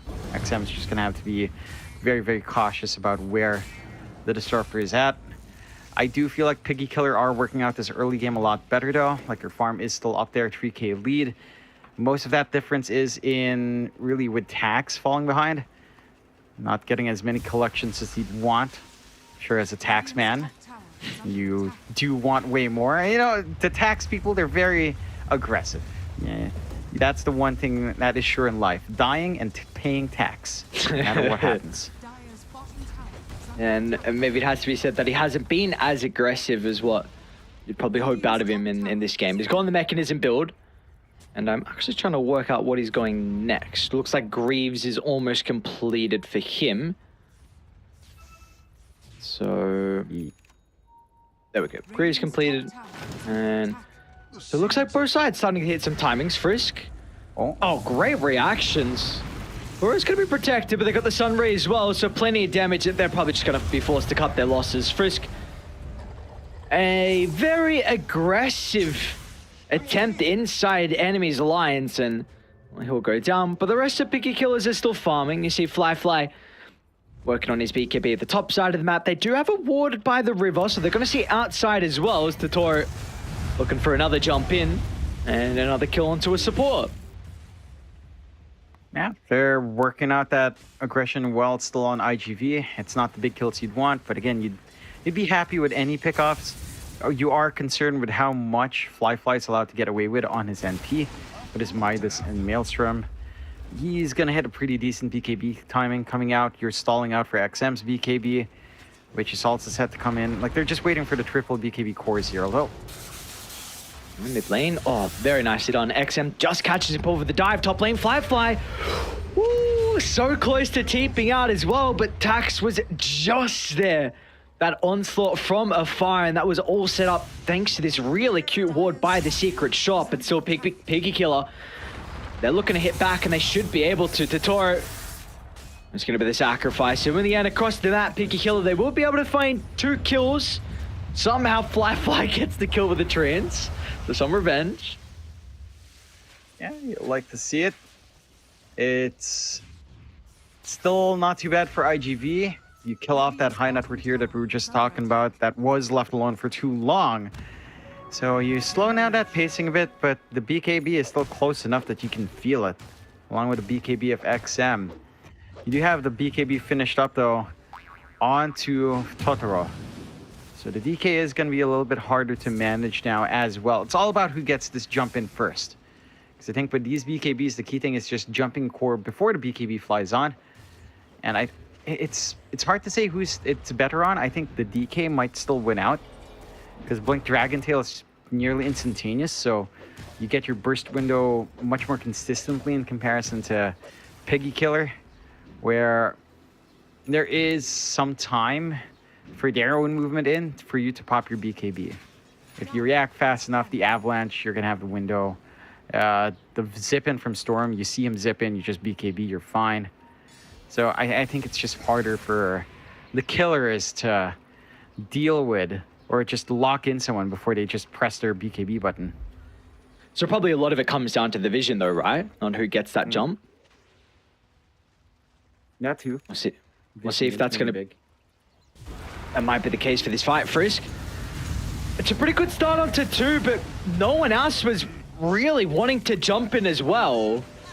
So Tiny's the only person that dies, but it's not the worst considering that was your first usage of the BKB from Ukio, and you just get a kill onto Frisk. Even DK uses as well, so alright, so double first BKBs. Yeah, and that's not the most precise BKB usage you'd want, because this opens up the Roshan. They know that the counterfight's a lot more awkward for IGV. They still have their big teamfight spell cell. XM, he wants to take one of those spells out of the equation. An early zip in, gets the kill, and they can still look to claim Roshan as well off the back of that. So Firefly now, it's actually XM that's going to get the Aegis, one of the better Aegis carries in the game with that fresh mana pool. Just hit the level 15 talent as well if he wants it. Unfortunately, it's going to be another time where he doesn't get the power rune. At least the Tora is going to be able to grab that one away. Yeah, they have not had rune control for a while on Piggy Killer. DD and Totoro can feel good, but doesn't have a bottle, so you can't just pocket that, of course. So you're not going to get max value from that damage spike coming out from IGV. But for IGV's part, like their team fight's still good. We just haven't seen them connect in a big way. They even have this pipe fully loaded now on their Phoenix. DQQ just looking to tank everyone up quite a fair bit more. So you basically have your auras running. Guardian Greaves up, a pipe up on 2 separate heroes. But Piggy, they know this is when they're strong. With the Aegis up, they'll just keep going. Does seem like IG Vitality are aware of this though. Both the cores looking to back as a unit, but the supports are split. It's a great static storm. XM doesn't want to use the BKB on the first life. Totoro's looking to jump in as well with Yukio nearby for the Wukong's command. It's a pretty decent fight for Dire. All the ultimates getting used early on as XM's going to tick out to the Supernova.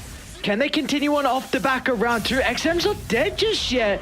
No. Somehow gets the kill before they're able to secure it. Then meanwhile, Frisk hits him with a combo as well. So what was looking like a good fight might spell disastrous. XM. Totoro, he doesn't have the chain control as XM. He's protected with the BK knee, can finally look for the finishing blow and then use the remaining mana to get on out. It's not a long zip and Totoro brings him down. So what a messy fight from either side. Yeah, I can see what you were saying about Piggy Killer being a lot more chaotic in their games. This was not supposed to bleed out as much as it did. Like, you were not supposed to lose your Storm, but he zips up, he doesn't immediately BKB, doesn't respect that counter control from IGV, so he cops a lot of damage, finds the kill, but dies off anyway. Yet for IGV, DQQ has this egg going off, no one's there to stop the Storm from hitting it. It's only SJ on the Disruptor, but what damage output does he really have? It's a level 1 Thunderstrike.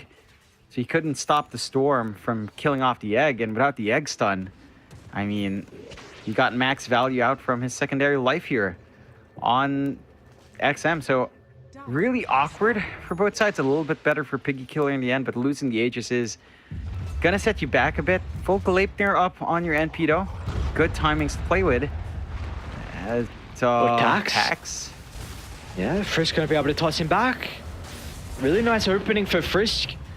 And the top wave is kind of pushed in as well, so they might be able to get some damage into the tier 2 tower if they want to on Piggy Killer. Yeah, there shouldn't be much to hold them back. They know the big team fight spells are down for a little bit longer. Static Storm is up, but Egg isn't. Wukong's just comes off cooldown. All right, so everything's back up. They can try to force the defense if they wanted to. They have BKBs ready to go once more. But I think at this point they just kind of accept that the top is gone. They'll stall with a fortify bit. But the creep wave's coming in again. And they've got the output now with Fly.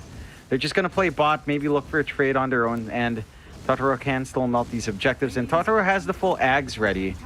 Okay. So he will have the Ancient Black Dragon as soon as he hits that 18 mark. And that's where the DK's output does get a little bit ridiculous. This hero has great output for like a big strength frontline core. Yep. Again, another power in. Not going XM's way. It's going to be DD picked up for Yukio. And working on the Skadi next going to be the Monkey King. Got to be cautious though, because Radiant, with the past couple of team fights going their way, they've been able to get some pretty decent vision down across the map. Importantly, it's going to be that one on the cliff by the top outpost, but it does look like IGV are going to kind of move as a unit to try and sweep through their jungle and get rid of any vision that will prove to be an issue. So there goes that power ward. We've had a lot of value from it already. Inside of IGV, they're just kind of trying to get that build up. I think the Skadi timing on Yukio is going to be a big part of their team fights now, and still trying to farm it up. He's sharing farm space with Totoro, but they will go for that smoke play now. Now they just need to find a flank. They don't have the best vision right now on the map, but the triple BKB lineup is there. So the chances are they should be able to just kill someone off very, very quickly. Does look like Picky Killers are aware. Oh, never mind. They're not going to have the Nature's Prophet. He shows top. Let's see if they want to go straight away on IG Vitality. There's a bit of a window. Smoke's going to pop. Totoro. No, he's not going to brave the high gun. Very scary. Smoke popping and you see nothing. Complete darkness inside Radiant's own jungle. So they're going to look to back on off. And now with that smoke not connecting, IG Vitality shortly going to have to address some of the lanes, because this top lane in particular is going to be shoved all the way towards their tier 3 tower. Yeah, that is one thing that they... Oh. Jump in. They force out a BKB. Toss on XM. They might try and just sacrifice Frisk's life, although Ava still's looking to stand strong. Pretty goddamn survival here with the Viper and now XM. He wants to jump in the middle. They're going to try and target him with the Dragonite. Recognize him with the BKB's on cooldown, so he's vulnerable. An easy kill, but the turnaround is there with all the ultimates expended. They'll be able to get the kill onto Frisk, but it looks like that's all they'll find is Tax. He's okay under the cover of the BKB.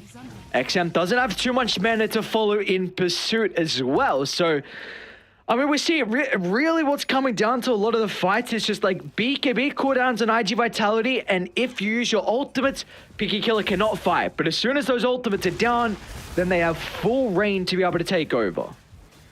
Yeah, it was an awkward fight to start. Chris comes in with the avalanche and tosses back XM instead. And while he wasn't close enough to the DK to get the toss back before the BKB flies on, but they still find a kill in the end. It does get a little bit messier off the back of that. If they got the toss back, you're not in a position to get that Static Storm, the Egg, and the Wukongs in that combination coming out from IGV, so they might have taken a few more losses from XM just getting around that entire fight. Still, rather even back and forth. I mean, you are better off once more on Piggy Killer. You're really scaling ahead on Fly. Like, this NP's just been given way too much space to work the map. Has the Shadow Blade up to escape any potential ganks now as well. The full Silver Edge actually just flying out. So, you're outscaling the Monkey King by a good margin. The Monkey King is still being kept up as well with the other heroes on the side of Piggy Killer. Ava on this Viper already has the Scotty up. So it's just a little bit more painful to fight into this lineup coming out from Piggy Killer. And IGV, we need to see that perfect team fight setup. Right, like Wukongs with Static Storm, the Egg being protected in some form, with a good angle to get utility out from the pop. A lot easier said than done, though. Another DD, yep. Really? Is it third, fourth? It's been a lot. Yeah. We'll see if they can use this one. First, once again, the person that gets initiated on. And they might even look for outside as well. Tax unable to get in range for the Pulverize, but Ukio will hold him down. So, two supports. the casualty of war. You do see Fly is going to be able to shove bottom. Meanwhile, XM also pushes the top lane. So even though you lose some heroes, the lanes are in a great position for Piggy Killer. IG Vitality are going to get no objectives off that skirmish. They can't. They're just not shoved out far enough. And again, this is the power of the NP. Show up to lane, shove it out, escape, go to another lane, do it again. No one can really stop you. You don't have that mobility built in for IGV. Arguably the Monkey King, but it's not like you have something like your own travels to switch lanes here. Oh, Uki. Whoa. XM doesn't have a lot of mana. We're going to have to BKB TP out, and we'll see that be the case. They trade BKBs. Would have been really dicey if they managed to catch Ukiyo at that spot, because he would just fall. So BKB's just being forced out from both sides. You don't feel too bad on Piggy Killer, I don't think. I do like this from IGV though. Blink is out on Tax, so he does have his own Blink stun plays. But the smoke's coming in from Piggy Killers. Oh, they're in a great spot. They're just going to bait Ukiyo. Let's see if they're going to be fast enough to keep him alive, though. He doesn't have the BKB to play around with, to the Monkey King. Assassinated to start the engagement. And can they come out on top now with all the ultimates just expended?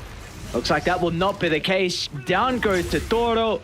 And also Phoenix is going to be killed off. Again, we mentioned that the BKBs and the ultimates, if they don't get anything out of it, then it is all Piggy Killer's fight. Yeah, they just couldn't line up the shots again. It's always Piggy Killer that in the past few fights have been the ones that have taken the initiative. You know, they're the ones jumping in, they're the ones starting these fights first, forcing out the split usage from IGV. Like, it's a little bit out of sync right now for IGV, whereas for Piggy Killers, it's smooth sailing in taking these fights here. And they clear out and, you know, start to pressure the tier 2s a bit. They respect the high ground hold. Coming out from IGV, Roshan is up anyway. And Flyfall just get started on that. No problems here. Do you think about giving the shard to Fly with what you mentioned in the draft about the Nature's Prophet draft to address the Monkey King? I would say it's good, but they give it to Ava instead. So they want a faster push, it looks like. Just have the minus armor on the building. Have the DOT happen as well. I don't mind that, because I feel like you've been handling the Monkey King well enough that it doesn't even matter at the moment. You can just zip around, use the static remnant to scout anyway. So you're perfectly happy. A full Lincoln's now up and running on XM. So some more combo breakers on hand to make this initiation from IGV just that much more difficult. And for IGV... group up around this ward though. Yeah. Gotta be cautious. Looks like they were thinking about venturing over to the right side, but you seem aware that something may be going on. I mean, no one's showing on the map or assuming maybe a movement onto them. Just playing it safe. Meanwhile, mid lane. Frisk and Ava in combination together. Force out a BKB out attacks. They are playing with a couple of heroes nearby. Looks like just posturing just in case Tax needs someone to help protect him. So again, that's it's BKB on cooldown for 75 seconds now, so it's going to be a little bit more difficult for Tax to get involved inside some of the fights. Yeah, it's going to be a lot harder. You need these BKBs to be up and running from IGV, and again, this staggered usage is not what you want to see from this team. Like there's just so much counterplay still left on the side of Piggy Killers. And they're still hanging around this area. I mean, they're keen on trying to make something happen. They don't need fly around. This NP just has so much room. AC up, Scotty next as well. And he's just so big. Too damn big to kind of deal with. I mean, this is the one nice thing whenever you're playing from ahead with the Nature's Prophet, which honestly seems like it happens just too regularly, but the boys just posture aggressively to choke the enemy team inside the base, and then you can take all the safe farm across the map because you can always join. So he's level 23, and it's going to get even easier once he picks a level and a half up.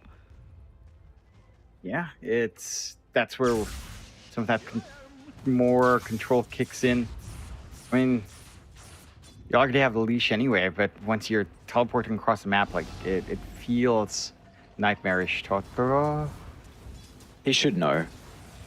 I was going to say, he sees the treants and how recently they've been summoned. Fly's hunting, but not going to be able to find a mid lane. Tax. Is Viper really the person you want to go on? Ava's incredibly tanky, and it means that XM, he can jump the backline supports because they're vulnerable. Disruptor's going to look to buy back. Ukyo's in some trouble, but if he can beat TP out, means that he's okay. But that is a couple of BKBs again expended, and maybe now it's going to be the opportunity for Picky Killer to look to crack the high ground. Yeah, they've got the Viper shards. It just melts it. That's a Frisk going to toss him further away as well. A defensive use of the Supernova. They're going to be able to glimpse Frisk back into the middle. So it looks like Tiny's the only member that will not be able to escape. Radiant still have great vision nearby. SJ caught outside the base, but it's going to force that to help him get back inside safety. Ooh. All right. Got a bit of a window still.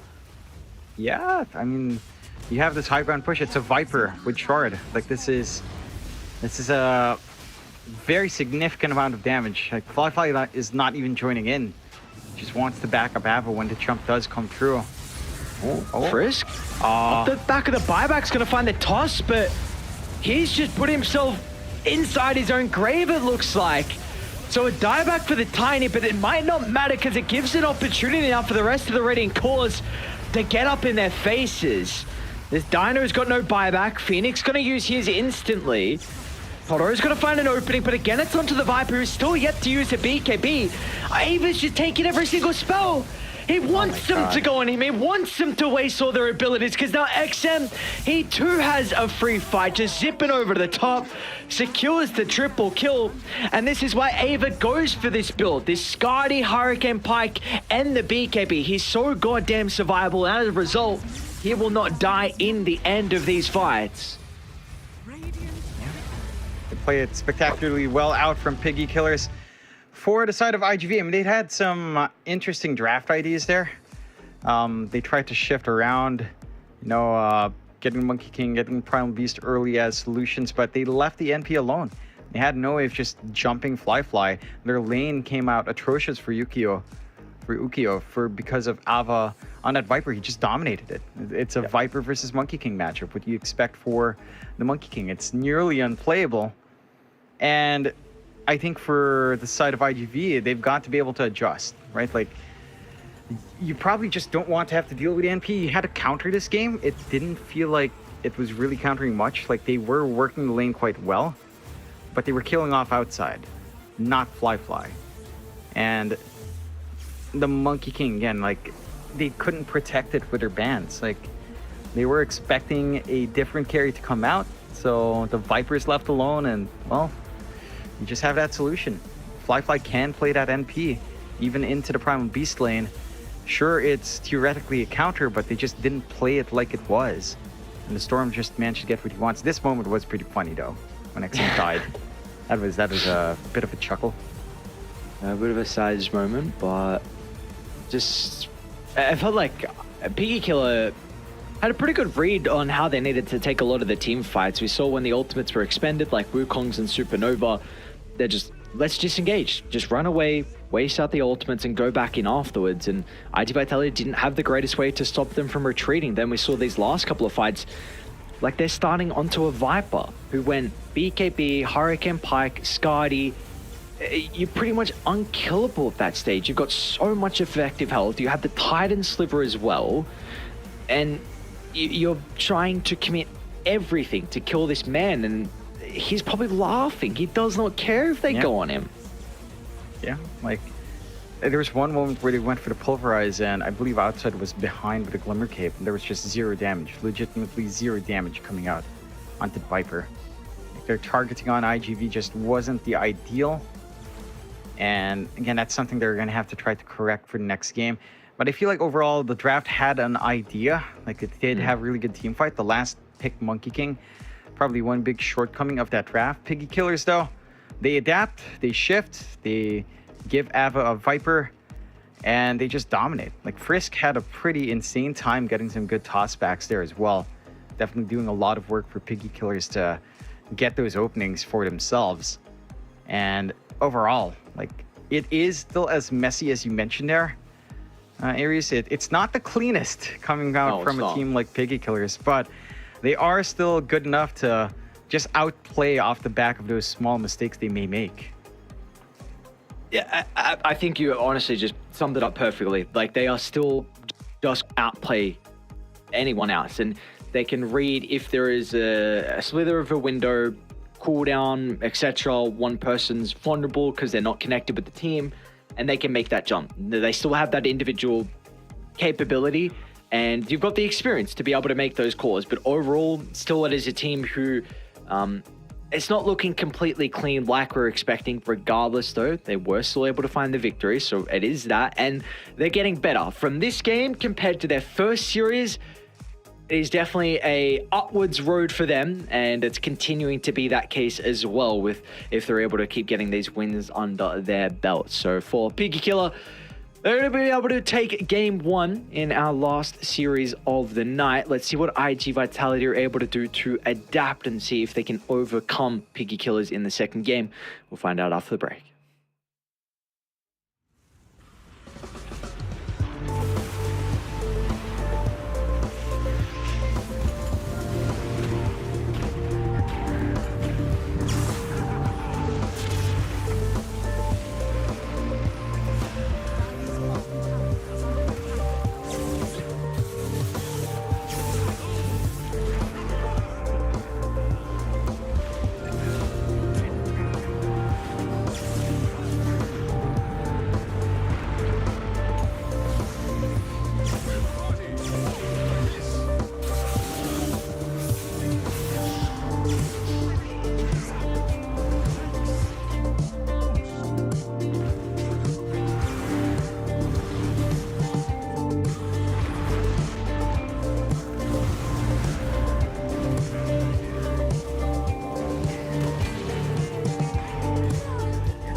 Oh, Piggy Killers are still yet to drop a map so far here in Division 2 for the second tour, and with some performances like that, it's going to take them a little bit longer till they'll find their first defeat. For IG Vitality though, this is still a team that are needing to get some wins under their belt. They are currently 0-2. We'll see if we'll get some adaptations heading into the next draft. John, in particular, do you feel like it was maybe a little bit more gameplay related over draft in that first game? A mix of both. I think Piggy Killer had a good idea in their draft. They probably just got last pick Vipered, so your lane for Ukiyo was just not as fast as it should have been. At the same time, there were some execution issues as well in trying to get their team fight off. So there's a lot to still fix for the side of IGV. I think for Piggy Killer as well, it wasn't the cleanest game. Like, they were giving a lot of openings out to IGV, but IGV just couldn't really use those moments to really build up. And it's concerning, right? Because we talk about Piggy Killer, they're just not, it doesn't feel like they're playing in tip-top form, but they're still able to outplay you. So it's almost like they're relying on their individual skill right now to just step it up. And I think it shows a lot of confidence. At the same time, this level of play is something that I feel like is severely punished in something like Div 1. So if these guys want to be like a serious contender going into that promotion, or even prove themselves the best here, like if they play against stronger teams in Div 2, I feel like this kind of Troy to the wind style can be punished, and they can't afford to keep playing like this either. We are going to see a little bit of a change heading into the second draft. Piggy Killer having first pick overall, so they're going to go Enchantress opener. IG Vitality will look to snag the Nature's Prophet into the Disruptor once again. And for Piggy Killer, the Beast was banned out previously in the first phase. This time it's going to be open for them, and they'll pick it in the 8th. So now you've got time to be able to protect it for Ava, which is always the nice thing. I don't mind Beastmaster first phase, but I don't know if I like it when it's not picked right before the second phase of the bans. Yeah, like it can feel a little bit awkward, but I think it's, in this game it's good. I mean, you pick the Enchantress to already cover it, so you get to just have a pretty good time already. You don't need to waste the ban on the Ench, and you're taking care of like lane matchups, which just kind of feel atrocious to take away the Doom with the Devourer. Maybe the Crystal Maiden can still be an issue. I don't know if that's really what you want to do on IGV with CM and Disruptor as your support duo. So probably not. And just having this lane of Beastmaster up against Disruptor is also pretty good. Beastmaster versus NP is also honestly not too bad. So I do feel like Piggy Killer have gotten max value out of this. For IGV, I mean, they're just banning out a whole bunch of mids and offlane, like probably more mids, right? Like Batrider, SF gone.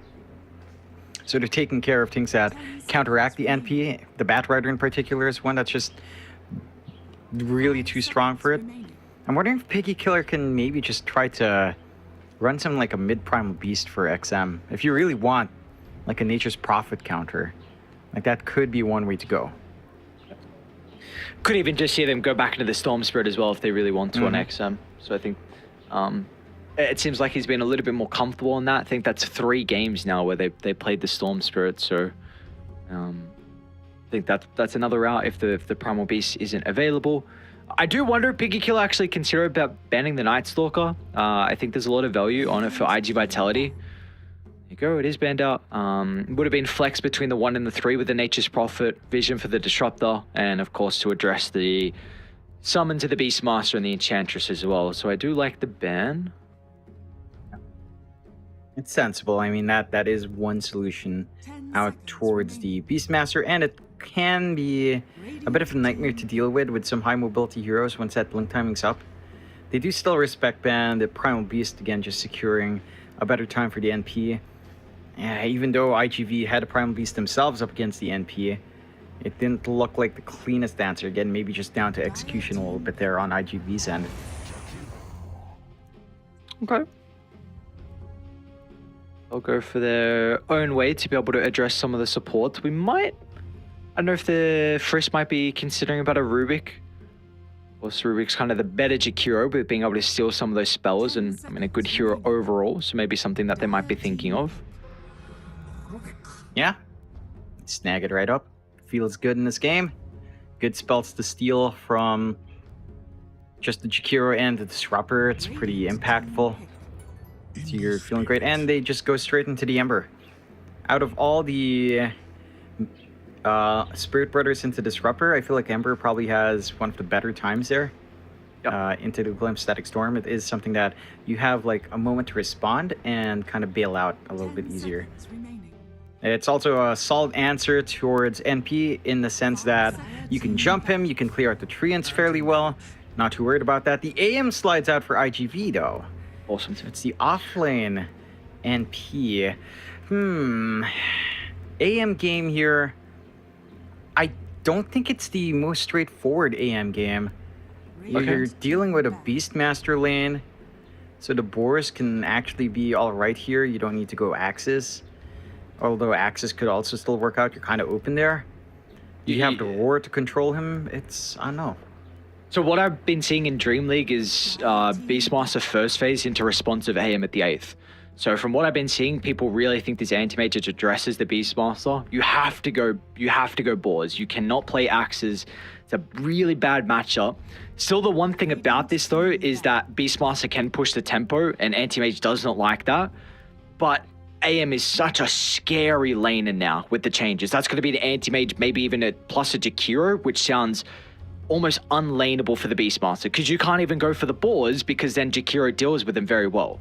So this is a great pick from IG Vitality. It covers both builds from the Beastmaster and doesn't give a damn about the Ember because you can go Manta. So I really, really like this draft from IGV. And for me now, I'm like, you might have to flex the Beastmaster, or you might have to try and put him in a 1v1 versus the Nature's Prophet and go aggro from Firefly's hero. Yeah, I think that could be one way to kind of fix things up. They're taking care of the mid matchups for Piggy Killer. It's just taking care of the Storm, the DK being taken out, and some rather aggressive safe lanes from IGV being taken out as well, with the Troll being banned. Lone Druid, they will go with a PA. So I have seen a lot more of the PA now as well. I would say the hero is starting to feel pretty good. At least in Dream League, it's looking sharp. I think your lineup in IGV, you do have enough magic damage to deal with it, but the evasion is going to hurt the AM. That might force your AM to, I don't know, even build up maybe just a full MKB. You could go Bloodtorn as well, but the PA can burst you down really fast just by virtue of the hero. Gonna be interesting to see. I think if you are still expecting to lane PA into offlane NP, that's an alright lane. If you lane PA into AM, that's a lot tougher, so you should just keep the Beastmaster there. It's a very different draft from game one. I can see the AM working for IGV with the points you said, and along, with the usual like Vanguard disassembly build. Once you have the Vanguard, Beastmaster really can't bully you out with the Boars, if his Boars even survive the Jakiro. So it's gonna be hard to shut him down. It's just, I don't know, I feel like the tempo from Piggy Killer is pretty solid. Then again, IGV's is as well. With his Nature's Prophet offlane and Jakiro, your push is pretty incredible. So it can be tough.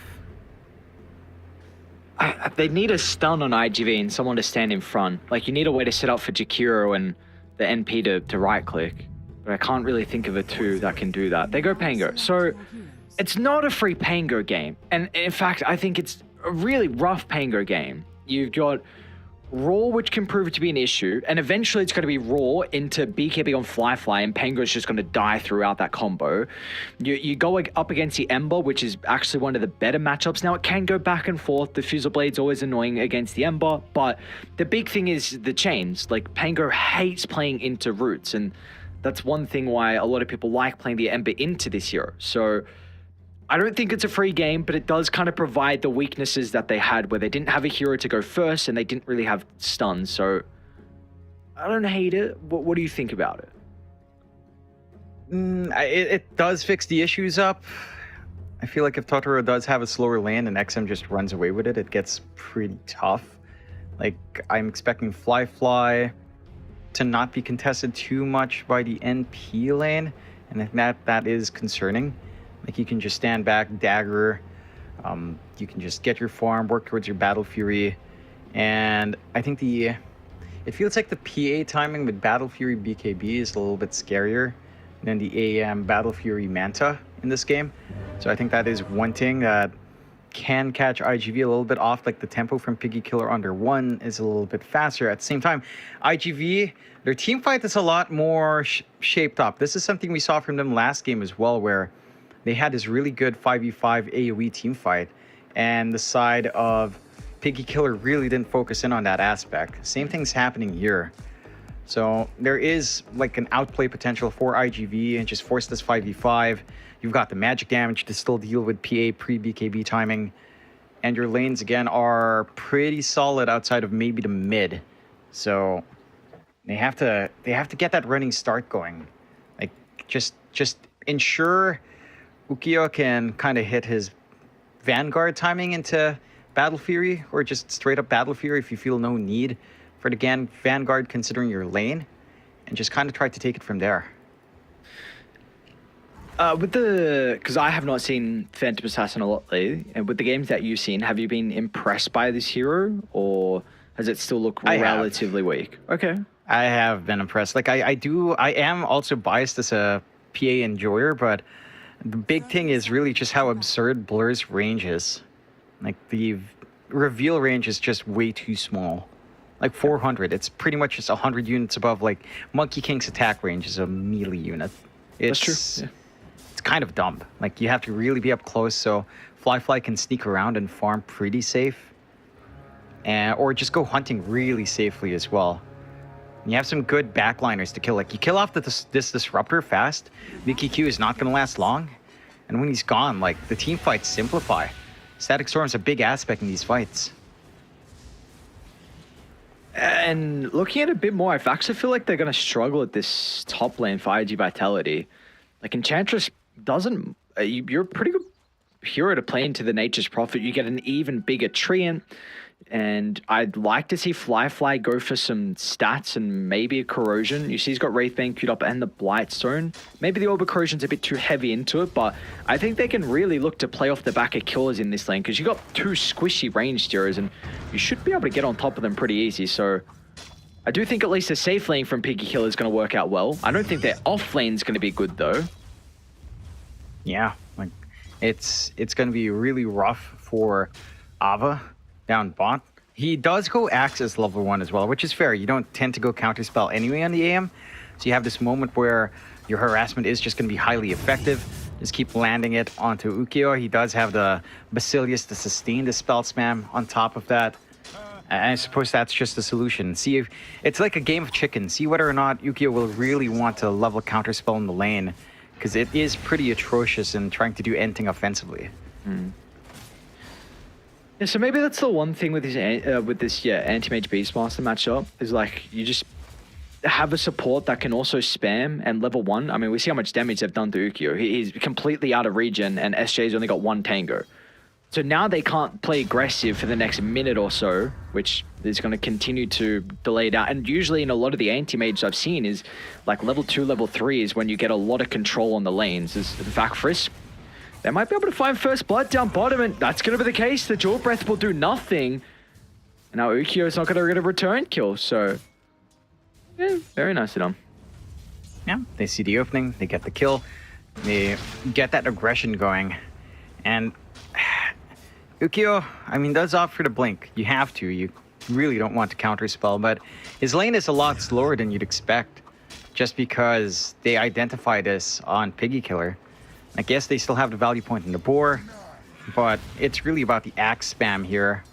And for SJ, he has to keep running up, try to apply that pressure. He will inadvertently always shove out the lane though, and that can make it tough for Ukiyo to just farm up. So it's a weird balancing act that IGV have to hit here.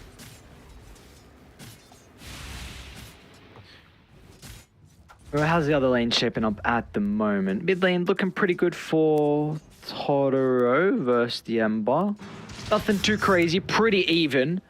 I don't think these two have a massive advantage in regards to the lane. I think it's more what happens after that. Yeah, you're trading all right.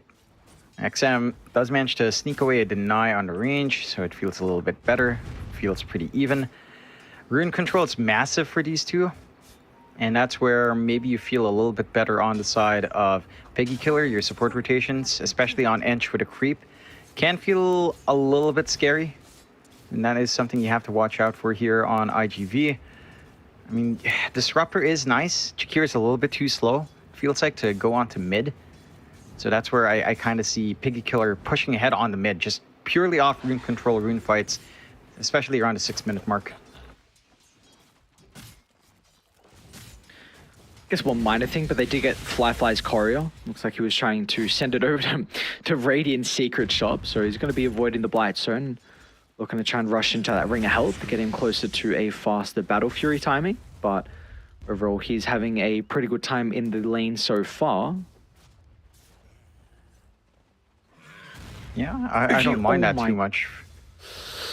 Oh, he almost got bursted. Yeah, you have to watch that magic output. Again, no points in counterspell, so your durability against the spam isn't really there. And SJ, it's food. Like, this is not the start you'd expect from this. Yukio, he has the blink out, at least. Frisch has got Fate Bolt. It's up in a couple seconds. He might actually be able to blow up Ukio. Another round of the axes. Let's see if he's going to have one more right click in him. Frisch blinks up shortly. I mean, I think he just missed 2 full waves, though.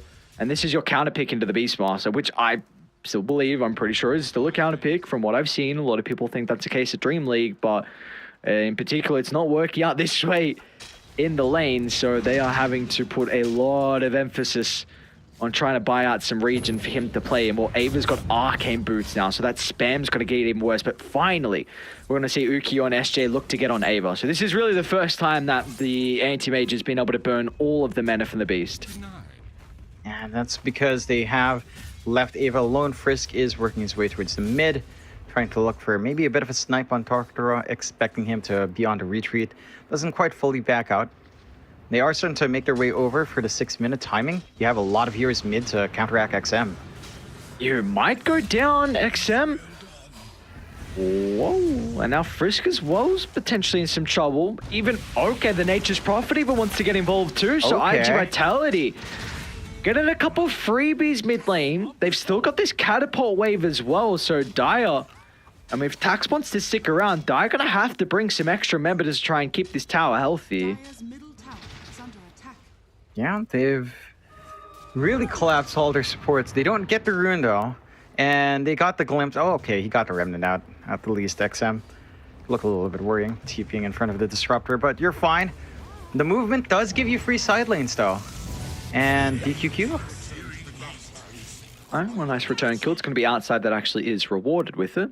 So, I guess the big thing is the farm difference is starting to hurt.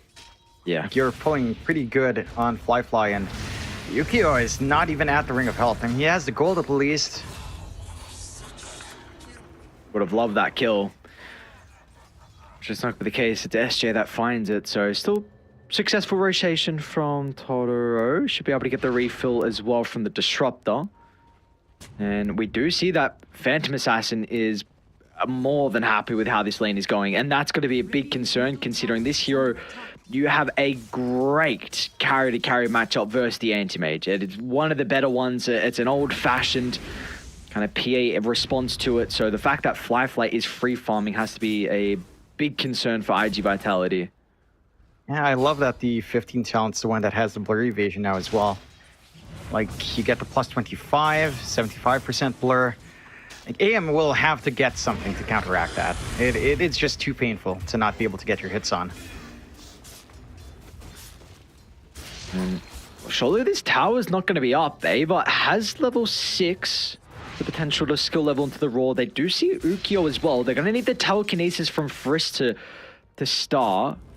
He's going to be very cautious if he goes a little bit too close to that northern tree line. Radiant's middle tower is under attack. You have to be also cautious of... Oh, SJ? Good use of the Hurricane from outside, but now with Tax TPing in, looks like the Enchantress going to be in some trouble, but does have 2 points in the Nature's Attendance. So Totoro is going to be forced to use the Rolling Thunder to get rid of the Ench, and now Ava will be able to step back as well to the safety of the tier 1, but that's just an Enchantress going down for multiple rotations and an ultimate expended. So XM's free farming mid, and again, Fly is free farming top, so you're more than happy with that. It's pretty costly for IGV to keep running down here. It just stems back to how hard the lane is for Ukiyo. They want this AM to get that build up, but the commitment cost is... It's just too much. If they find XM, not safe. Yeah, he's got a regen. Is he going to pop it before the slide? Oh, Doesn't get a whole lot back. no. Okay, thought he was going to try and regen into the slide to maybe have some invulnerability for a little bit of time. Very close to getting some health and mana back, but unfortunately just was not enough in the end. So Ember goes down, but again, I mean, we see what's happening bottom lane. You cannot do anything. Ava still does. He's not even going for the Helm Dom, it looks like, on Ava. Wants to go Vlad's first to really up the tempo. Yeah, I can't fault actually, him. maybe it's... Hang on. What am I looking at? Does he have a courier coming? Nah. Very interesting read, because I saw the Helm of the Iron Will. I'm like, actually, hang on a second. What's going on? Maybe it's already on the courier, but... anyway. Radiant's bottom Yeah, just a little bit durability. I think it's still fine as a naked item pickup, because you'll still eventually assemble into it. They are trying to rotate top here on IGV. This is the target they need to go for. Fly has been left alone for too long. That he has, and... Not going to be alone for much longer is Fly. Tax able to secure the kill with her at the nature.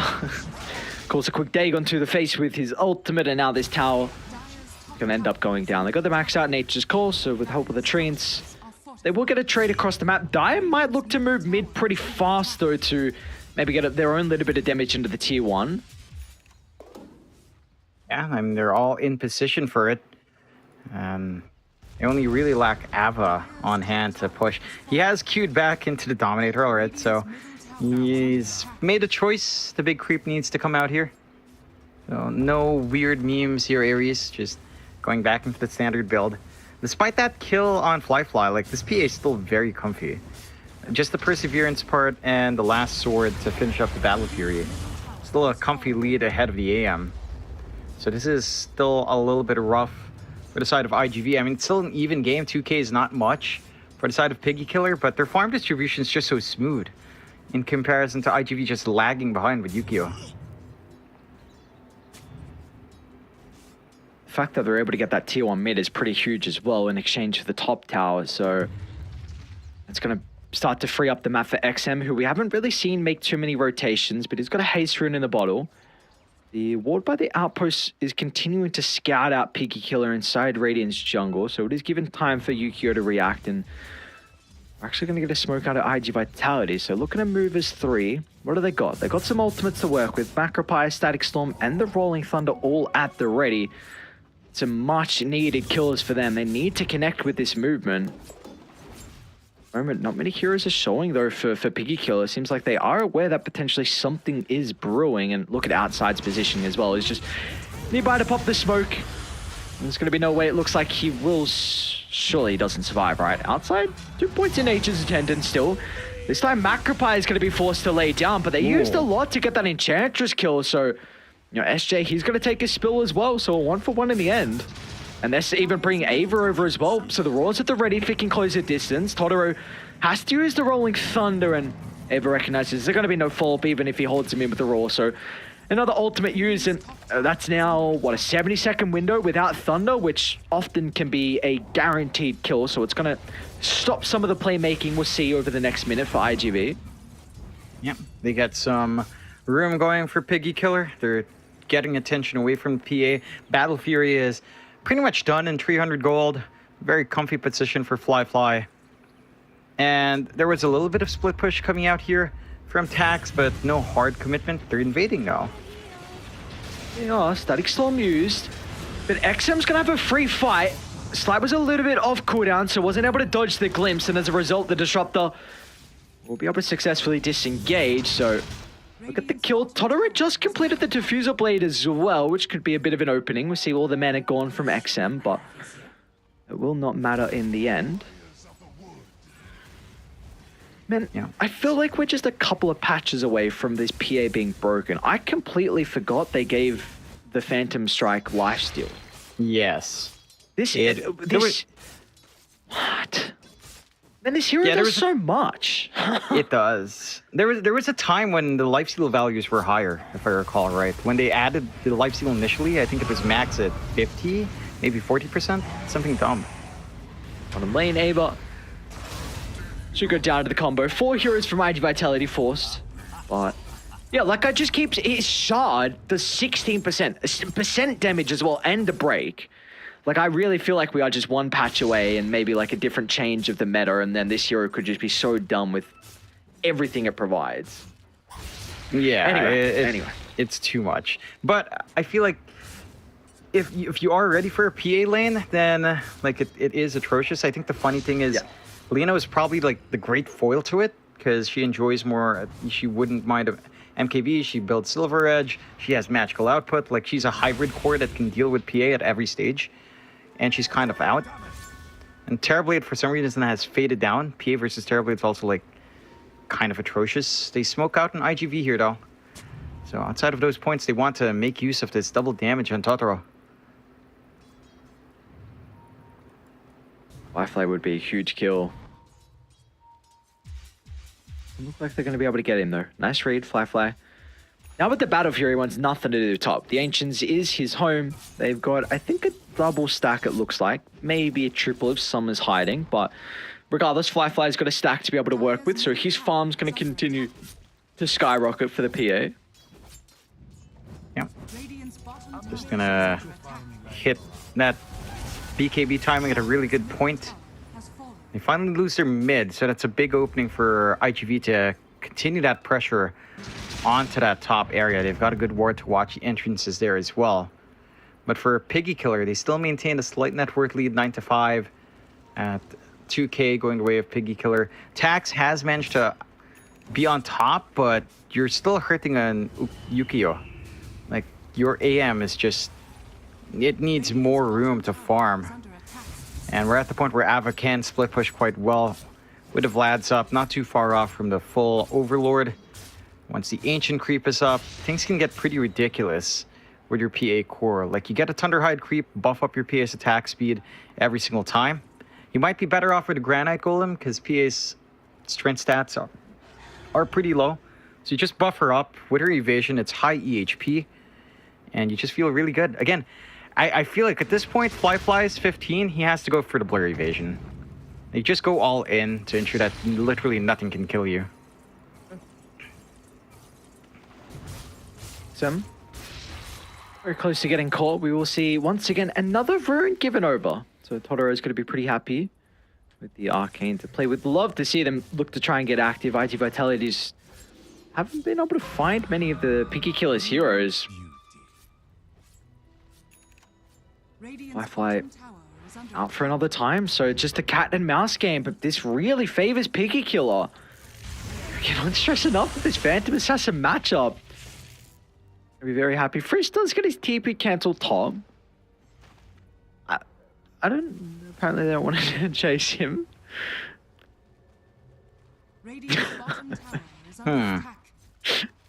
Okay. Yeah. Staying in the trees. Hearing some old strats coming out there from Piggy Killer. At least you've stalled enough for Yukio to have his Battle Fury, so you've managed to create that space for the AM to catch up, and this is where the AM can start to ramp up. Bottom lane. Oh, they're going to stop with the Static Storm. Totoro tries to get in range for the chain control. That's where Tax is able to actually play around with the Gleipnir, so regardless, doesn't matter about what combination they use on IG Vitality. Just comes down to whether it works, and that was the case there, but it looks like Dire trying to hit back. They've got Fly consider about getting involved. He's going to put a lot of his attention onto Totoro's paying clear over to the high ground, and a couple of crits. Ooh. Means that Fly will be rewarded with a big kill onto the paying clear. And now they might be able to put some pressure onto the objective as well. Oh, Frisk, an aggressive jump over.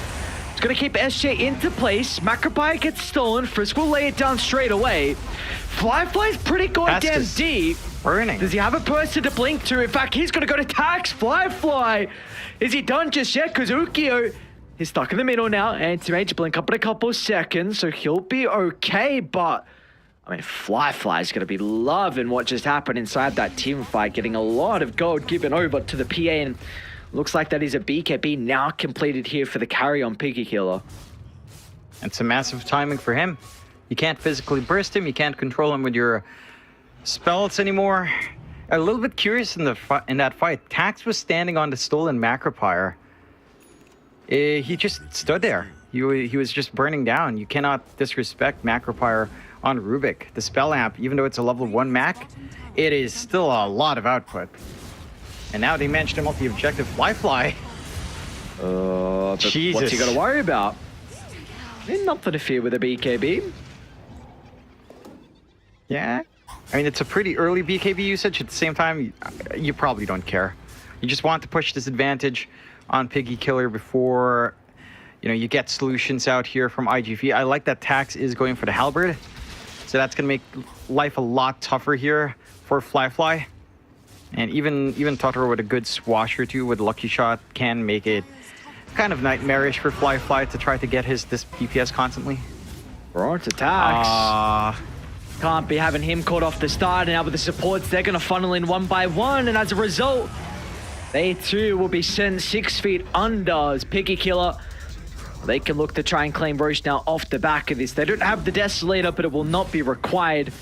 The Helm of the Overlord, 3 points in the Abyss. That is all they need for Roche to fall at a pretty rapid rate. Yeah. They're going to go for it real quick. You have the 15 on Fly. He does go for the Phantom Strike cast range, which it's fair. It's a good talent. I suppose when you go evasion, it's kind of all in to win in the next 10 minutes. So they want to kind of have a little bit more leeway, have more aggression angles and save angles for Fly to blink out of safety as well. I always feel like the blurry vision's just probably the best tempo timing. Okay. It doesn't scale well once you have MKBs, Silver Edges up, but for that moment and for the next 5 minutes while someone's trying to farm a counter item, you feel unstoppable. The hero is just unkillable at that point.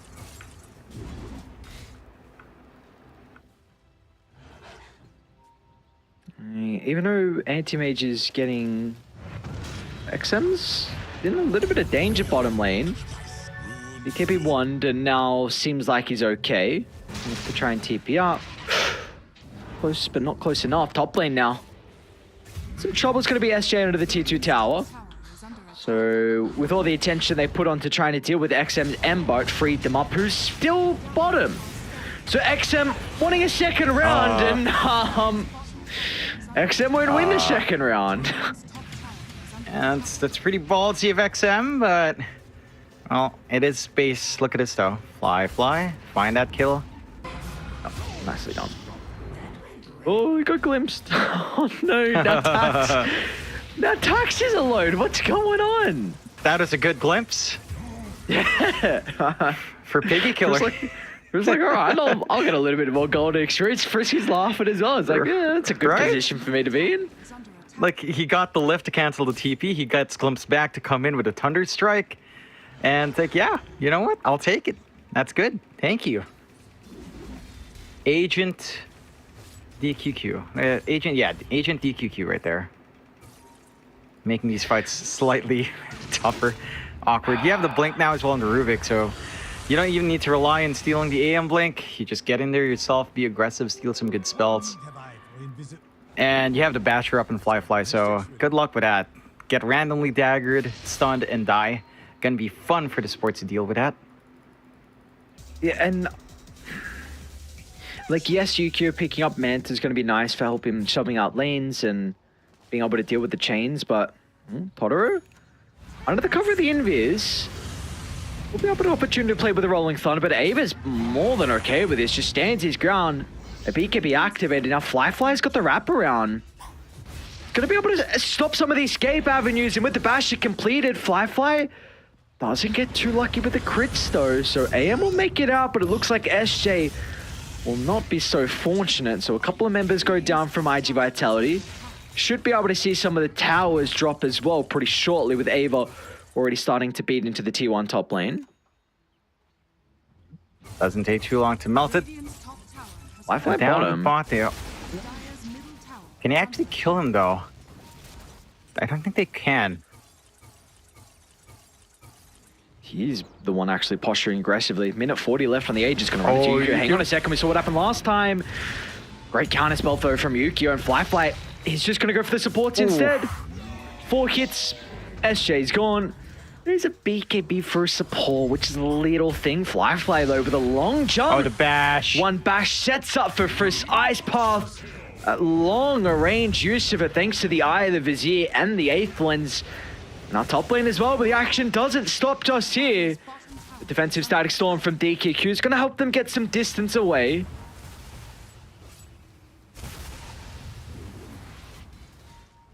Come on, sprites. It's always awkward when you have to use that static storm defensively though. Oh. Oh. Fly. That's what you love about PA. I am a PA enjoyer, and this is, you know, when you feel good about the PA. You're number 1 in that fort. You had a good lane. Radiant structure. She has a Crystallis? Alright. Wow. I don't think I've seen a Daedalus. What?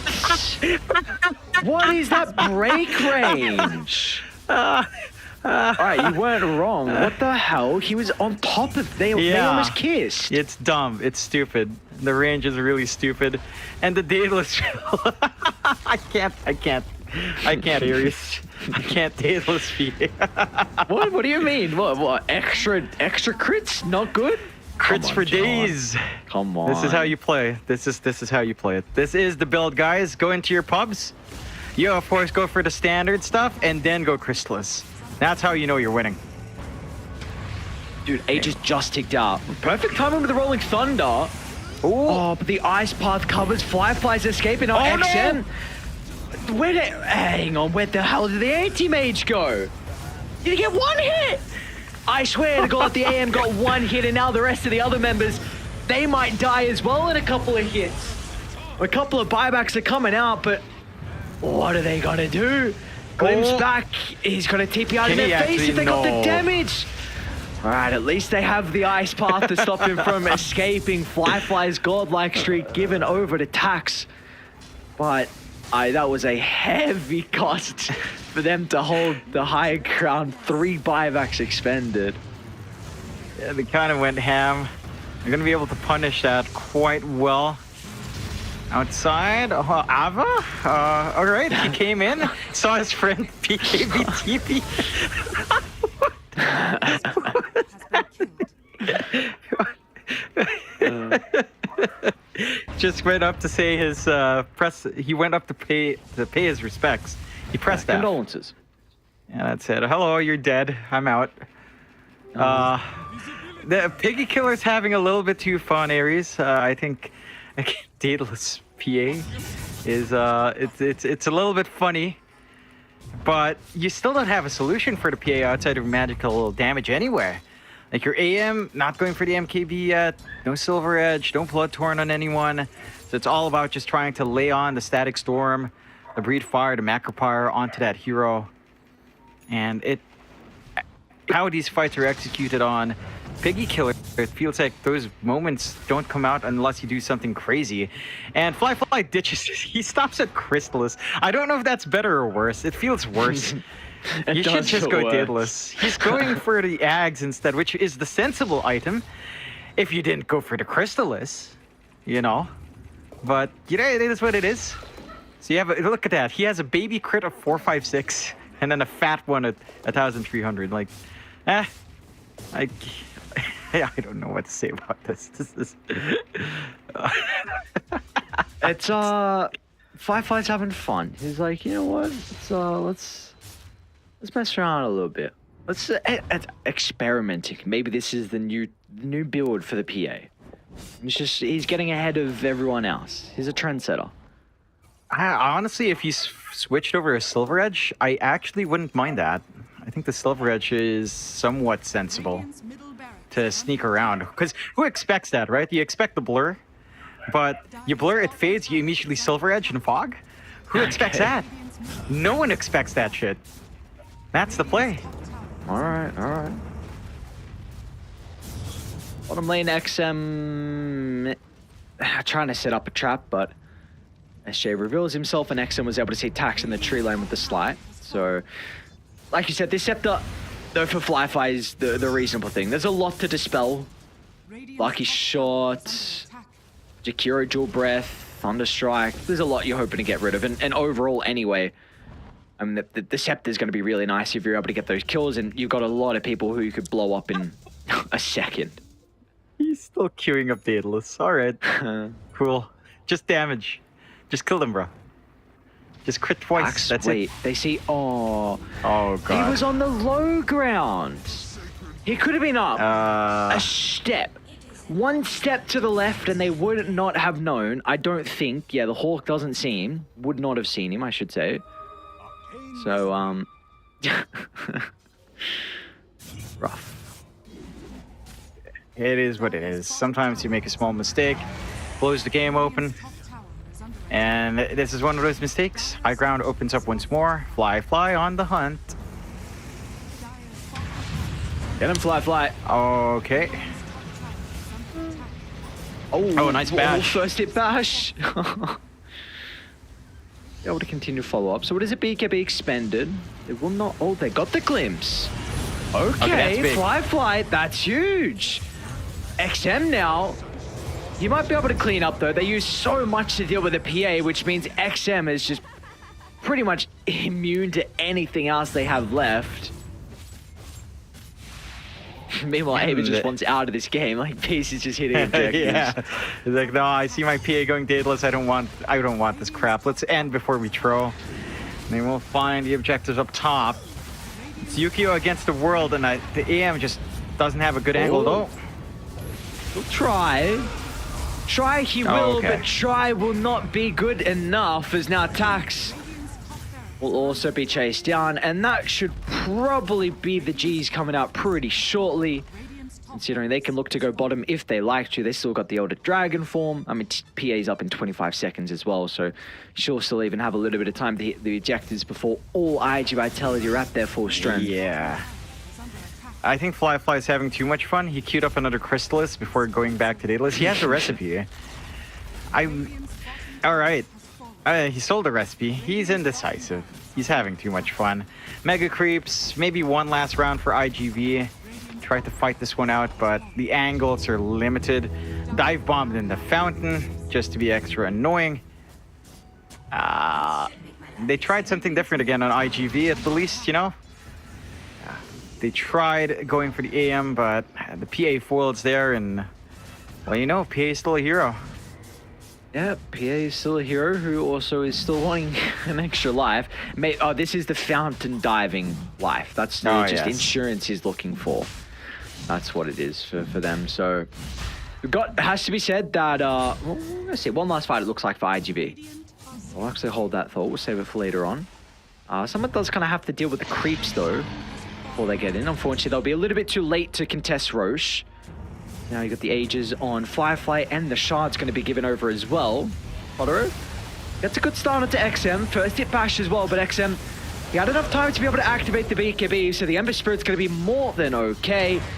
And the Raw's going to hold the Pangoli into place as well. 2 members killed off to start the fight, and soon the rest are going to be chased down as well. Sheep fed to the wolves. Azukio is the sole survivor, but the anti-mage cannot defend 1v5 as their buildings are to be taken down, and as a result, Pukey Killer, there we go. GG's called. John, a much cleaner performance, and I'd probably say the cleanest game that I've seen from them so far out of all the 6. Yeah, they play it straightforward. They have a little bit of fun at the end. Fly getting a little bit crazy with his revolutionary PA build. You know, going for the Daedalus. Stopping at the Crystallis is really just it's a travesty, but the Ags was the item pickup. And again, we're seeing why it was Ricky, our Cryptic, who I was casting with yesterday, and he was such a big fan of the PA picks we were seeing. And then I start to realize, yeah, you know what? PA is good. I'm just a bad player. PA can still be a viable hero, especially with the rise of the AM popularity. A good foil coming out here from the side of Piggy Killer in the draft, and they execute really well. They come out with these strong lanes. You can't shove fly away up top. Tax can only do so much. They suppress the bot lane. Like, Yukio does not want to go for early counter spell to protect himself from the output. So you still go the Axes. You harass him out. You harass out the Jakiro. Like, a Jakiro AM lane can be aggressive, but no one sets up for each other there. So it's really tough to just put your body forward up against that sustained damage that we were seeing from Piggy Killer early on. Wow, that's 3 losses now for IG Vitality, John. This is continuing to put them further and further down in the leaderboards and not the position you're hoping to be in. And now really the storyline for them is going to be in their upcoming series. Like, you're kind of already fighting for relegation, it feels like. They have not been convincing at all in a lot of the games. Yes, they've won 2 maps in the previous couple of series, but it's just been some inconsistency, haven't been able to close out games, and they're playing a really tricky game now. You cannot continue to make many mistakes. Yeah, you can't keep bleeding out like that. Piggy Killers, though, they're looking good. Again, it's arguable whether or not they are a better team per se. I think individually, they're just showing us that they play really strong individually and have a good understanding of each other. But whether or not that's enough for some of the tougher opponents in Div 2 remains to be seen, because I think there are a couple of teams that might be able to give Piggy Killers a run for their money at some point. It's a strong showing from them so far, though. And they do manage to stay up 3-0 now on the board. A really good time coming out from Ava. That lane just shut down Yukio. The fact that his axes were constantly landing, he starts with the Basilius, and him and Frisk just zone out SJ to ensure that the axes can keep flying out. It was nigh unplayable for the AM. So this is now, well, it's going to be scary because the teams that have to face Piggy Killer later on in 2-2, they're going to be going up against a full force Piggy Killer. So because every game, every series, every day, they are getting better and better with more reps under their belt, more scrims, more everything, more time together as a team. So for Piggy Killer, this is definitely a team that still, there's 4 series left for them, but a lot of people would be expecting to come out and take one of those promotional slots unless something really crazy and drastic happens in their last remaining games. But we'll get to take a look at how the results fared today. We only had 2 series, of course, starting with Poke versus Supernova. And it was a much needed series victory for Supernova as well. So they jump up to 2-2, and Poke, they drop down to 2-2. So the middle of the pack starting to get a little bit more thicker now with some of the series. And then, of course, the one we just saw then as well. But we'll take a look at the leaderboard real quick. Is there any real standouts, I suppose, for you, Mr. John? I mean, Piggy Killer is just meeting expectations. I think Supernova going 2-2 is actually massive for them. Like, Supernova, again, is a lineup that I didn't know how to feel about. They are starting to claw their way at least maybe towards that top 4. Again, likelihood for top 2 is small, but if someone like Bright, if Cactus drop a series each, then there is a good chance that there are some ties for the top 2. Like, that second slot might be open. And a lot of the teams here are still within striking distance of that happening as well. So it's a lot more even, I think, as we are in midway for week 2. There is one team that I really want to see come out, though. Like, I will always say this, I have to always mention Lonely Rock and Roll. Like, I want to see them succeed. How can you not cheer for Bocce? You know, it's Bocce. You want to see them do well. They have cultured taste there. Oh, there we go. We get to see them as well. They're going to be playing next up against, well, Piggy Killer. So that might be a bit of a scary one. And then Media versus IG Vitality as well. So they're still going to be under the gun on IGV. And for Media, we've seen them recently. They look pretty good versus Cactus as well, who were currently undefeated before that series. So you guys starting to get towards, like you said, it's the middle of the pack. Some things are getting a little bit clearer on where some teams might be positioned in regard to the leaderboard. But so far, we're going to close out tonight just with 2 series and with a clean 2-0 victory for Piggy Killer. So we're going to be back in a couple of days with just 2 more series. We saw which ones they're going to be. Of course, that is going to be going on Saturday is when our next rounds again are for the China region. But for John and I, we are done for the night, and we will see you all back here Saturday for some more China Division 2 action.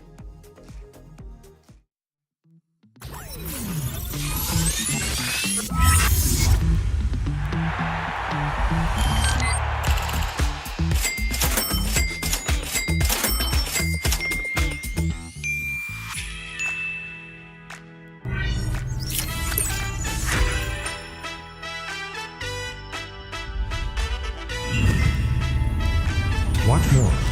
Earn more. Full TV.